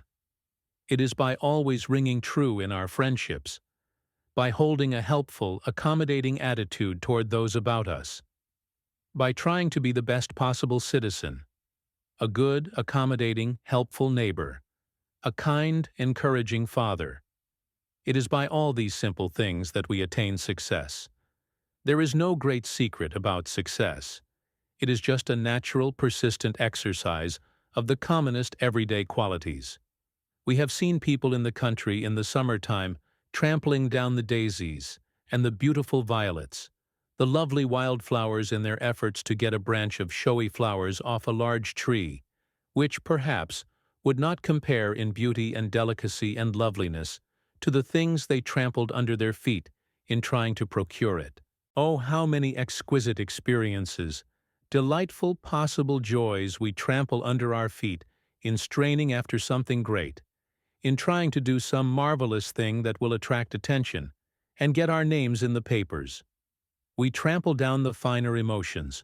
We spoil many of the most delicious things in life in our scrambling in greed to grasp something which is unusual, something showy that we can wave before the world in order to get its applause. In straining for effect, in the struggle to do something great and wonderful, we miss the little successes, the sum of which would make our lives sublime. And often, after all this straining and struggling for the larger, for the grander things, we miss them. And then we discover to our horror what we have missed on the way up. What sweetness, what beauty, what loveliness, what a lot of common, homely, cheering things we have lost in the useless struggle. Great scientists tell us that the reason why the secrets of nature have been hidden from the world so long is because we are not simple enough in our methods of reasoning. That investigators are always looking for unusual phenomena, for something complicated. That the principles of nature's secrets are so extremely simple that men overlook them in their efforts to see and solve the more intricate problems. It is most unfortunate that so many young people get the impression that success consists in doing some marvelous thing, that there must be some genius born in the man who achieves it, else he could not do such remarkable things. Chapter 35. Getting Aroused. "How's the boy getting on, Davis?" asked Farmer John Field, as he watched his son, Marshall, waiting upon a customer. "Well, John, you and I are old friends," replied Deacon Davis, as he took an apple from a barrel and handed it to Marshall's father as a peace offering. "We are old friends, and I don't want to hurt your feelings, but I'm a blunt man, and air going to tell you the truth. Marshall is a good, steady boy, all right, but he wouldn't make a merchant if he stayed in my store 1,000 years. He weren't cut out for a merchant. Take him back to the farm, John, and teach him how to milk cows." If Marshall Field had remained as clerk in Deacon Davis's store in Pittsfield, Massachusetts, where he got his first position, he could never have become one of the world's merchant princes. But when he went to Chicago and saw the marvelous examples around him of poor boys who had won success, it aroused his ambition and fired him with the determination to be a great merchant himself. If others can do such wonderful things, he asked himself, why cannot I? Of course, there was the making of a great merchant in Mr. Field from the start, but circumstances, an ambition-arousing environment, had a great deal to do with stimulating his latent energy and bringing out his reserve force. It is doubtful if he would have climbed so rapidly in any other place than Chicago. In 1856, when young Field went there, this marvelous city was just starting on its unparalleled career. It had then only about 85,000 inhabitants. A few years before, it had been a mere Indian trading village.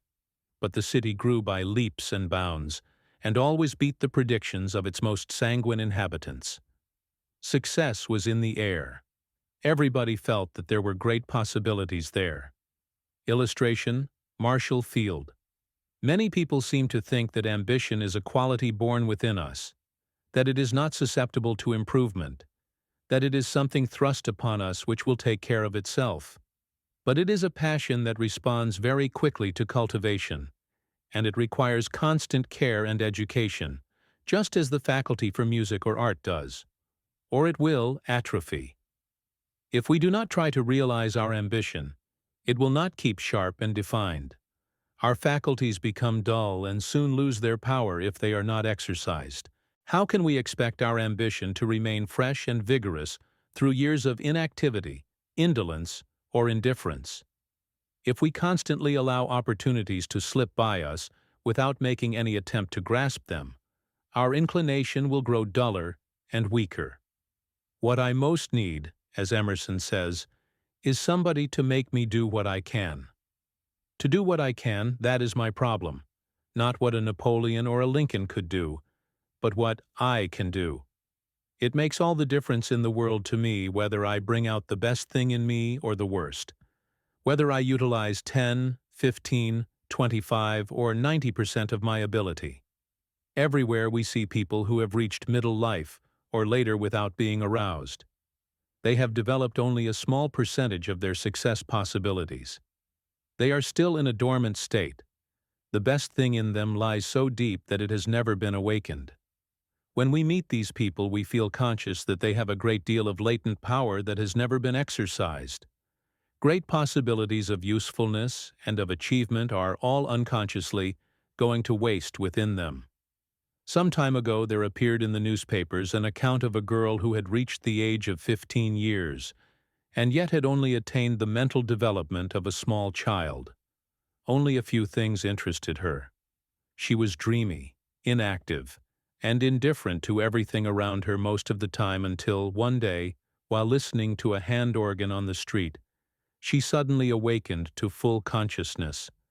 She came to herself, her faculties were aroused, and in a few days she leapt forward years in her development. Almost in a day she passed from childhood to budding womanhood. Most of us have an enormous amount of power, of latent force, slumbering within us, as it slumbered in this girl, which could do marvels if we would only awaken it. The judge of the municipal court in a flourishing western city, one of the most highly esteemed jurists in his state, was in middle life, before his latent power was aroused, an illiterate blacksmith. He is now 60, the owner of the finest library in his city, with the reputation of being its best-read man, and one whose highest endeavor is to help his fellow man. What caused the revolution in his life? The hearing of a single lecture on the value of education. This was what stirred the slumbering power within him, awakened his ambition, and set his feet in the path of self-development. I have known several men who never realized their possibilities until they reached middle life. Then they were suddenly aroused, as if from a long sleep, by reading some inspiring, stimulating book, by listening to a sermon or a lecture, or by meeting some friend, someone with high ideals, who understood, believed in, and encouraged them.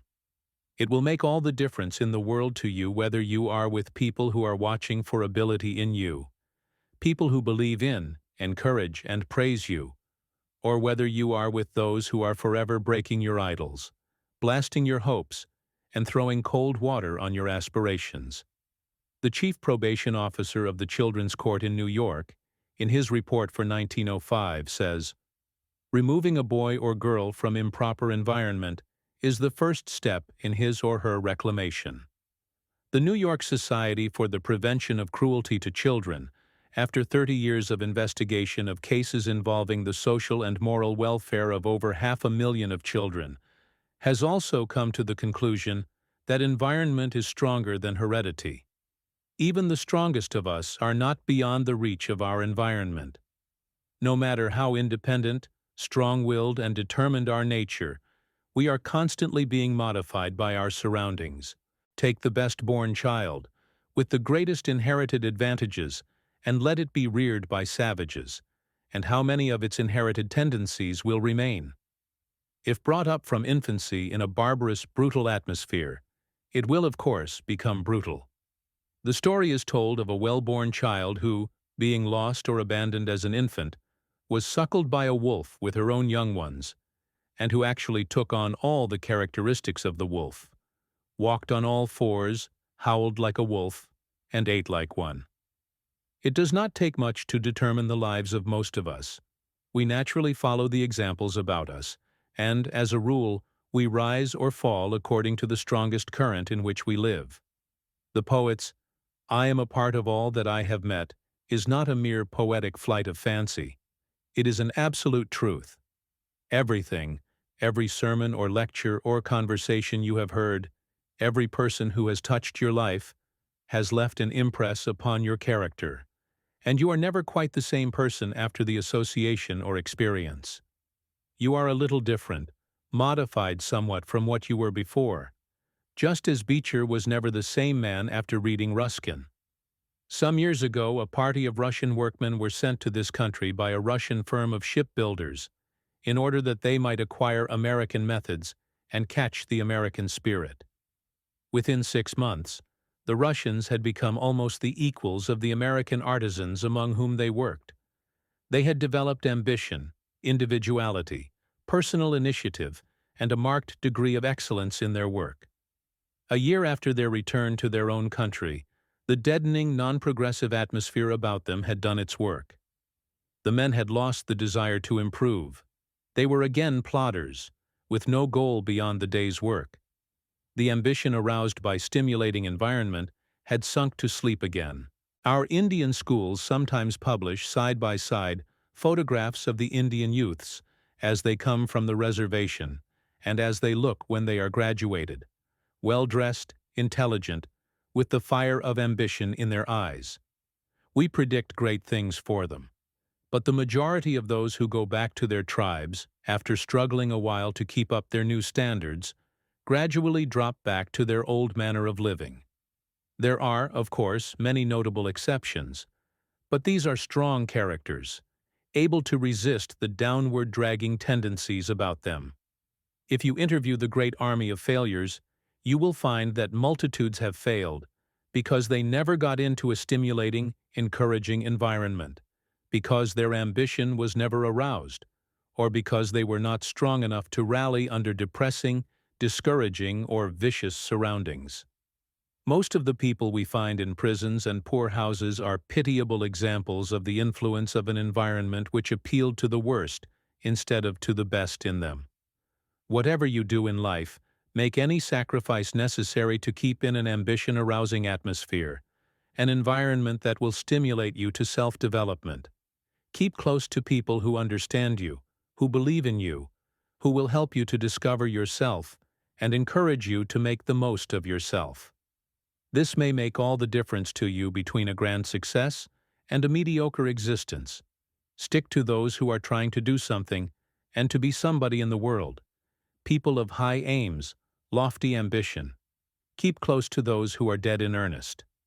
Ambition is contagious. You will catch the spirit that dominates in your environment. The success of those about you who are trying to climb upward will encourage and stimulate you to struggle harder if you have not done quite so well yourself. There is a great power in a battery of individuals who are struggling for the achievement of high aims, a great magnetic force which will help you to attract the object of your ambition. It is very stimulating to be with people whose aspirations run parallel with your own. If you lack energy, if you are naturally lazy, indolent, or inclined to take it easy, you will be urged forward by the constant prodding of the more ambitious. Chapter 36. The Man with an Idea. He who wishes to fulfill his mission must be a man of one idea, that is, of one great overmastering purpose, overshadowing all his aims, and guiding and controlling his entire life. Bait. A healthful hunger for a great idea is the beauty and blessedness of life. Jean Ingelow. A profound conviction raises a man above the feeling of ridicule. J. Stuart Mill. Ideas go booming through the world louder than cannon. Thoughts are mightier than armies.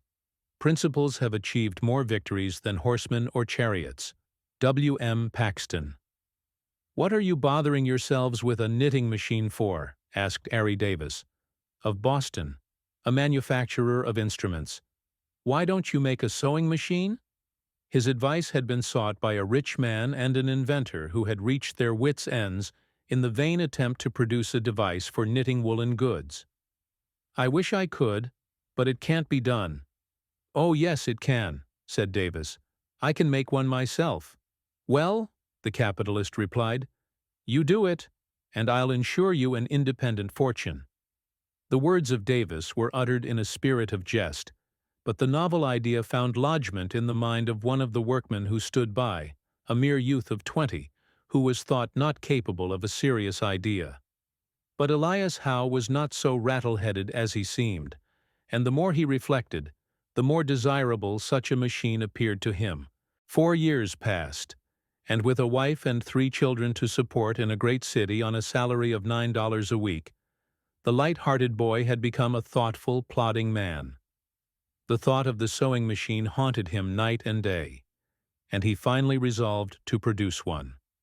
After months wasted in the effort to work a needle pointed at both ends, with the eye in the middle, that should pass up and down through the cloth, suddenly the thought flashed through his mind that another stitch must be possible, and with almost insane devotion, he worked night and day until he had made a rough model of wood and wire that convinced him of ultimate success.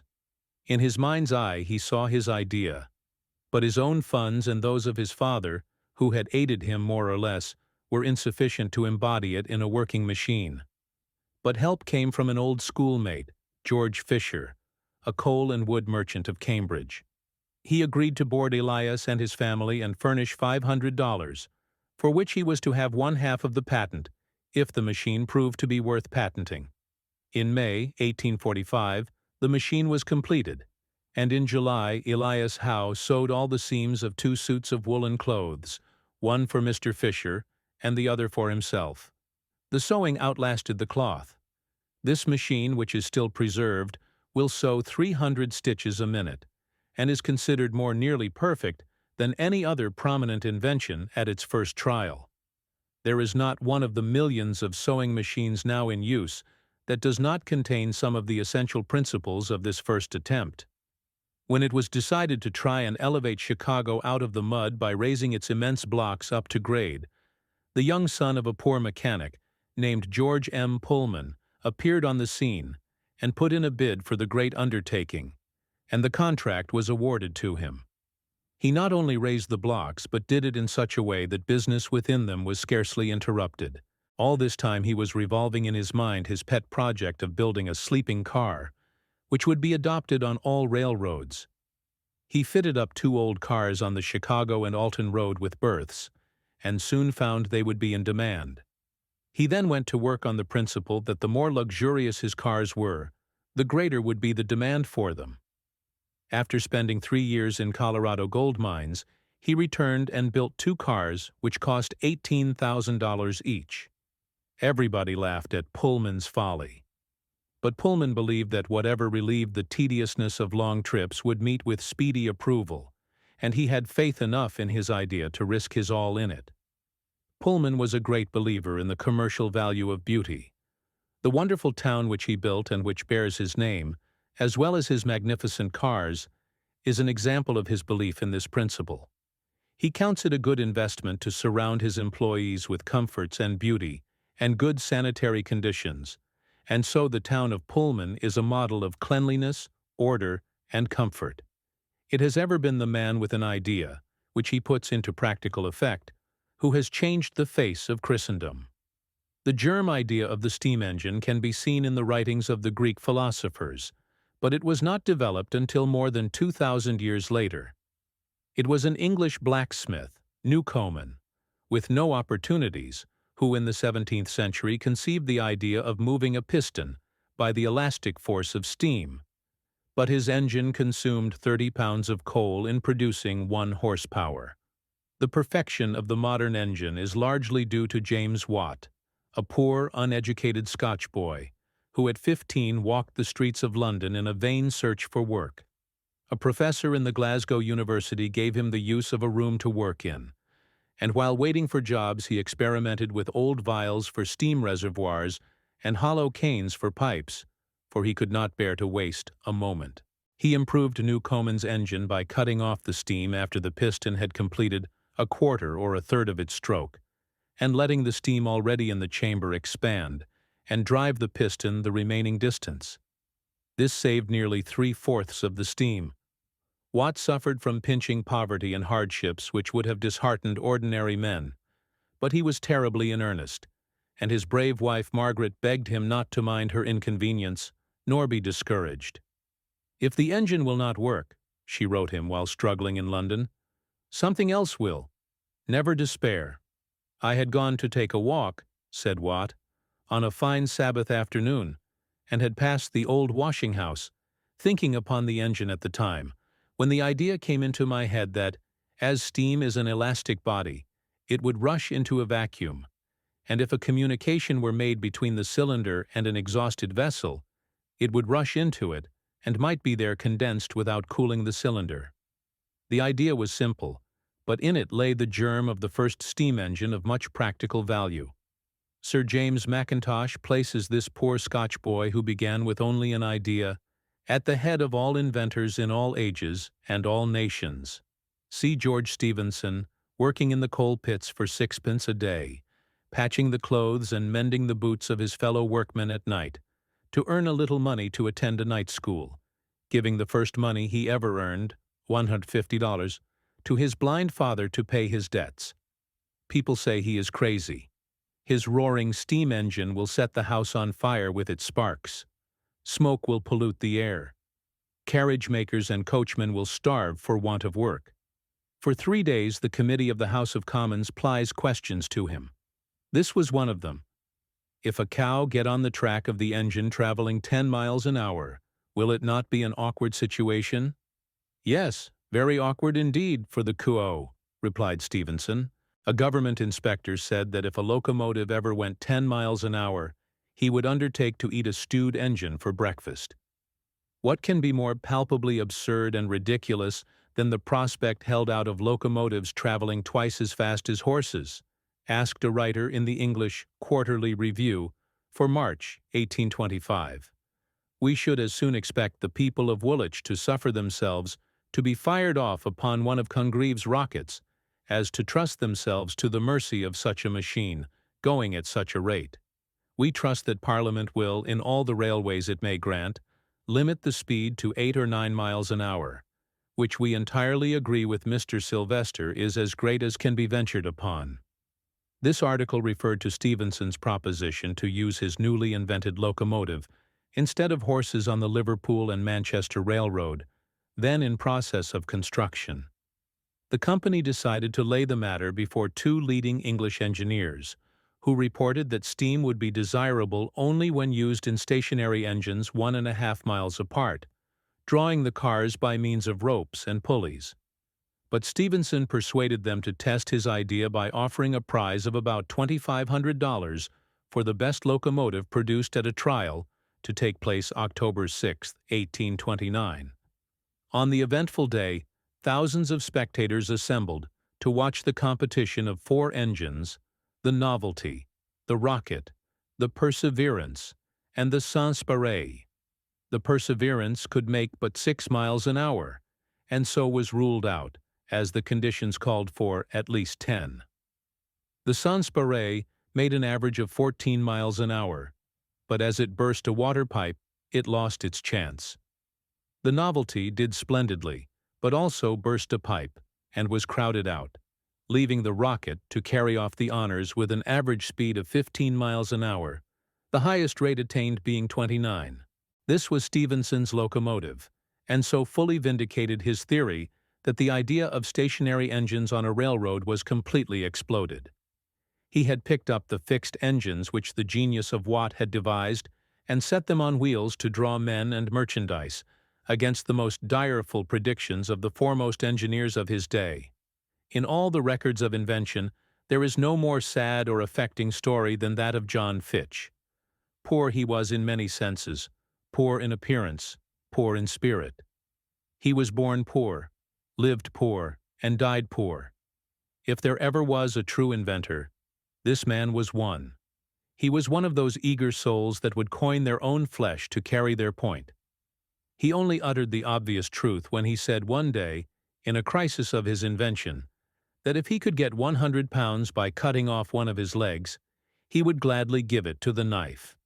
He tried in vain both in this country and in France to get money to build his steamboat.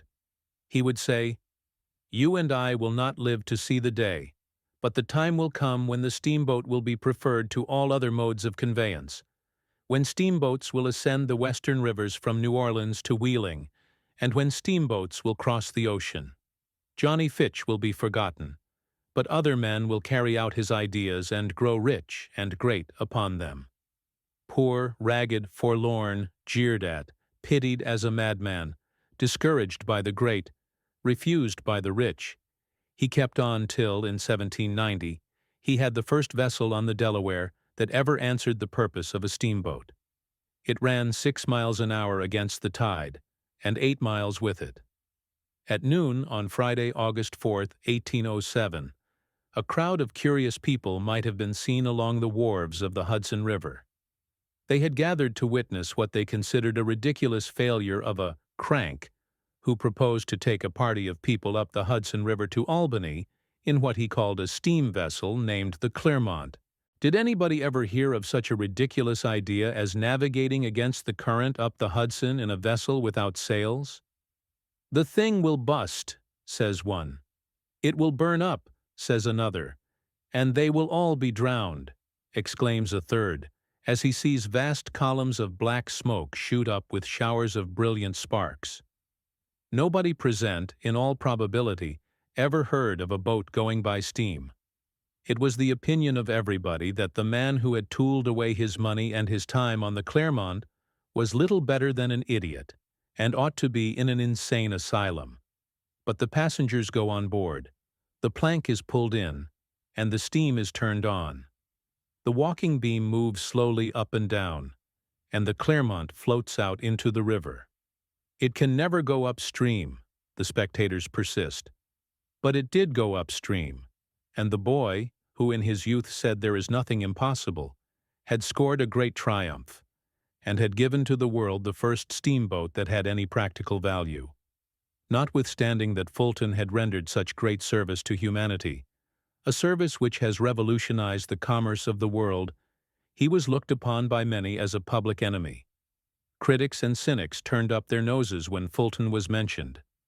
The severity of the world's censure, ridicule, and detraction has usually been in proportion to the benefit the victim has conferred upon mankind.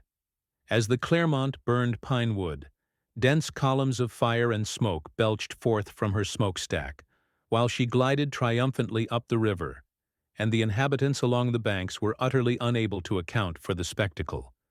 They rushed to the shore, amazed to see a boat, on fire, go against the stream so rapidly with neither oars nor sails. The noise of her great paddle wheels increased the wonder.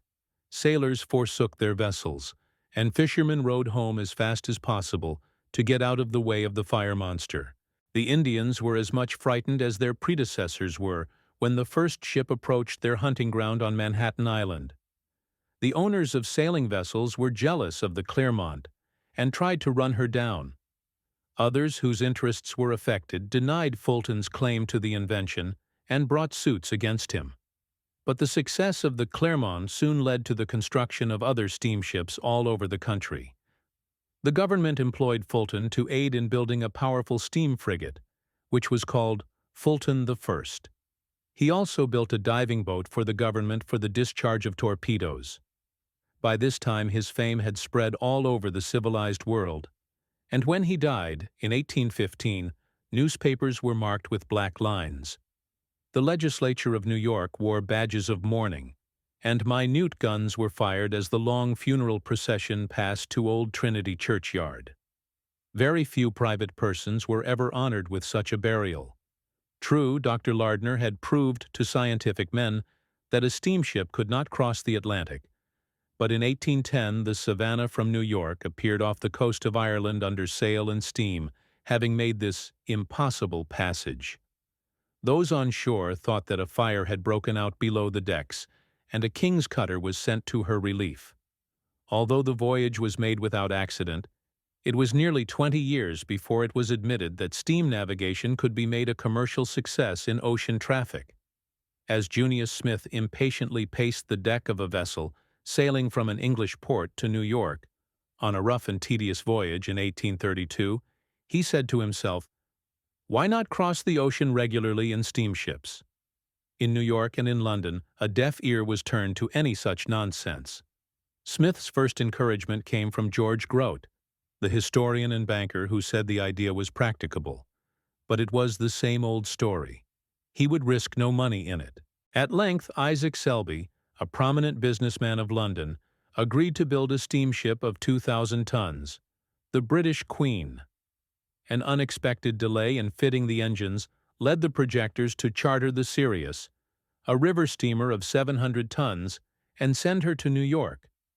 Learning of this, other parties started from Bristol 4 days later in the Great Western, and both vessels arrived at New York the same day. Soon after, Smith made the round trip between London and New York in 32 days. What a sublime picture of determination and patience was that of Charles Goodyear, of New Haven, buried in poverty and struggling with hardships for 11 long years, to make India rubber of practical use. See him in prison for debt, pawning his clothes and his wife's jewelry to get a little money to keep his children, who were obliged to gather sticks in the field for fire, from starving. Watch his sublime courage and devotion to his idea, when he had no money to bury a dead child, and when his other 5 were near starvation, when his neighbors were harshly criticizing him for his neglect of his family, and calling him insane. But behold his vulcanized rubber, the result of that heroic struggle applied to over 500 uses by 100,000 employees. What a pathetic picture was that of Palissy, plodding on through want and woe to rediscover the lost art of enameling pottery, building his furnaces with bricks carried on his back, seeing his 6 children die of neglect, probably of starvation, his wife in rags and despair over her husband's folly, despised by his neighbors for neglecting his family, worn to a skeleton himself, giving his clothes to his hired man because he could not pay him in money, hoping always, failing steadily, until at last his great work was accomplished, and he reaped his reward. German unity was the idea engraven upon Bismarck's heart. What cared this Herculean despot for the Diet chosen year after year simply to vote down every measure he proposed? He was indifferent to all opposition. He simply defied and sent home every Diet which opposed him. He could play the game alone. To make Germany the greatest power in Europe, to make William of Prussia a greater potentate than Napoleon or Alexander, was his all-absorbing purpose. It mattered not what stood in his way, whether people, Diet, or nation, all must bend to his mighty will. Germany must hold the deciding voice in the Areopagus of the world. He rode roughshod over everybody and everything that stood in his way, defiant of opposition, imperious, irrepressible.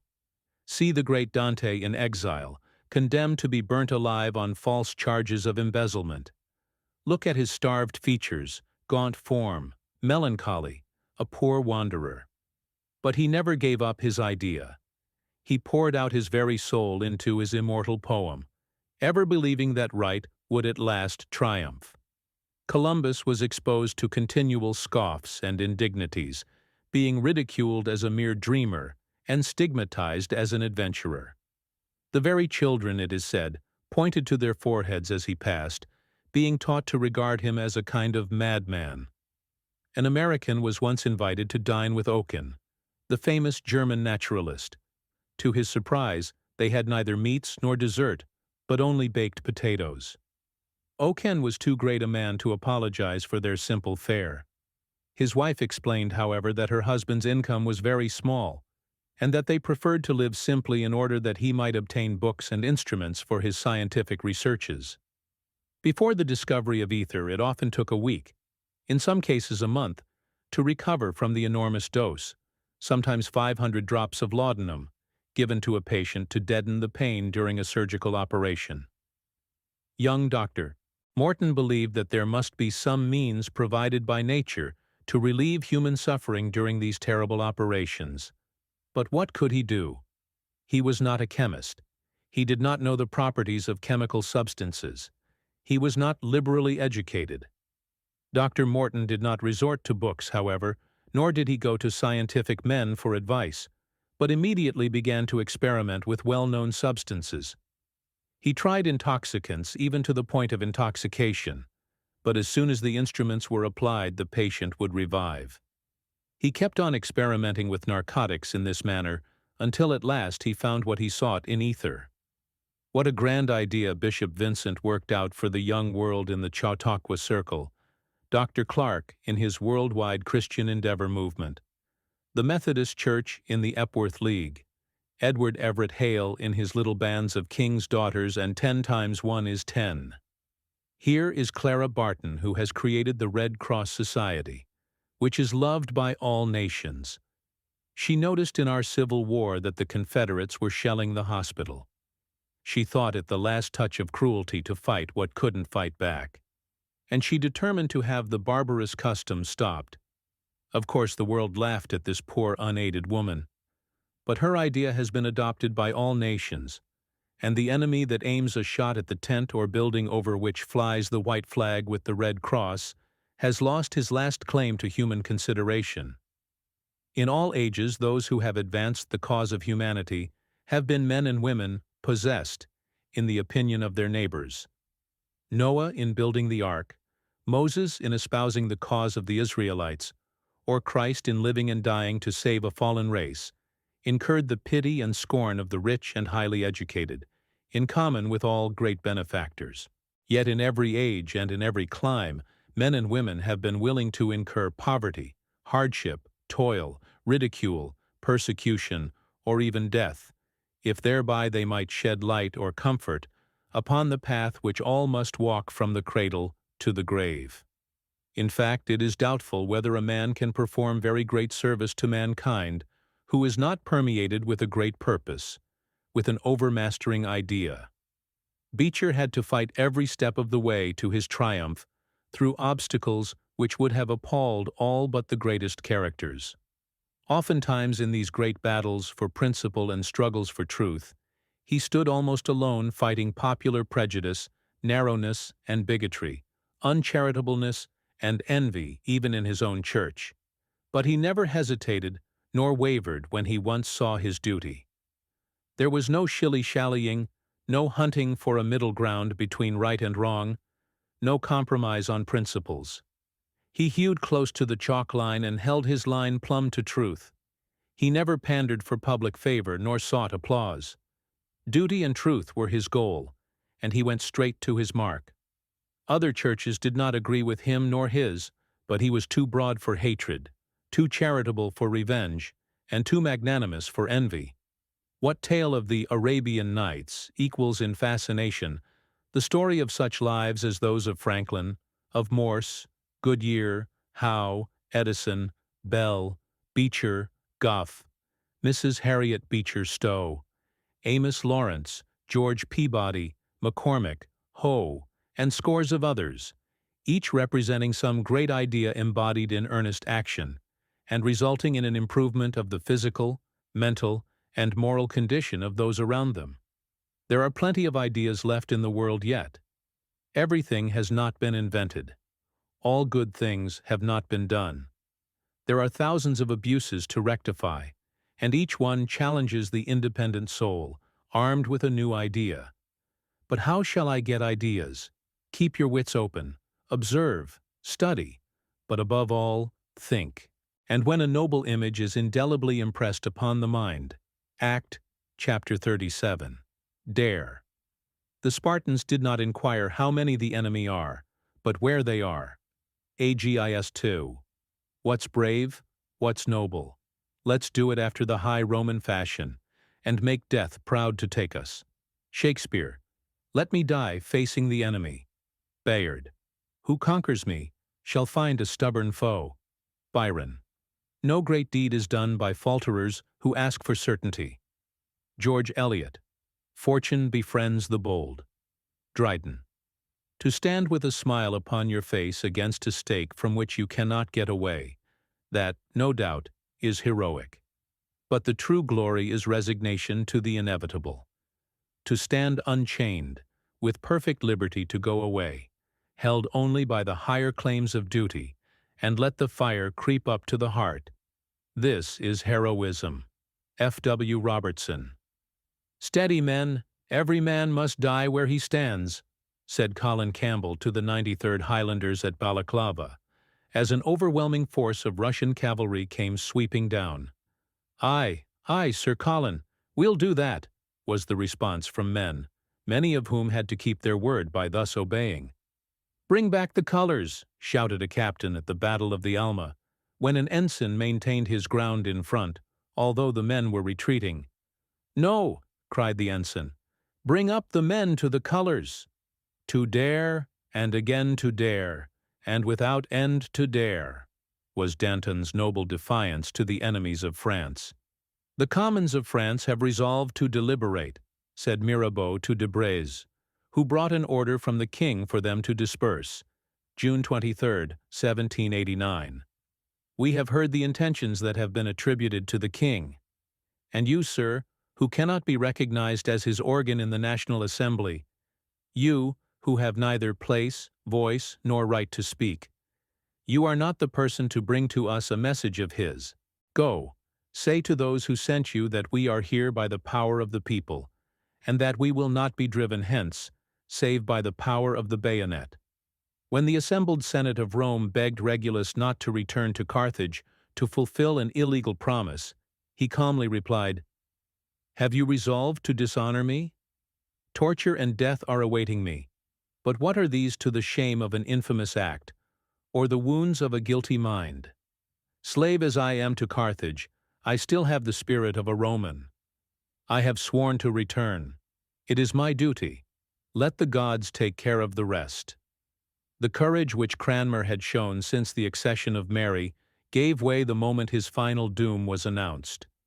The moral cowardice which had displayed itself in his miserable compliance with the lust and despotism of Henry VIII displayed itself again in 6 successive recantations, by which he hoped to purchase pardon. But pardon was impossible, and Cranmer's strangely mingled nature found a power in its very weakness when he was brought into the Church of St. Mary at Oxford on the 21st of March, to repeat his recantation on the way to the stake. "Now," ended his address to the hushed congregation before him, "now I come to the great thing that troubleth my conscience more than any other thing that ever I said or did in my life, and that is the setting abroad of writings contrary to the truth, which here I now renounce and refuse as things written by a hand contrary to the truth, which I thought in my heart, and written for fear of death, to save my life, if it might be. And, forasmuch as my hand offended in writing contrary to my heart, my hand therefore shall be the first punished. For if I come to the fire, it shall be the first burned." "This was the hand that wrote it," he again exclaimed at the stake. "Therefore it shall suffer first punishment." And holding it steadily in the flame, he never stirred nor cried till life was gone. A woman's piercing shriek suddenly startled a party of surveyors at dinner in a forest of northern Virginia on a calm, sunny day in 1750. The cries were repeated in quick succession, and the men sprang through the undergrowth to learn their cause. "Oh, sir," exclaimed the woman as she caught sight of a youth of 18, but a man in stature and bearing, "you will surely do something for me. Make these friends release me. My boy, my poor boy is drowning, and they will not let me go. It would be madness. She will jump into the river," said one of the men who was holding her, "and the rapids would dash her to pieces in a moment." Throwing off his coat, the youth sprang to the edge of the bank, scanned for a moment the rocks and whirling currents, and then, at sight of part of the boy's dress, plunged into the roaring rapids. "Thank God, he will save my child," cried the mother, and all rushed to the brink of the precipice. "There he is! Oh, my boy, my darling boy! How could I leave you?" But all eyes were bent upon the youth struggling with strong heart and hope amid the dizzy sweep of the whirling currents far below. Now it seemed as if he would be dashed against a projecting rock, over which the water flew in foam, and anon a whirlpool would drag him in, from whose grasp escape would seem impossible. Twice the boy went out of sight, but he had reappeared the second time, although terribly near the most dangerous part of the river. The rush of waters here was tremendous, and no one had ever dared to approach it, even in a canoe, lest he should be dashed to pieces. The youth redoubled his exertions. 3 times he was about to grasp the child, when some stronger eddy would toss it from him. One final effort he makes, The child is held aloft by his strong right arm, but a cry of horror bursts from the lips of every spectator as boy and man shoot over the falls and vanish in the seething waters below.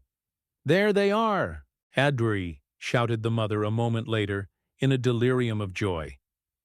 "See, they are safe. Great God, I thank thee!"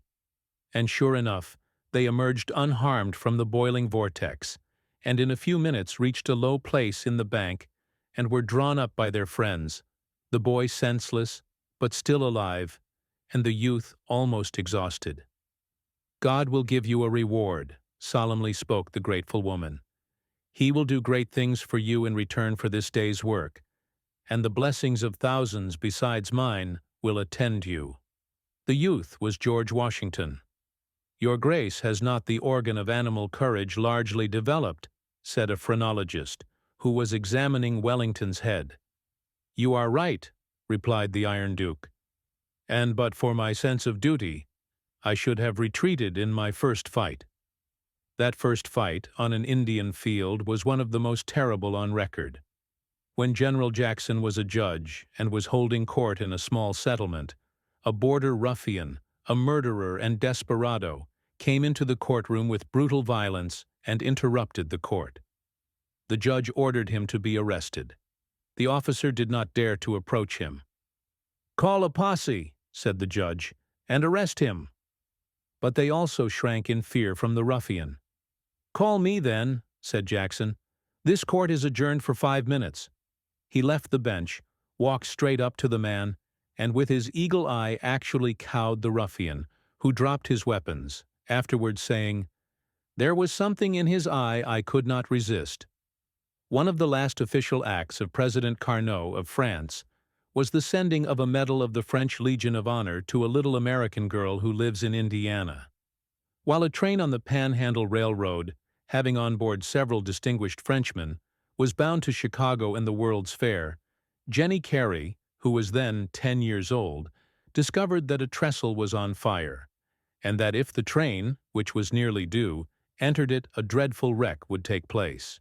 Thereupon she ran out upon the track to a place where she could be seen from some little distance. Then she took off her red flannel skirt, and when the train came in view, waved it back and forth across the track. It was seen, and the train stopped. On board of it were 700 people, many of whom must have suffered death but for Jenny's courage and presence of mind. When they returned to France, the Frenchmen brought the occurrence to the notice of President Carnot, and the result was the sending of the medal of this famous French society, the purpose of which is the honoring of bravery and merit wherever they may be found. It was the heroic devotion of an Indian girl that saved the life of Captain John Smith when the powerful King Powhatan had decreed his death. Ill could the struggling colony spare him at that time. On May 10, 1796, Napoleon carried the bridge at Lodi, in the face of the Austrian batteries. 14 cannon, some accounts say 30, were trained upon the French end of the structure. Behind them were 6,000 troops. Napoleon massed 4,000 grenadiers at the head of the bridge, with a battalion of 300 carbineers in front. At the tap of the drum, the foremost assailants wheeled from the cover of the street wall under a terrible hail of grape and canister, and attempted to pass the gateway to the bridge. The front ranks went down like stalks of grain before a reaper. The columns staggered and reeled backward, and the valiant grenadiers were appalled by the task before them. Without a word or a look of reproach, Napoleon placed himself at their head, and his aides and generals rushed to his side. Forward again, this time over heaps of dead that choked the passage, and a quick run, counted by seconds only, carried the column across 200 yards of clear space, scarcely a shot from the Austrians taking effect beyond the point where the platoons wheeled for the first leap. So sudden and so miraculous was it all that the Austrian artillerists abandoned their guns instantly, and instead of rushing to the front and meeting the French onslaught, their supports fled in a panic. This Napoleon had counted on in making the bold attack. The contrast between Napoleon's slight figure and the massive grenadiers suggested the nickname Little Corporal. When Stephen of Kalana fell into the hands of base assailants, they asked him in derision, "Where is now your fortress?" "Here," was his bold reply, placing his hand upon his heart. After the Mexican War, General McClellan was employed as a topographical engineer in surveying the Pacific coast.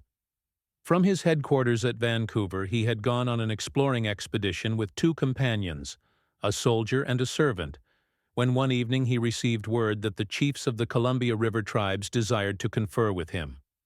From the messenger's manner, he suspected that the Indians meant mischief, and so he warned his companions that they must be ready to leave camp at a moment's notice. Mounting his horse, he rode boldly into the Indian village. About 30 chiefs were holding council.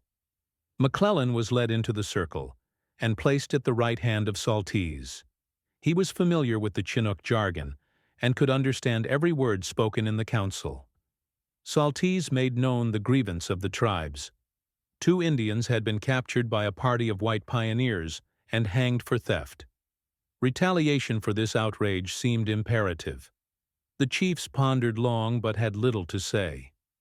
McClellan had been on friendly terms with them, and was not responsible for the forest executions, but still, he was a white man, and the chiefs had vowed vengeance against the race.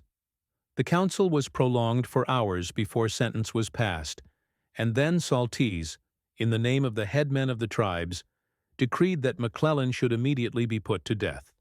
McClellan said nothing. He had known that argument and pleas for justice or mercy would be of no avail. He sat motionless, apparently indifferent to his fate. By his listlessness, he had thrown his captors off their guard. When the sentence was passed, he acted like a flash. Flinging his left arm around the neck of Saltese, he whipped out his revolver and held it close to the chief's temple. "Revoke that sentence, or I shall kill you this instant," he cried, with his fingers clicking the trigger. "I revoke it!" exclaimed Saltese, fairly livid from fear. "I must have your word that I can leave this council in safety." "You have the word of Saltese," was the quick response. McClellan knew how sacred was the pledge which he had received. The revolver was lowered. Saltese was released from the embrace of the strong arm. McClellan strode out of the tent with his revolver in his hand. Not a hand was raised against him. He mounted his horse and rode to his camp, where his 2 followers were ready to spring into the saddle and to escape from the villages. He owed his life to his quickness of perception, his courage, and to his accurate knowledge of Indian character. In 1856, Rufus Choate spoke to an audience of nearly 5,000 in Lowell, Mass., in favor of the candidacy of James Buchanan for the presidency. The floor of the great hall began to sink, settling more and more as he proceeded with his address, until a sound of cracking timber below would have precipitated a stampede with fatal results, but for the coolness of B.F. Butler, who presided. Telling the people to remain quiet, he said that he would see if there were any cause for alarm. He found the supports of the floor in so bad a condition that the slightest applause would be likely to bury the audience in the ruins of the building. Returning rather leisurely to the platform, he whispered to Choate as he passed, "We shall all be in 5 minutes." Then he told the crowd that there was no immediate danger if they would slowly disperse. The post of danger, he added, was on the platform, which was most weakly supported. Therefore he and those with him would be the last to leave. No doubt many lives were saved by his coolness. Many distinguished foreign and American statesmen were present at a fashionable dinner party where wine was freely poured, but Schuyler Colfax, then Vice President of the United States, declined to drink from a proffered cup. "Colfax dares not drink," sneered a senator who had already taken too much. "You are right," said the Vice President. "I dare not." When Grant was in Houston many years ago, he was given a rousing reception. Naturally hospitable, and naturally inclined to like a man of Grant's makeup, the Houstonites determined to go beyond any other Southern city in the way of a banquet and other manifestations of their goodwill and hospitality. They made lavish preparations for the dinner, the committee taking great pains to have the finest wines that could be procured for the table that night. When the time came to serve the wine, the head waiter went first to Grant. Without a word, the general quietly turned down all the glasses at his plate. This movement was a great surprise to the Texans, but they were equal to the occasion. Without a single word being spoken, every man along the line of the long tables turned his glasses down, and there was not a drop of wine taken that night. 2 French officers at Waterloo were advancing to charge a greatly superior force. One, observing that the other showed signs of fear, said, "Sir, I believe you are frightened." "Yes, I am," was the reply. "And if you were half as much frightened, you would run away." "Eddie, that's a brave man," said Wellington, when he saw a soldier turn pale as he marched against a battery. "He knows his danger and faces it." "There are many cardinals and bishops at Worms," said a friend to Luther, "and they will burn your body to ashes, as they did that of John Huss." Luther replied, "Although they should make a fire that should reach from Worms to Wittenberg, and that should flame up to heaven, in the Lord's name I would pass through it and appear before them." He said to another, "I would enter Worms though there were as many devils there as there are tiles upon the roofs of the houses." Another man said to him, "Duke George will surely arrest you." He replied, "It is my duty to go, and I will go, though it rain Duke George for 9 days together." A Western paper recently invited the surviving Union and Confederate officers to give an account of the bravest act observed by each during the Civil War. Colonel Thomas Wentworth Higginson said that at a dinner at Beaufort, SC, where wine flowed freely and ribald jests were bandied, Dr. Minor, a slight, boyish fellow who did not drink, was told that he could not go until he had drunk a toast, told a story, or sung a song. He replied, "I cannot sing, but I will give a toast, although I must drink it in water. It is our mothers." The men were so affected and ashamed that they took him by the hand and thanked him for displaying such admirable moral courage. It takes courage for a young man to stand firmly erect, while others are bowing and fawning for praise and power. It takes courage to wear threadbare clothes while your comrades dress in broadcloth. It takes courage to remain in honest poverty when others grow rich by fraud. It takes courage to say no squarely when those around you say yes. It takes courage to do your duty in silence and obscurity, while others prosper and grow famous, although neglecting sacred obligations. It takes courage to unmask your true self, to show your blemishes to a condemning world, and to pass for what you really are. It takes courage and pluck to be outvoted, beaten, laughed at, scoffed, ridiculed, derided, misunderstood, misjudged, to stand alone with all the world against you, but they are slaves who dare not be in the right with 2 or 3. An honest man is not the worse because a dog barks at him. We live ridiculously for fear of being thought ridiculous. 'Tis he is the coward who proves false to his vows, to his manhood, his honor, for a laugh or a sneer. The youth who starts out by being afraid to speak what he thinks will usually end by being afraid to think what he wishes. How we shrink from an act of our own. We live as others live. Custom or fashion, or your doctor or minister dictates, and they in turn dare not depart from their schools. Dress, living, servants, carriages, everything must conform, or we are ostracized. Who dares conduct his household or business affairs in his own way and snap his fingers at Dame Grundy? It takes courage for a public man not to bend the knee to popular prejudice. It takes courage to refuse to follow custom when it is injurious to his health and morals. How much easier for a politician to prevaricate and dodge an issue than to stand squarely on his feet like a man? As the strongest man has a weakness somewhere, so the greatest hero is a coward somewhere. Peter was courageous enough to draw his sword to defend his master, but he could not stand the ridicule and the finger of scorn of the maidens in the high priest's hall, and he actually denied even the acquaintance of the master he had declared he would die for.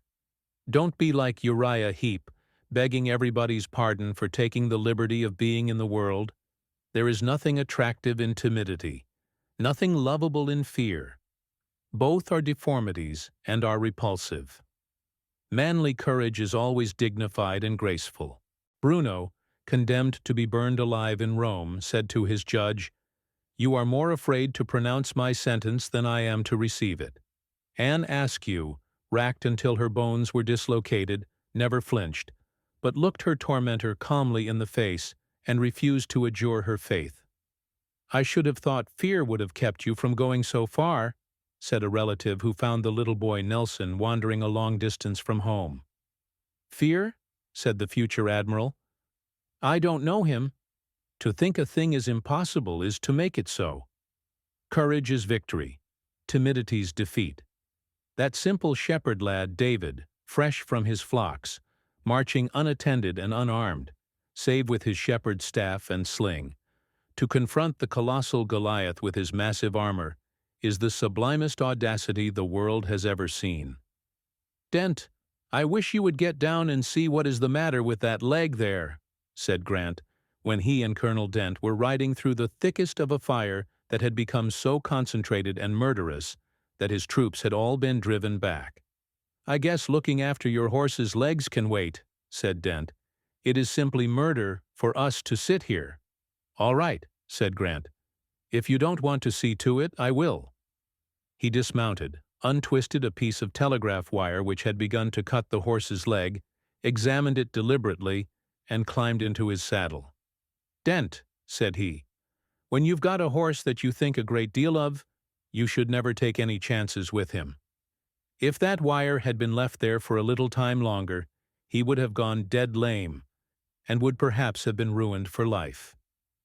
Wellington said that at Waterloo the hottest of the battle raged round a farmhouse, with an orchard surrounded by a thick hedge, which was so important a point in the British position that orders were given to hold it at any hazard or sacrifice. At last the powder and ball ran short, and the hedges took fire, surrounding the orchard with a wall of flame. A messenger had been sent for ammunition, and soon 2 loaded wagons came galloping toward the farmhouse. The driver of the first wagon, with the reckless daring of an English boy, spurred his struggling and terrified horses through the burning heap, but the flames rose fiercely round and caught the powder, which exploded in an instant, sending wagon, horses, and rider in fragments into the air. For an instant the driver of the second wagon paused, appalled by his comrade's fate. The next, observing that the flames, beaten back for the moment by the explosion, afforded him one desperate chance, sent his horses at the smoldering breach, and amid the deafening cheers of the garrison, landed his terrible cargo safely within. Behind him the flames closed up, and raged more fiercely than ever. At the Battle of Friedland, a cannonball came over the heads of the French soldiers, and a young soldier instinctively dodged. Napoleon looked at him and smilingly said, "My friend, if that ball were destined for you, though you were to burrow 100 feet underground, it would be sure to find you there." When the mine in front of Petersburg was finished, the fuse was lighted, and the Union troops were drawn up, ready to charge the enemy's works as soon as the explosion should make a breach. But seconds, minutes, and tens of minutes passed, without a sound from the mine, and the suspense became painful. Lieutenant Doughty and Sergeant Rees volunteered to examine the fuse. Through the long subterranean galleries they hurried in silence, not knowing but that they were advancing to a horrible death. They found the defect, fired the train anew, and soon a terrible upheaval of earth gave the signal to march to victory. At the Battle of Copenhagen, as Nelson walked the deck slippery with blood and covered with the dead, he said, "This is warm work, and this day may be the last to any of us in a moment. But mark me, I would not be elsewhere for thousands." At the Battle of Trafalgar, when he was shot and was being carried below, he covered his face, that those fighting might not know their chief had fallen. In a skirmish at Salamanca, while the enemy's guns were pouring shot into his regiment, Sir William Napier's men became disobedient. He at once ordered a halt, and flogged 4 of the ringleaders under fire. The men yielded at once, and then marched 3 miles under a heavy cannonade as coolly as if it were a review. Execute your resolutions immediately. Thoughts are but dreams until their effects be tried. Does competition trouble you? Work away. What is your competitor but a man? Conquer your place in the world, for all things serve a brave soul. Combat difficulty manfully. Sustain misfortune bravely. Endure poverty nobly. Encounter disappointment courageously. The influence of the brave man is contagious, and creates an epidemic of noble zeal in all about him. Every day sends to the grave obscure men who have only remained in obscurity because their timidity has prevented them from making a first effort, and who, if they could have been induced to begin, would in all probability have gone great lengths in the career of usefulness and fame. No great deed is done, says George Eliot, by falterers who ask for certainty. After the great inward struggle was over, and he had determined to remain loyal to his principles, Thomas More walked cheerfully to the block. His wife called him a fool for staying in a dark, damp, filthy prison, when he might have his liberty by merely renouncing his doctrines, as some of the bishops had done. But Thomas More preferred death to dishonor. His daughter showed the power of love to drive away fear. She remained true to her father when all others, even her mother, had forsaken him. After his head had been cut off and exhibited on a pole on London Bridge, the poor girl begged it of the authorities, and requested that it be buried in the coffin with her. Her request was granted, for her death soon occurred. When Sir Walter Raleigh came to the scaffold, he was very faint, and began his speech to the crowd by saying that during the last 2 days he had been visited by 2 ague fits. If therefore you perceive any weakness in me, I beseech you ascribe it to my sickness rather than to myself. He took the axe and kissed the blade, and said to the sheriff, "'Tis a sharp medicine, but a sound cure for all diseases. Don't waste time dreaming of obstacles you may never encounter, or in crossing bridges you have not reached. To half will and to hang forever in the balance is to lose your grip on life." Abraham Lincoln's boyhood was one long struggle with poverty, with little education, and no influential friends. When at last he had begun the practice of law, it required no little courage to cast his fortune with the weaker side in politics, and thus imperil what small reputation he had gained. Only the most sublime moral courage could have sustained him as president to hold his ground against hostile criticism and a long train of disaster, to issue the Emancipation Proclamation, to support Grant and Stanton against the clamor of the politicians and the press. Lincoln never shrank from espousing an unpopular cause when he believed it to be right. At the time when it almost cost a young lawyer his bread and butter to defend the fugitive slave, and when other lawyers had refused, Lincoln would always plead the cause of the unfortunate whenever an opportunity presented. "Go to Lincoln," people would say, when these hounded fugitives were seeking protection. "He's not afraid of any cause, if it's right. Then to side with truth is noble when we share her wretched crust, ere her cause bring fame and profit, and 'tis prosperous to be just. Then it is the brave man chooses, while the coward stands aside, doubting in his abject spirit till his Lord is crucified." Lowell. As Salmon P. Chase left the courtroom after an impassioned plea for the runaway slave girl Matilda, a man looked at him in surprise and said, "There goes a fine young fellow who has just ruined himself." But in thus ruining himself, Chase had taken the first important step in a career in which he became governor of Ohio, United States Senator from Ohio, Secretary of the United States Treasury, and Chief Justice of the United States Supreme Court. At the trial of William Penn for having spoken at a Quaker meeting, the recorder, not satisfied with the first verdict, said to the jury, "We will have a verdict by the help of God, or you shall starve for it." "You are Englishmen," said Penn. "Mind your privileges, give not away your right." At last the jury, after 2 days and 2 nights without food, returned a verdict of "not guilty." The recorder fined them 40 marks apiece for their independence. What cared Christ for the jeers of the crowd? The palsied hand moved, the blind saw, the leper was made whole, the dead spake, despite the ridicule and scoffs of the spectators. What cared Wendell Phillips for rotten eggs, derisive scorn and hisses? In him, at last the scornful world had met its match. Were Beecher and Gough to be silenced by the rude English mobs that came to extinguish them? No. They held their ground and compelled unwilling thousands to hear and to heed. Did Anna Dickinson leave the platform when the pistol bullets of the Molly Maguires flew about her head? She silenced those pistols by her courage and her arguments. What the world wants is a Knox, who dares to preach on with a musket leveled at his head. A Garrison, who is not afraid of a jail, or a mob, or a scaffold erected in front of his door. When General Butler was sent with 9,000 men to quell the New York riots, he arrived in advance of his troops and found the streets thronged with an angry mob, which had already hanged several men to lamp posts. Without waiting for his men, Butler went to the place where the crowd was most dense, overturned an ash barrel, stood upon it, and began, "Delegates from 5 Points, fiends from hell, you have murdered your superiors." And the blood-stained crowd quailed before the courageous words of a single man in a city which Mayor Fernando Wood could not restrain with the aid of police and militia. "Our enemies are before us," exclaimed the Spartans at Thermopylae. "And we are before them," was the cool reply of Leonidas. "Deliver your arms," came the message from Xerxes.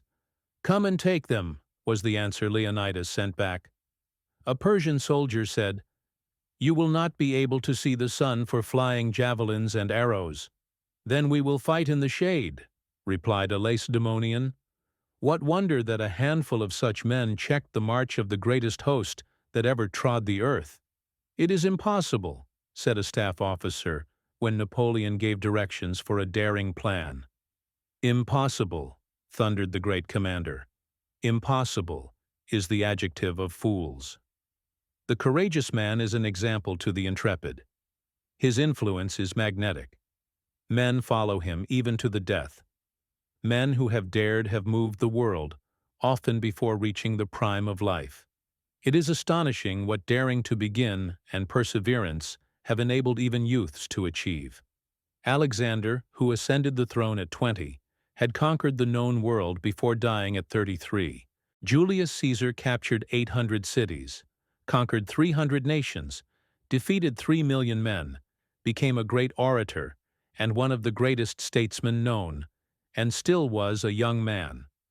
Washington was appointed adjutant general at 19, was sent at 21 as an ambassador to treat with the French, and won his first battle as a colonel at 22. Lafayette was made general of the whole French army at 20. Charlemagne was master of France and Germany at 30. Galileo was but 18 when he saw the principle of the pendulum in the swing lamp in the cathedral at Pisa. Peel was in Parliament at 21. Gladstone was in Parliament before he was 22, and at 24 he was Lord of the Treasury. Elizabeth Barrett Browning was proficient in Greek and Latin at 12. De Quincey at 11.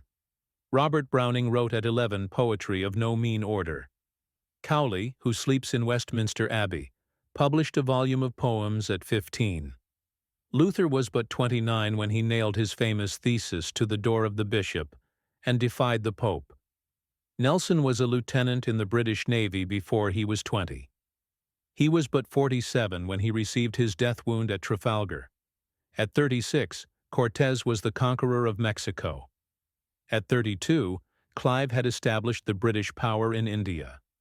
Hannibal, the greatest of military commanders, was only 30 when, at Cannae, he dealt an almost annihilating blow at the Republic of Rome, and Napoleon was only 27 when on the plains of Italy he outgeneraled and defeated, one after another, the veteran marshals of Austria. Equal courage and resolution are often shown by men who have passed the allotted limit of life. Victor Hugo and Wellington were both in their prime after they had reached the age of 80 years and 10. Gladstone ruled England with a strong hand at 84 and was a marvel of literary and scholarly ability. Shakespeare says, "He is not worthy of the honeycomb that shuns the hive because the bees have stings. The brave man is not he who feels no fear, for that were stupid and irrational, but he whose noble soul its fear subdues, and bravely dares the danger nature shrinks from. Many a bright youth has accomplished nothing of worth to himself or the world simply because he did not dare to commence things. Begin, begin, begin. Whatever people may think of you, do that which you believe to be right. Be alike indifferent to censure or praise. Pythagoras. I dare to do all that may become a man. Who dares do more is none. Shakespeare. For man's great actions are performed in minor struggles. There are obstinate and unknown braves who defend themselves inch by inch in the shadows against the fatal invasion of want and turpitude. There are noble and mysterious triumphs which no eye sees, no renown rewards, and no flourish of trumpets salutes. Life, misfortune, isolation, abandonment, and poverty are battlefields which have their heroes. Victor Hugo. Quit yourselves like men. Or Samuel the Quatrain. Chapter 38. The Will and the Way. I will find a way or make one. Nothing is impossible to the man who can will. Mirabeau. The iron will of one stout heart shall make 1,000 quail. A feeble dwarf, dauntlessly resolved, will turn the tide of battle, and rally to a nobler strife the giants that had fled. Tupper. In the lexicon of youth which fate reserves for a bright manhood, there is no such word as fail. Bulwer. When a firm and decisive spirit is recognized, it is curious to see how the space clears around a man and leaves him room and freedom. John Foster. As well can the Prince of Orange pluck the stars from the sky, as bring the ocean to the wall of Leyden for your relief, was the derisive shout of the Spanish soldiers when told that the Dutch fleet would raise that terrible 4-month siege of 1574. But from the parched lips of William, tossing on his bed of fever at Rotterdam, had issued the command, "Break down the dikes, give Holland back to ocean." And the people had replied, "Better a drowned land than a lost land." They began to demolish dike after dike of the strong lines, ranged one within another for 15 miles to their city of the interior. It was an enormous task. The garrison was starving, and the besiegers laughed in scorn at the slow progress of the puny insects who sought to rule the waves of the sea. But ever, as of old, heaven aids those who help themselves. On the 1st and 2nd of October, a violent equinoctial gale rolled the ocean inland, and swept the fleet on the rising waters almost to the camp of the Spaniards. The next morning the garrison sallied out to attack their enemies, but the besiegers had fled in terror under cover of the darkness. The next day the wind changed, and a counter-tempest brushed the water, with the fleet upon it, from the surface of Holland. The outer dikes were replaced at once, leaving the North Sea within its old bounds. When the flowers bloomed the following spring, a joyous procession marched through the streets to found the University of Leyden, in commemoration of the wonderful deliverance of the city. At a dinner party given in 1837 at the residence of Chancellor Kent in New York City, some of the most distinguished men in the country were invited, and among them was a young and rather melancholy and reticent Frenchman. Professor Morse was also one of the guests, and during the evening he drew the attention of Mr. Gallatin, then a prominent statesman, to the stranger, observing that his forehead indicated a great intellect. "Yes," replied Mr. Gallatin, touching his own forehead with his finger, "there is a great deal in that head of his. But he has a strange fancy. Can you believe it? He has the idea that he will one day be the Emperor of France. Can you conceive anything more absurd than that?" It did seem absurd, for this reserved Frenchman was then a poor adventurer, an exile from his country, without fortune or powerful connections, and yet 14 years later his idea became a fact. His dream of becoming Napoleon III was realized. True, before he accomplished his purpose, there were long, dreary years of imprisonment, exile, disaster, and patient labor and hope. But he gained his ambition at last. He was not scrupulous as to the means employed to accomplish his ends, Yet he is a remarkable example of what pluck and energy can do.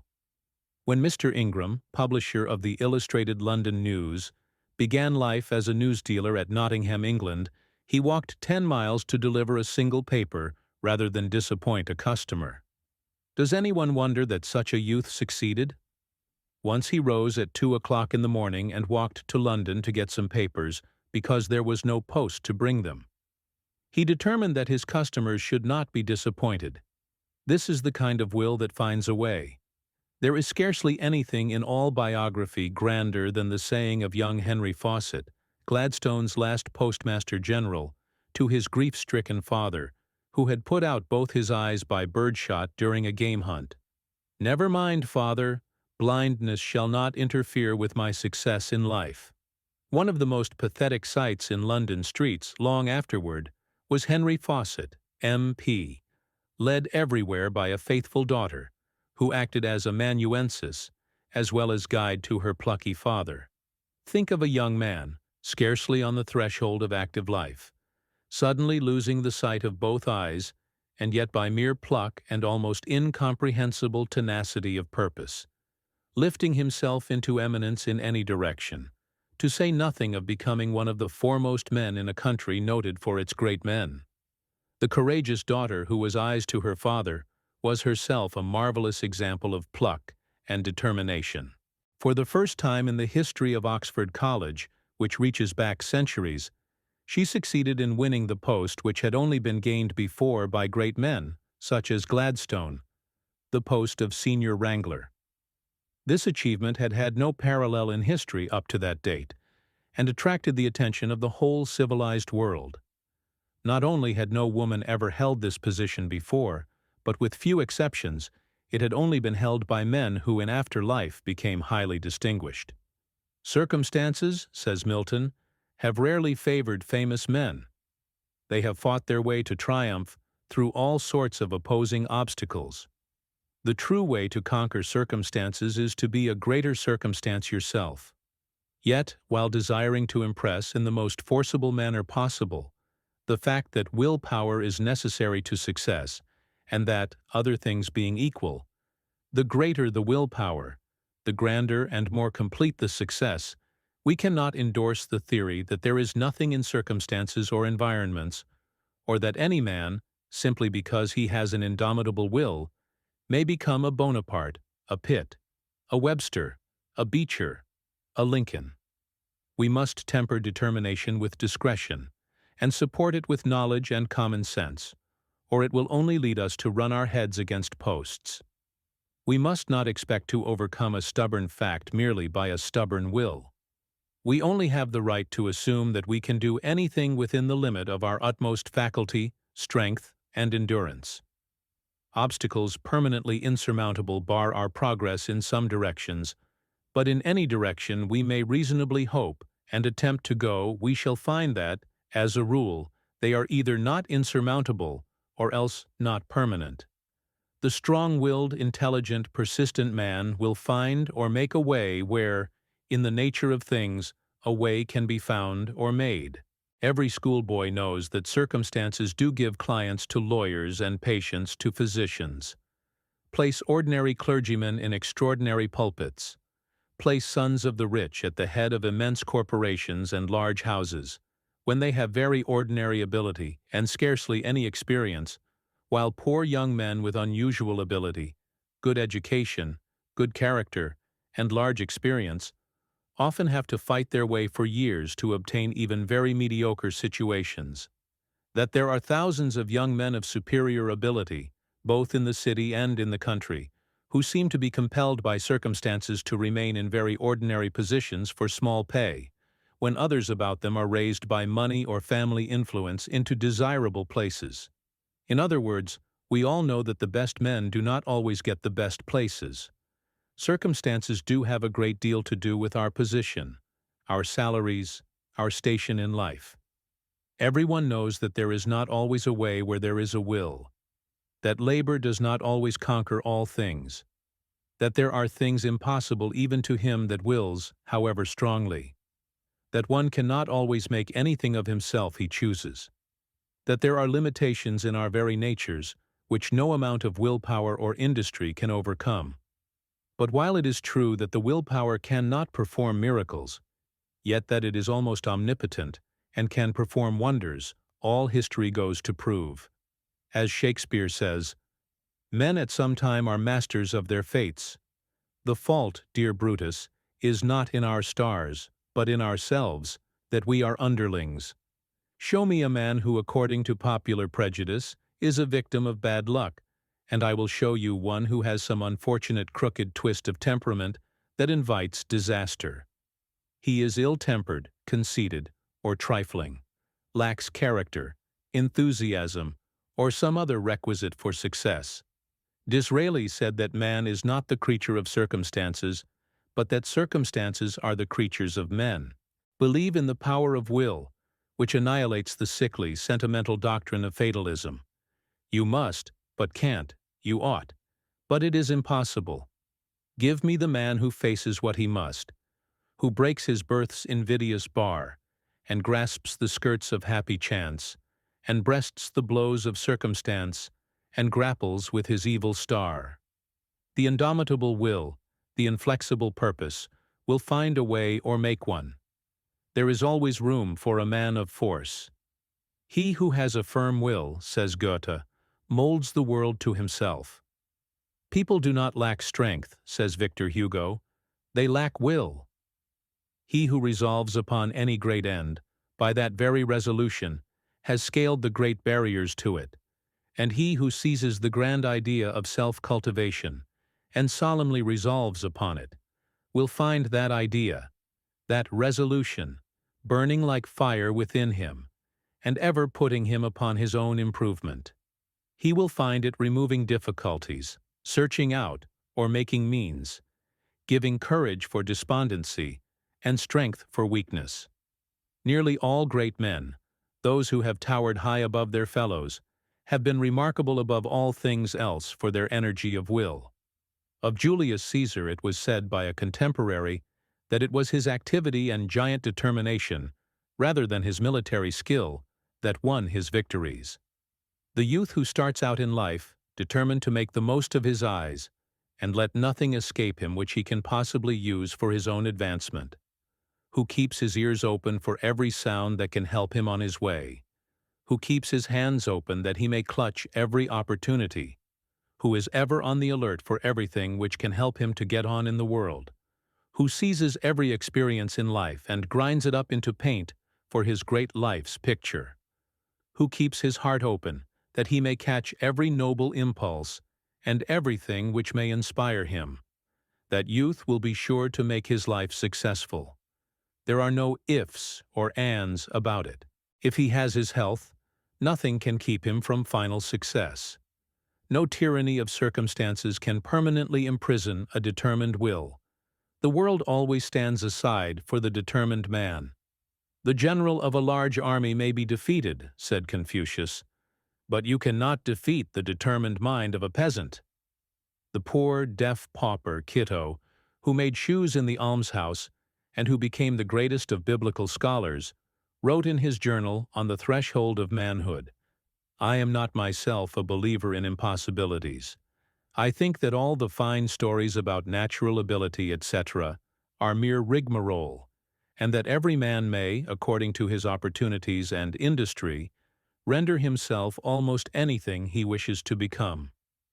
Lincoln is probably the most remarkable example on the pages of history, showing the possibilities of our country. From the poverty in which he was born, through the rowdyism of a frontier town, the discouragement of early bankruptcy, and the fluctuations of popular politics, he rose to the championship of union and freedom. Lincoln's will made his way.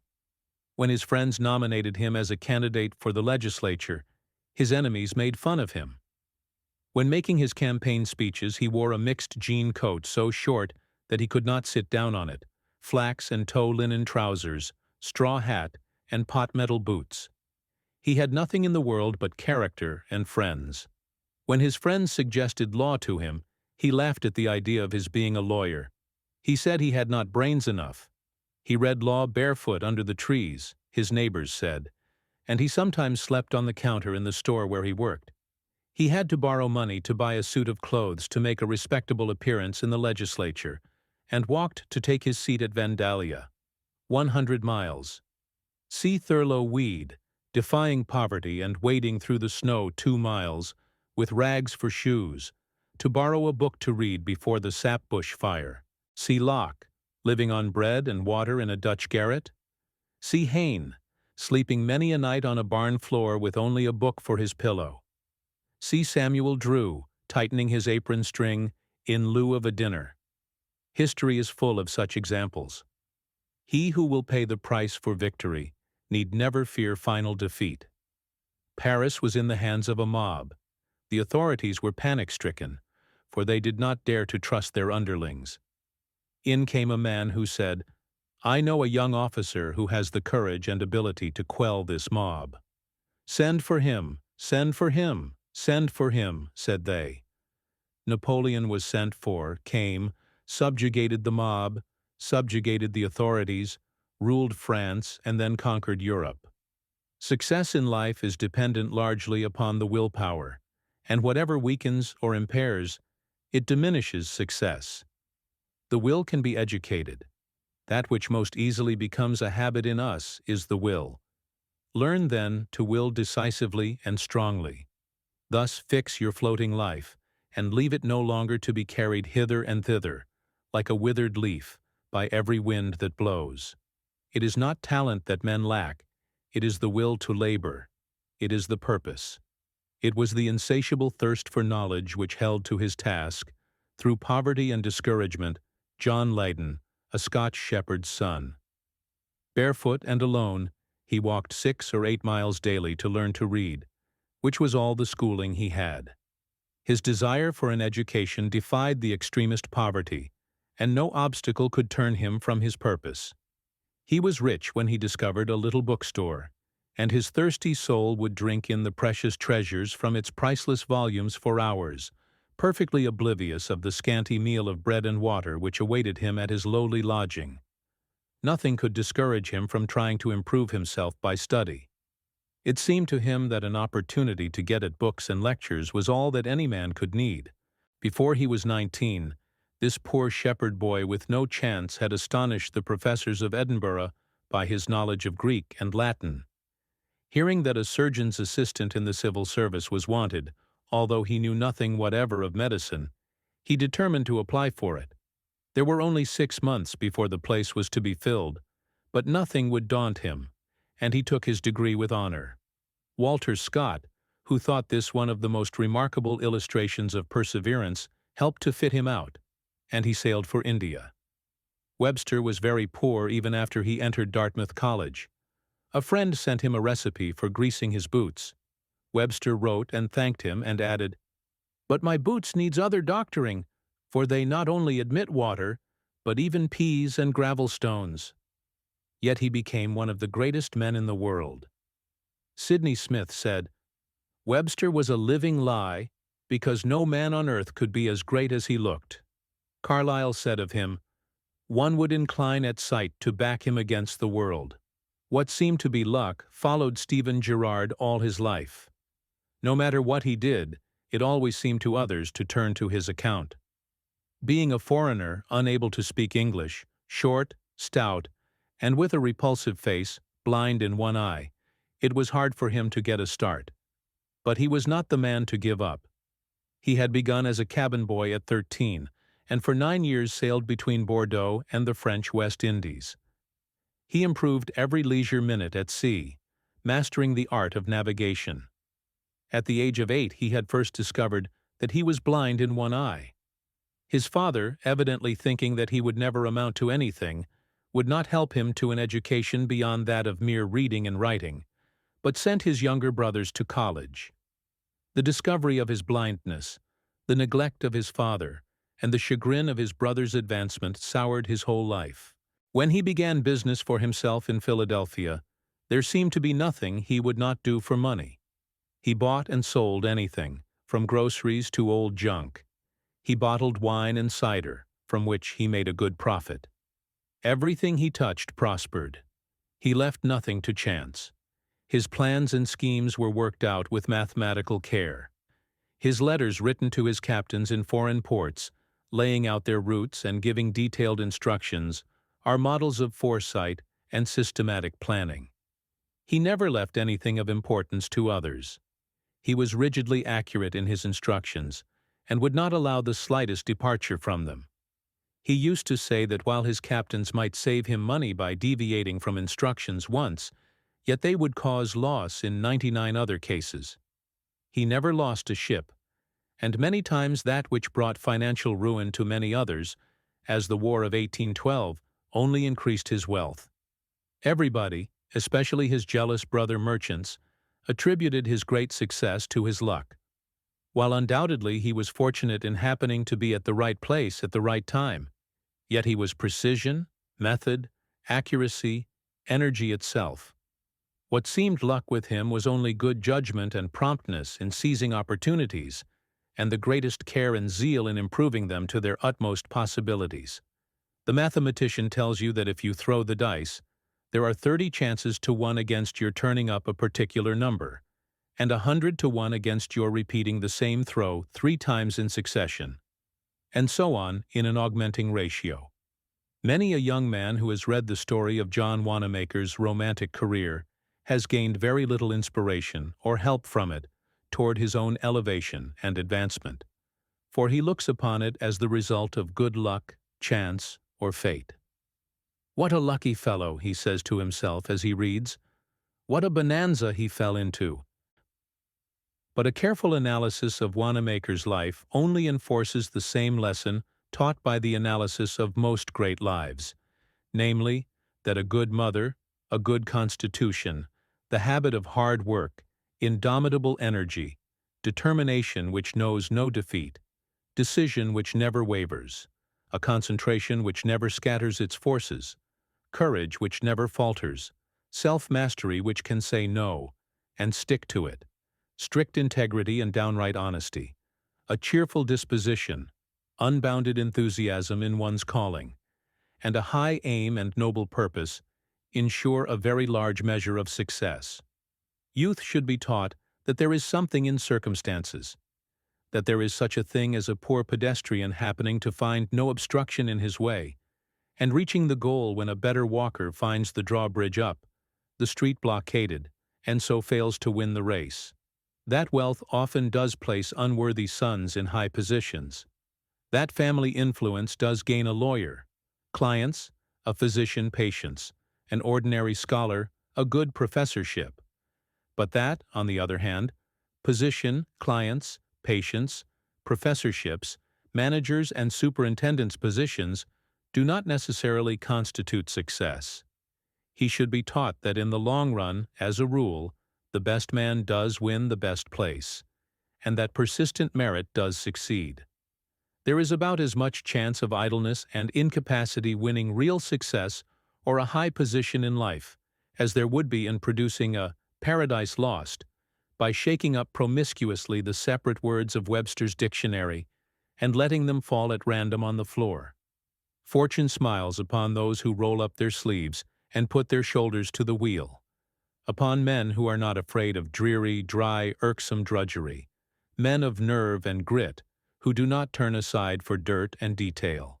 The youth should be taught that he alone is great, who by a life heroic conquers fate, that diligence is the mother of good luck, that 9 times out of 10 what we call luck or fate is but a mere bugbear of the indolent, the languid, the purposeless, the careless, the indifferent.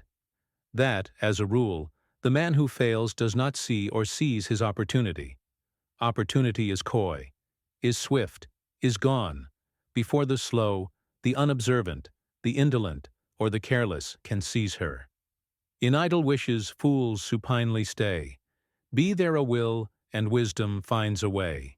It has been well said that the very reputation of being strong-willed, plucky, and indefatigable is of priceless value. It often cows enemies and dispels at the start opposition to one's undertakings, which would otherwise be formidable. It is astonishing what men who have come to their senses late in life have accomplished by a sudden resolution.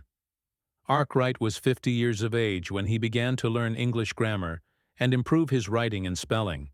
Benjamin Franklin was past 50 before he began the study of science and philosophy. Milton, in his blindness, was past the age of 50 when he sat down to complete his world-known epic. And Scott, at 55, took up his pen to redeem a liability of $600,000. "Yet I am learning," said Michelangelo, when 70 years were past, and he had long attained the highest triumphs of his art. Even brains are second in importance to will. The vacillating man is always pushed aside in the race of life. It is only the weak and vacillating who halt before adverse circumstances and obstacles. A man with an iron will, with a determination that nothing shall check his career, is sure, if he has perseverance and grit, to succeed. We may not find time for what we would like, but what we long for and strive for with all our strength, we usually approximate, if we do not fully reach. I wish it were possible to show the youth of America the great part that the will might play in their success in life, and in their happiness as well. The achievements of willpower are simply beyond computation. Scarcely anything in reason seems impossible to the man who can will strong enough and long enough. How often we see this illustrated in the case of a young woman who suddenly becomes conscious that she is plain and unattractive, who, by prodigious exercise of her will and untiring industry, resolves to redeem herself from obscurity and commonness, and who not only makes up for her deficiencies, but elevates herself into a prominence and importance which mere personal attractions could never have given her. Charlotte Cushman, without a charm of form or face, climbed to the very top of her profession. How many young men, stung by consciousness of physical deformity or mental deficiencies, have, by a strong, persistent exercise of willpower, raised themselves from mediocrity and placed themselves high above those who scorned them. History is full of examples of men and women who have redeemed themselves from disgrace, poverty, and misfortune by the firm resolution of an iron will. The consciousness of being looked upon as inferior, as incapable of accomplishing what others accomplish, the sensitiveness at being considered a dunce in school, has stung many a youth into a determination which has elevated him far above those who laughed at him, as in the case of Newton, of Adam Clark, of Sheridan, Wellington, Goldsmith, Dr. Chalmers, Curran, Disraeli, and hundreds of others. It is men like Mirabeau, who trample upon impossibilities, like Napoleon, who do not wait for opportunities, but make them, like Grant, who has only unconditional surrender for the enemy, who change the very front of the world. "I can't, it is impossible," said a foiled lieutenant to Alexander. "Be gone," shouted the conquering Macedonian. "There is nothing impossible to him who will try." Were I called upon to express in a word the secret of so many failures among those who started out in life with high hopes, I should say unhesitatingly, they lacked willpower. They could not half will. What is a man without a will? He is like an engine without steam, a mere sport of chance, to be tossed about hither and thither, always at the mercy of those who have wills. I should call the strength of will the test of a young man's possibilities. Can he will strong enough, and hold whatever he undertakes with an iron grip? It is the iron grip that takes the strong hold on life. "The truest wisdom," said Napoleon, "is a resolute determination." An iron will without principle might produce a Napoleon, but with character it would make a Wellington or a Grant, untarnished by ambition or avarice. The undivided will, 'tis that compels the elements and wrings a human music from the indifferent air. Chapter 39. One unwavering aim. Life is an arrow, therefore you must know what mark to aim at, how to use the bow. Then draw it to the head and let it go. Henry Van Dyke. The important thing in life is to have a great aim, and to possess the aptitude and perseverance to attain it. Goethe. A double-minded man is unstable in all his ways. Let everyone ascertain his special business and calling, and then stick to it if he would be successful. Franklin. "Why do you lead such a solitary life?" asked a friend of Michelangelo. "Art is a jealous mistress," replied the artist. "She requires the whole man." During his labors at the Sistine Chapel, according to Disraeli, he refused to meet anyone, even at his own house. "This day we sailed westward, which was our course," were the simple but grand words which Columbus wrote in his journal day after day. Hope might rise and fall. Terror and dismay might seize upon the crew at the mysterious variations of the compass. But Columbus, unappalled, pushed due west and nightly added to his record the above words. "Cut an inch deeper," said a member of the old guard to the surgeon probing his wound, "and you will find the emperor," meaning his heart. By the marvelous power of concentrated purpose, Napoleon had left his name on the very stones of the Capitol, had burned it indelibly into the heart of every Frenchman, and had left it written in living letters all over Europe. France today has not shaken off the spell of that name. In the fair city on the Seine, the mystic N confronts you everywhere. Oh, the power of a great purpose to work miracles! It has changed the face of the world. Napoleon knew that there were plenty of great men in France, but they did not know the might of the unwavering aim by which he was changing the destinies of Europe. He saw that what was called the balance of power was only an idle dream, that unless some master mind could be found which was a match for events, the millions would rule in anarchy. His iron will grasped the situation, and like William Pitt, he did not loiter around balancing the probabilities of failure or success, or dally with his purpose. There was no turning to the right nor to the left, no dreaming away time, nor building air castles, but one look and purpose, forward, upward, and onward, straight to his goal. His great success in war was due largely to his definiteness of aim. He always hit the bullseye. He was like a great burning glass, concentrating the rays of the sun upon a single spot. He burned a hole wherever he went. After finding the weak place in the enemy's ranks, he would mass his men and hurl them like an avalanche upon the critical point, crowding volley upon volley, charge upon charge, till he made a breach. What a lesson of the power concentration there is in this man's life. To succeed today, a man must concentrate all the faculties of his mind upon one unwavering aim, and have a tenacity of purpose which means death or victory. Every other inclination which tempts him from his aim must be suppressed. A man may starve on a dozen half-learned trades or occupations. He may grow rich and famous upon one trade thoroughly mastered, even though it be the humblest. Even Gladstone, with his ponderous yet active brain, said he could not do two things at once. He threw his entire strength upon whatever he did. The intensest energy characterized everything he undertook, even his recreation. If such concentration of energy is necessary for the success of a Gladstone, what can we common mortals hope to accomplish by scatteration? All great men have been noted for their power of concentration, which makes them oblivious of everything outside their aim. Victor Hugo wrote his Notre Dame during the Revolution of 1830, while the bullets were whistling across his garden. He shut himself up in one room, locking his clothes up in another, lest they should tempt him to go out into the street, and spent most of that winter wrapped in a big gray comforter, pouring his very life into his work. Abraham Lincoln possessed such power of concentration that he could repeat quite correctly a sermon to which he had listened in his boyhood.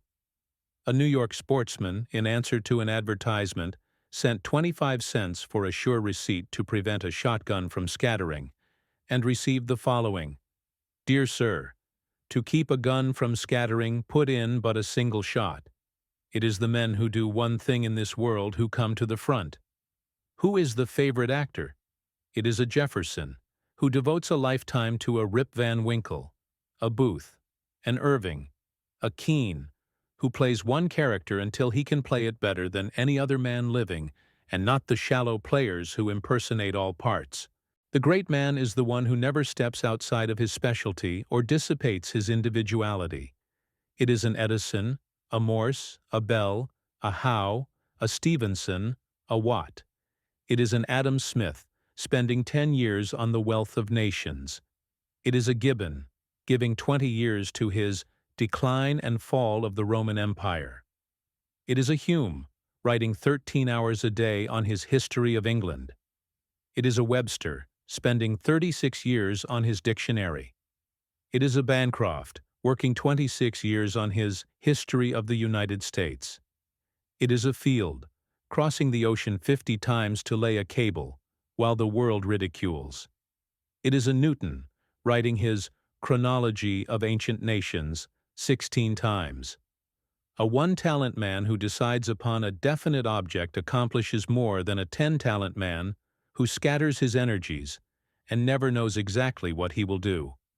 The weakest living creature, by concentrating his powers upon one thing, can accomplish something. The strongest, by dispersing his over many, may fail to accomplish anything. A great purpose is cumulative, and like a great magnet, it attracts all that is kindred along the stream of life. Illustration: Joseph Jefferson. A Yankee can splice a rope in many different ways. An English sailor only knows one way, but that is the best one. It is the one-sided man, the sharp-eyed man, the man of single and intense purpose, the man of one idea, who cuts his way through obstacles and forges to the front. The time has gone forever when a Bacon can span universal knowledge, or when, absorbing all the knowledge of the times, a Dante can sustain arguments against 14 disputants in the University of Paris and conquer in them all. The day when a man can successfully drive a dozen callings abreast is a thing of the past. Concentration is the keynote of the century. Scientists estimate that there is energy enough in less than 50 acres of sunshine to run all the machinery in the world if it could be concentrated. But the sun might blaze out upon the earth forever without setting anything on fire. Although these rays focused by a burning glass would melt solid granite, or even change a diamond into vapor. There are plenty of men who have ability enough. The rays of their faculties, taken separately, are all right, but they are powerless to collect them, to bring them all to bear upon a single spot. Versatile men, universal geniuses, are usually weak because they have no power to concentrate their talents upon one point, and this makes all the difference between success and failure. Chiseled upon the tomb of a disappointed, heartbroken king, Joseph II. Of Austria, in the royal cemetery at Vienna, a traveler tells us, is this epitaph: "Here lies a monarch who, with the best of intentions, never carried out a single plan." Sir James Mackintosh was a man of remarkable ability. He excited in everyone who knew him the greatest expectations. Many watched his career with much interest, expecting that he would dazzle the world. But there was no purpose in his life. He had intermittent attacks of enthusiasm for doing great things, but his zeal all evaporated before he could decide what to do. This fatal defect in his character kept him balancing between conflicting motives, and his whole life was almost thrown away. He lacked power to choose one object and persevere with a single aim, sacrificing every interfering inclination. He, for instance, vacillated for weeks trying to determine whether to use usefulness or utility in a composition. One talent utilized in a single direction will do infinitely more than 10 talents scattered. A thimbleful of powder behind a ball in a rifle will do more execution than a carload of powder unconfined. The rifle barrel is the purpose that gives direct aim to the powder, which otherwise, no matter how good it might be, would be powerless. The poorest scholar in school or college often, in practical life, far outstrips the class leader or senior wrangler, simply because what little ability he has he employs for a definite object, while the other, depending upon his general ability and brilliant prospects, never concentrates his powers. It is fashionable to ridicule the man of one idea, but the men who have changed the front of the world have been men of a single aim. No man can make his mark on this age of specialties who is not a man of one idea, one supreme air, one master passion. The man who would make himself felt on this bustling planet, who would make a breach in the compact conservatism of our civilization, must play all his guns on one point. A wavering aim, a faltering purpose, has no place in the 20th century. Mental shiftlessness is the cause of many a failure. The world is full of unsuccessful men who spend their lives letting empty buckets down into empty wells. "Mr. A often laughs at me," said a young American chemist, "because I have but one idea. He talks about everything, aims to excel in many things. But I have learned that, if I ever wish to make a breach, I must play my guns continually upon one point." This great chemist, when an obscure schoolmaster, used to study by the light of a pine knot in a log cabin. Not many years later he was performing experiments in electromagnetism before English earls, and subsequently he was at the head of one of the largest scientific institutes of this country. He was the late Professor Henry, of the Smithsonian Institution, Washington. "We should guard against a talent which we cannot hope to practice in perfection," says Goethe. "Improve it as we may, we shall always in the end, when the merit of the matter has become apparent to us, painfully lament the loss of time and strength devoted to such botching."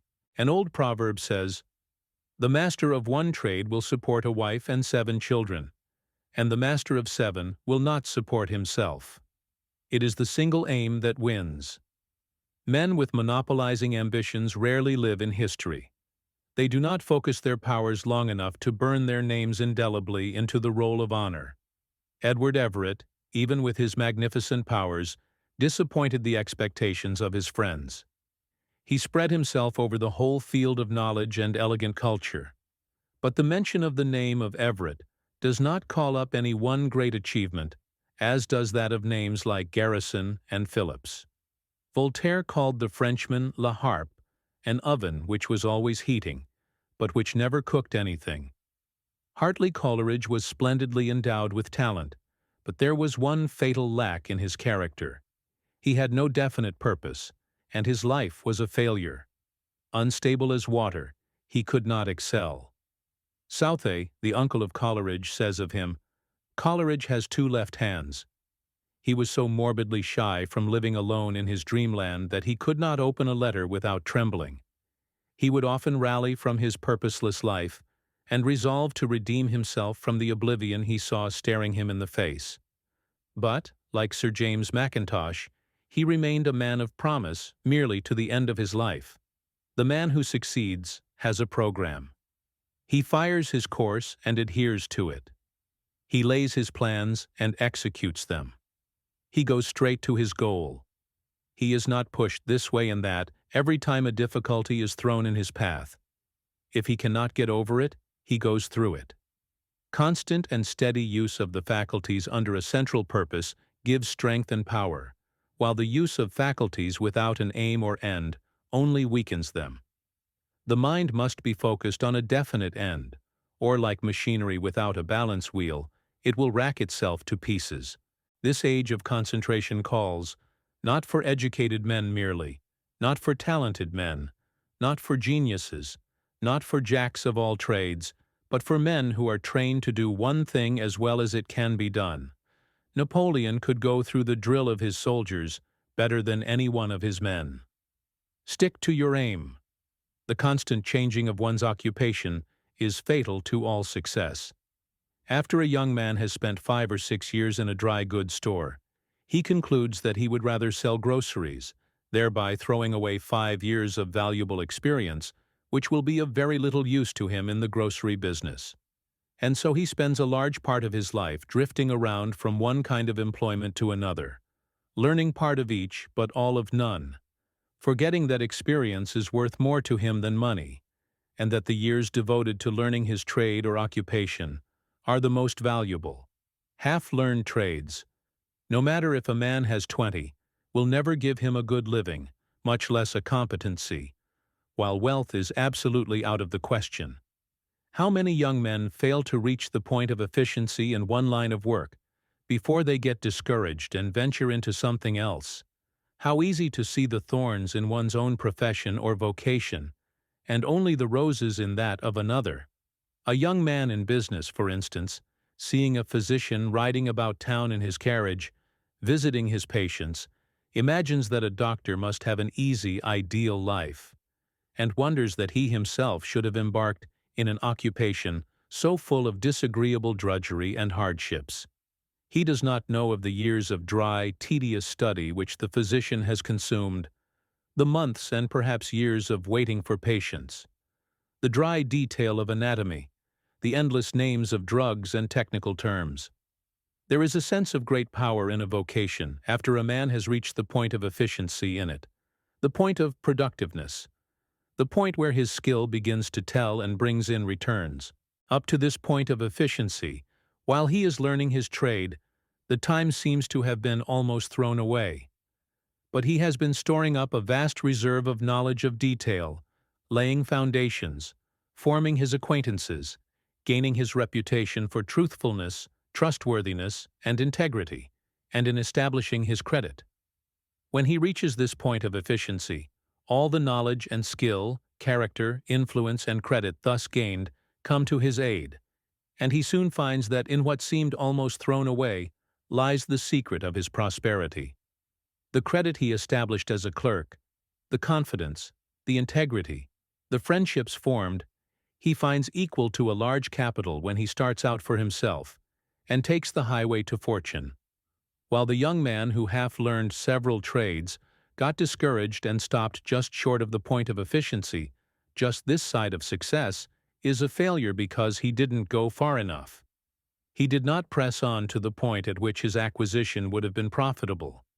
In spite of the fact that nearly all very successful men have made a life work of one thing, we see on every hand hundreds of young men and women flitting about from occupation to occupation, trade to trade, in one thing today and another tomorrow, just as though they could go from one thing to another by turning a switch, as though they could run as well on another track as on the one they have left, regardless of the fact that no two careers have the same gauge, that every man builds his own road upon which another man's engine cannot run, either with speed or safety. This fickleness, this disposition to shift about from one occupation to another, seems to be peculiar to American life, so much so that, when a young man meets a friend whom he has not seen for some time, the commonest question to ask is, "What are you doing now?" showing the improbability or uncertainty that he is doing today what he was doing when they last met. Some people think that if they keep everlastingly at it, they will succeed, but this is not always so.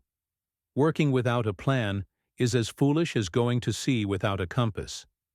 A ship which has broken its rudder in mid-ocean may keep everlastingly at it, may keep on a full head of steam, driving about all the time, but it never arrives anywhere.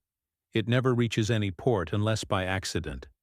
And if it does find a haven, its cargo may not be suited to the people, the climate, or conditions. The ship must be directed to a definite port, for which its cargo is adapted, and where there is a demand for it, and it must aim steadily for that port through sunshine and storm, through tempest and fog.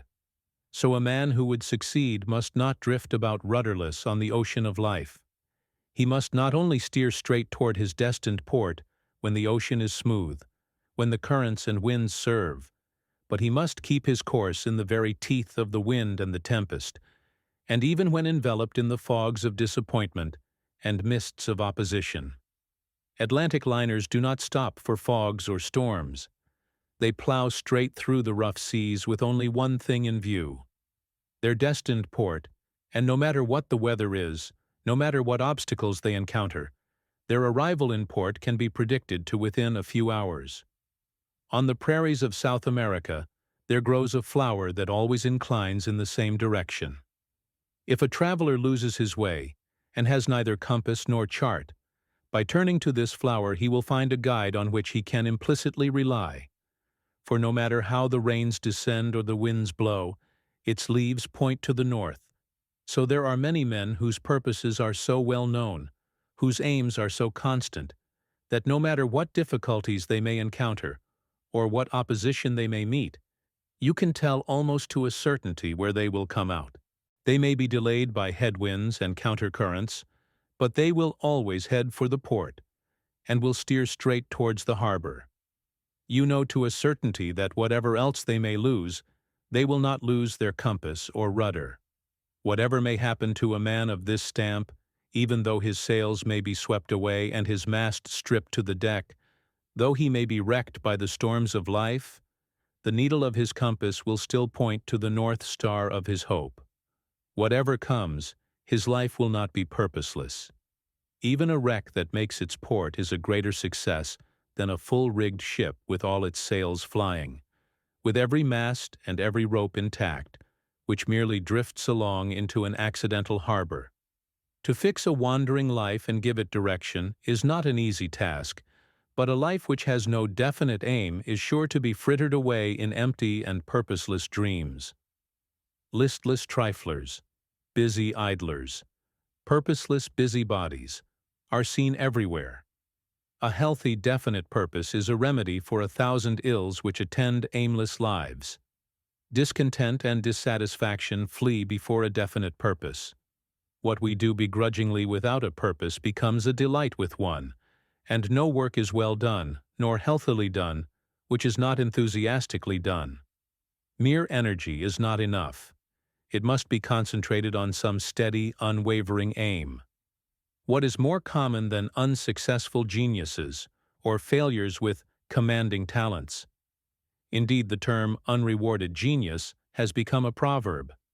Every town has unsuccessful educated and talented men.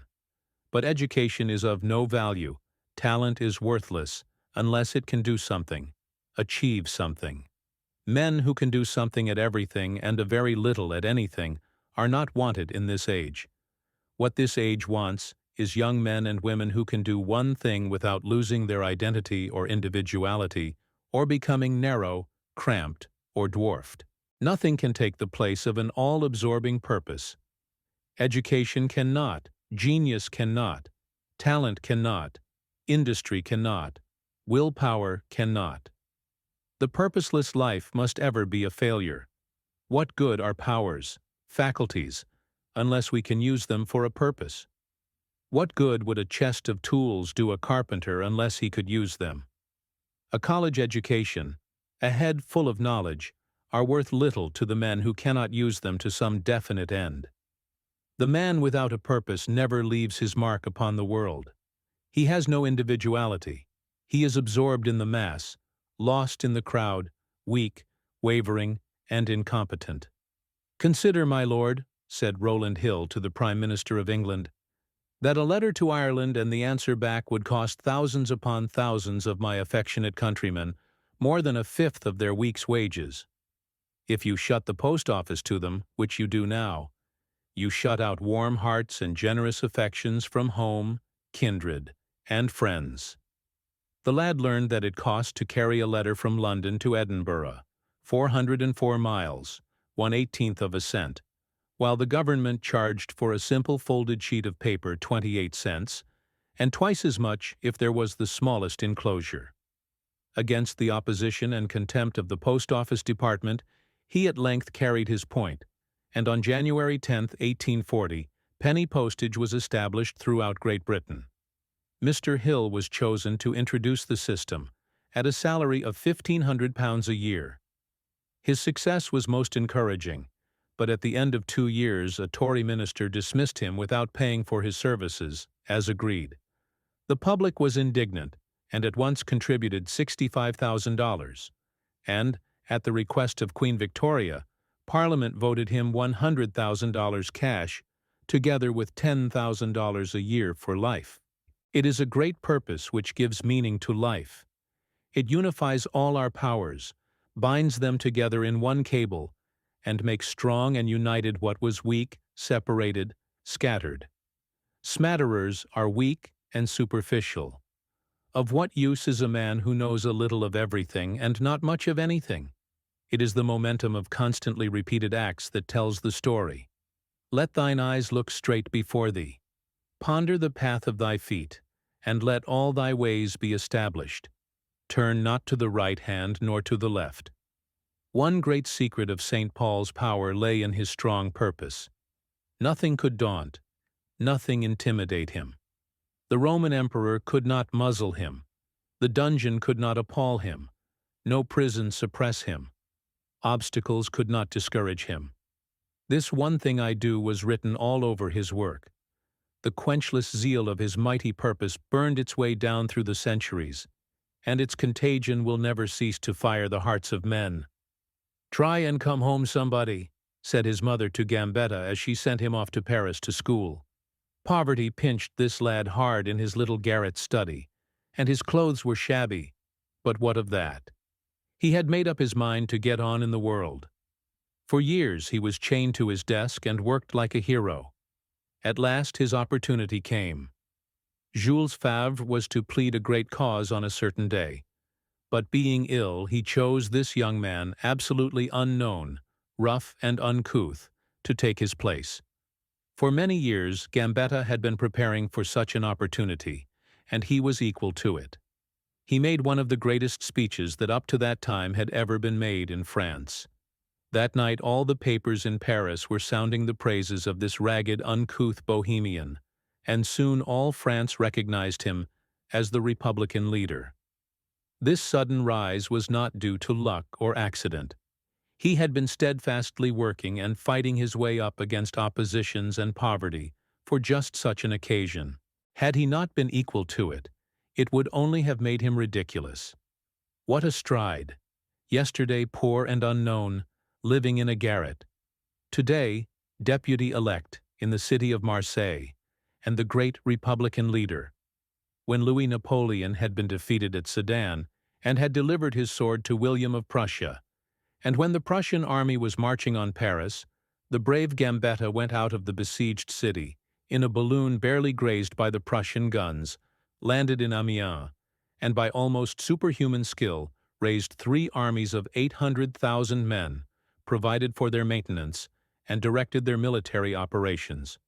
A German officer said, "This colossal energy is the most remarkable event of modern history, and will carry down Gambetta's name to remote posterity." This youth, who was poring over his books in an attic while other youths were promenading the Champs-Élysées, although but 32 years old, was now virtually dictator of France and the greatest orator in the Republic. What a striking example of the great reserve of personal power, which, even in dissolute lives, is sometimes called out by a great emergency or sudden sorrow, and ever after leads the life to victory. When Gambetta found that his first speech had electrified all France, his great reserve rushed to the front. He was suddenly weaned from dissipation, and resolved to make his mark in the world. Nor did he lose his head in his quick leap into fame. He still lived in the upper room in the musty Latin Quarter, and remained a poor man, without stain of dishonor, though he might easily have made himself a millionaire. When he died, the Figaro said, "The Republic has lost its greatest man." American boys should study this great man, for he loved our country, and took our Republic as the pattern for France. There is no grander sight in the world than that of a young man fired with a great purpose, dominated by one unwavering aim. He is bound to win. The world stands to one side and lets him pass. It always makes way for the man with a will in him. He does not have one half the opposition to overcome that the undecided, purposeless man has who, like driftwood, runs against all sorts of snags to which he must yield simply because he has no momentum to force them out of his way. What a sublime spectacle it is to see a youth going straight to his goal, cutting his way through difficulties, and surmounting obstacles which dishearten others, as though they were but stepping stones. Defeat, like a gymnasium, only gives him new power. Opposition only doubles his exertions. Dangers only increase his courage. No matter what comes to him, sickness, poverty, disaster, he never turns his eye from his goal. Duos qui sequitur lepores, neutrum capit.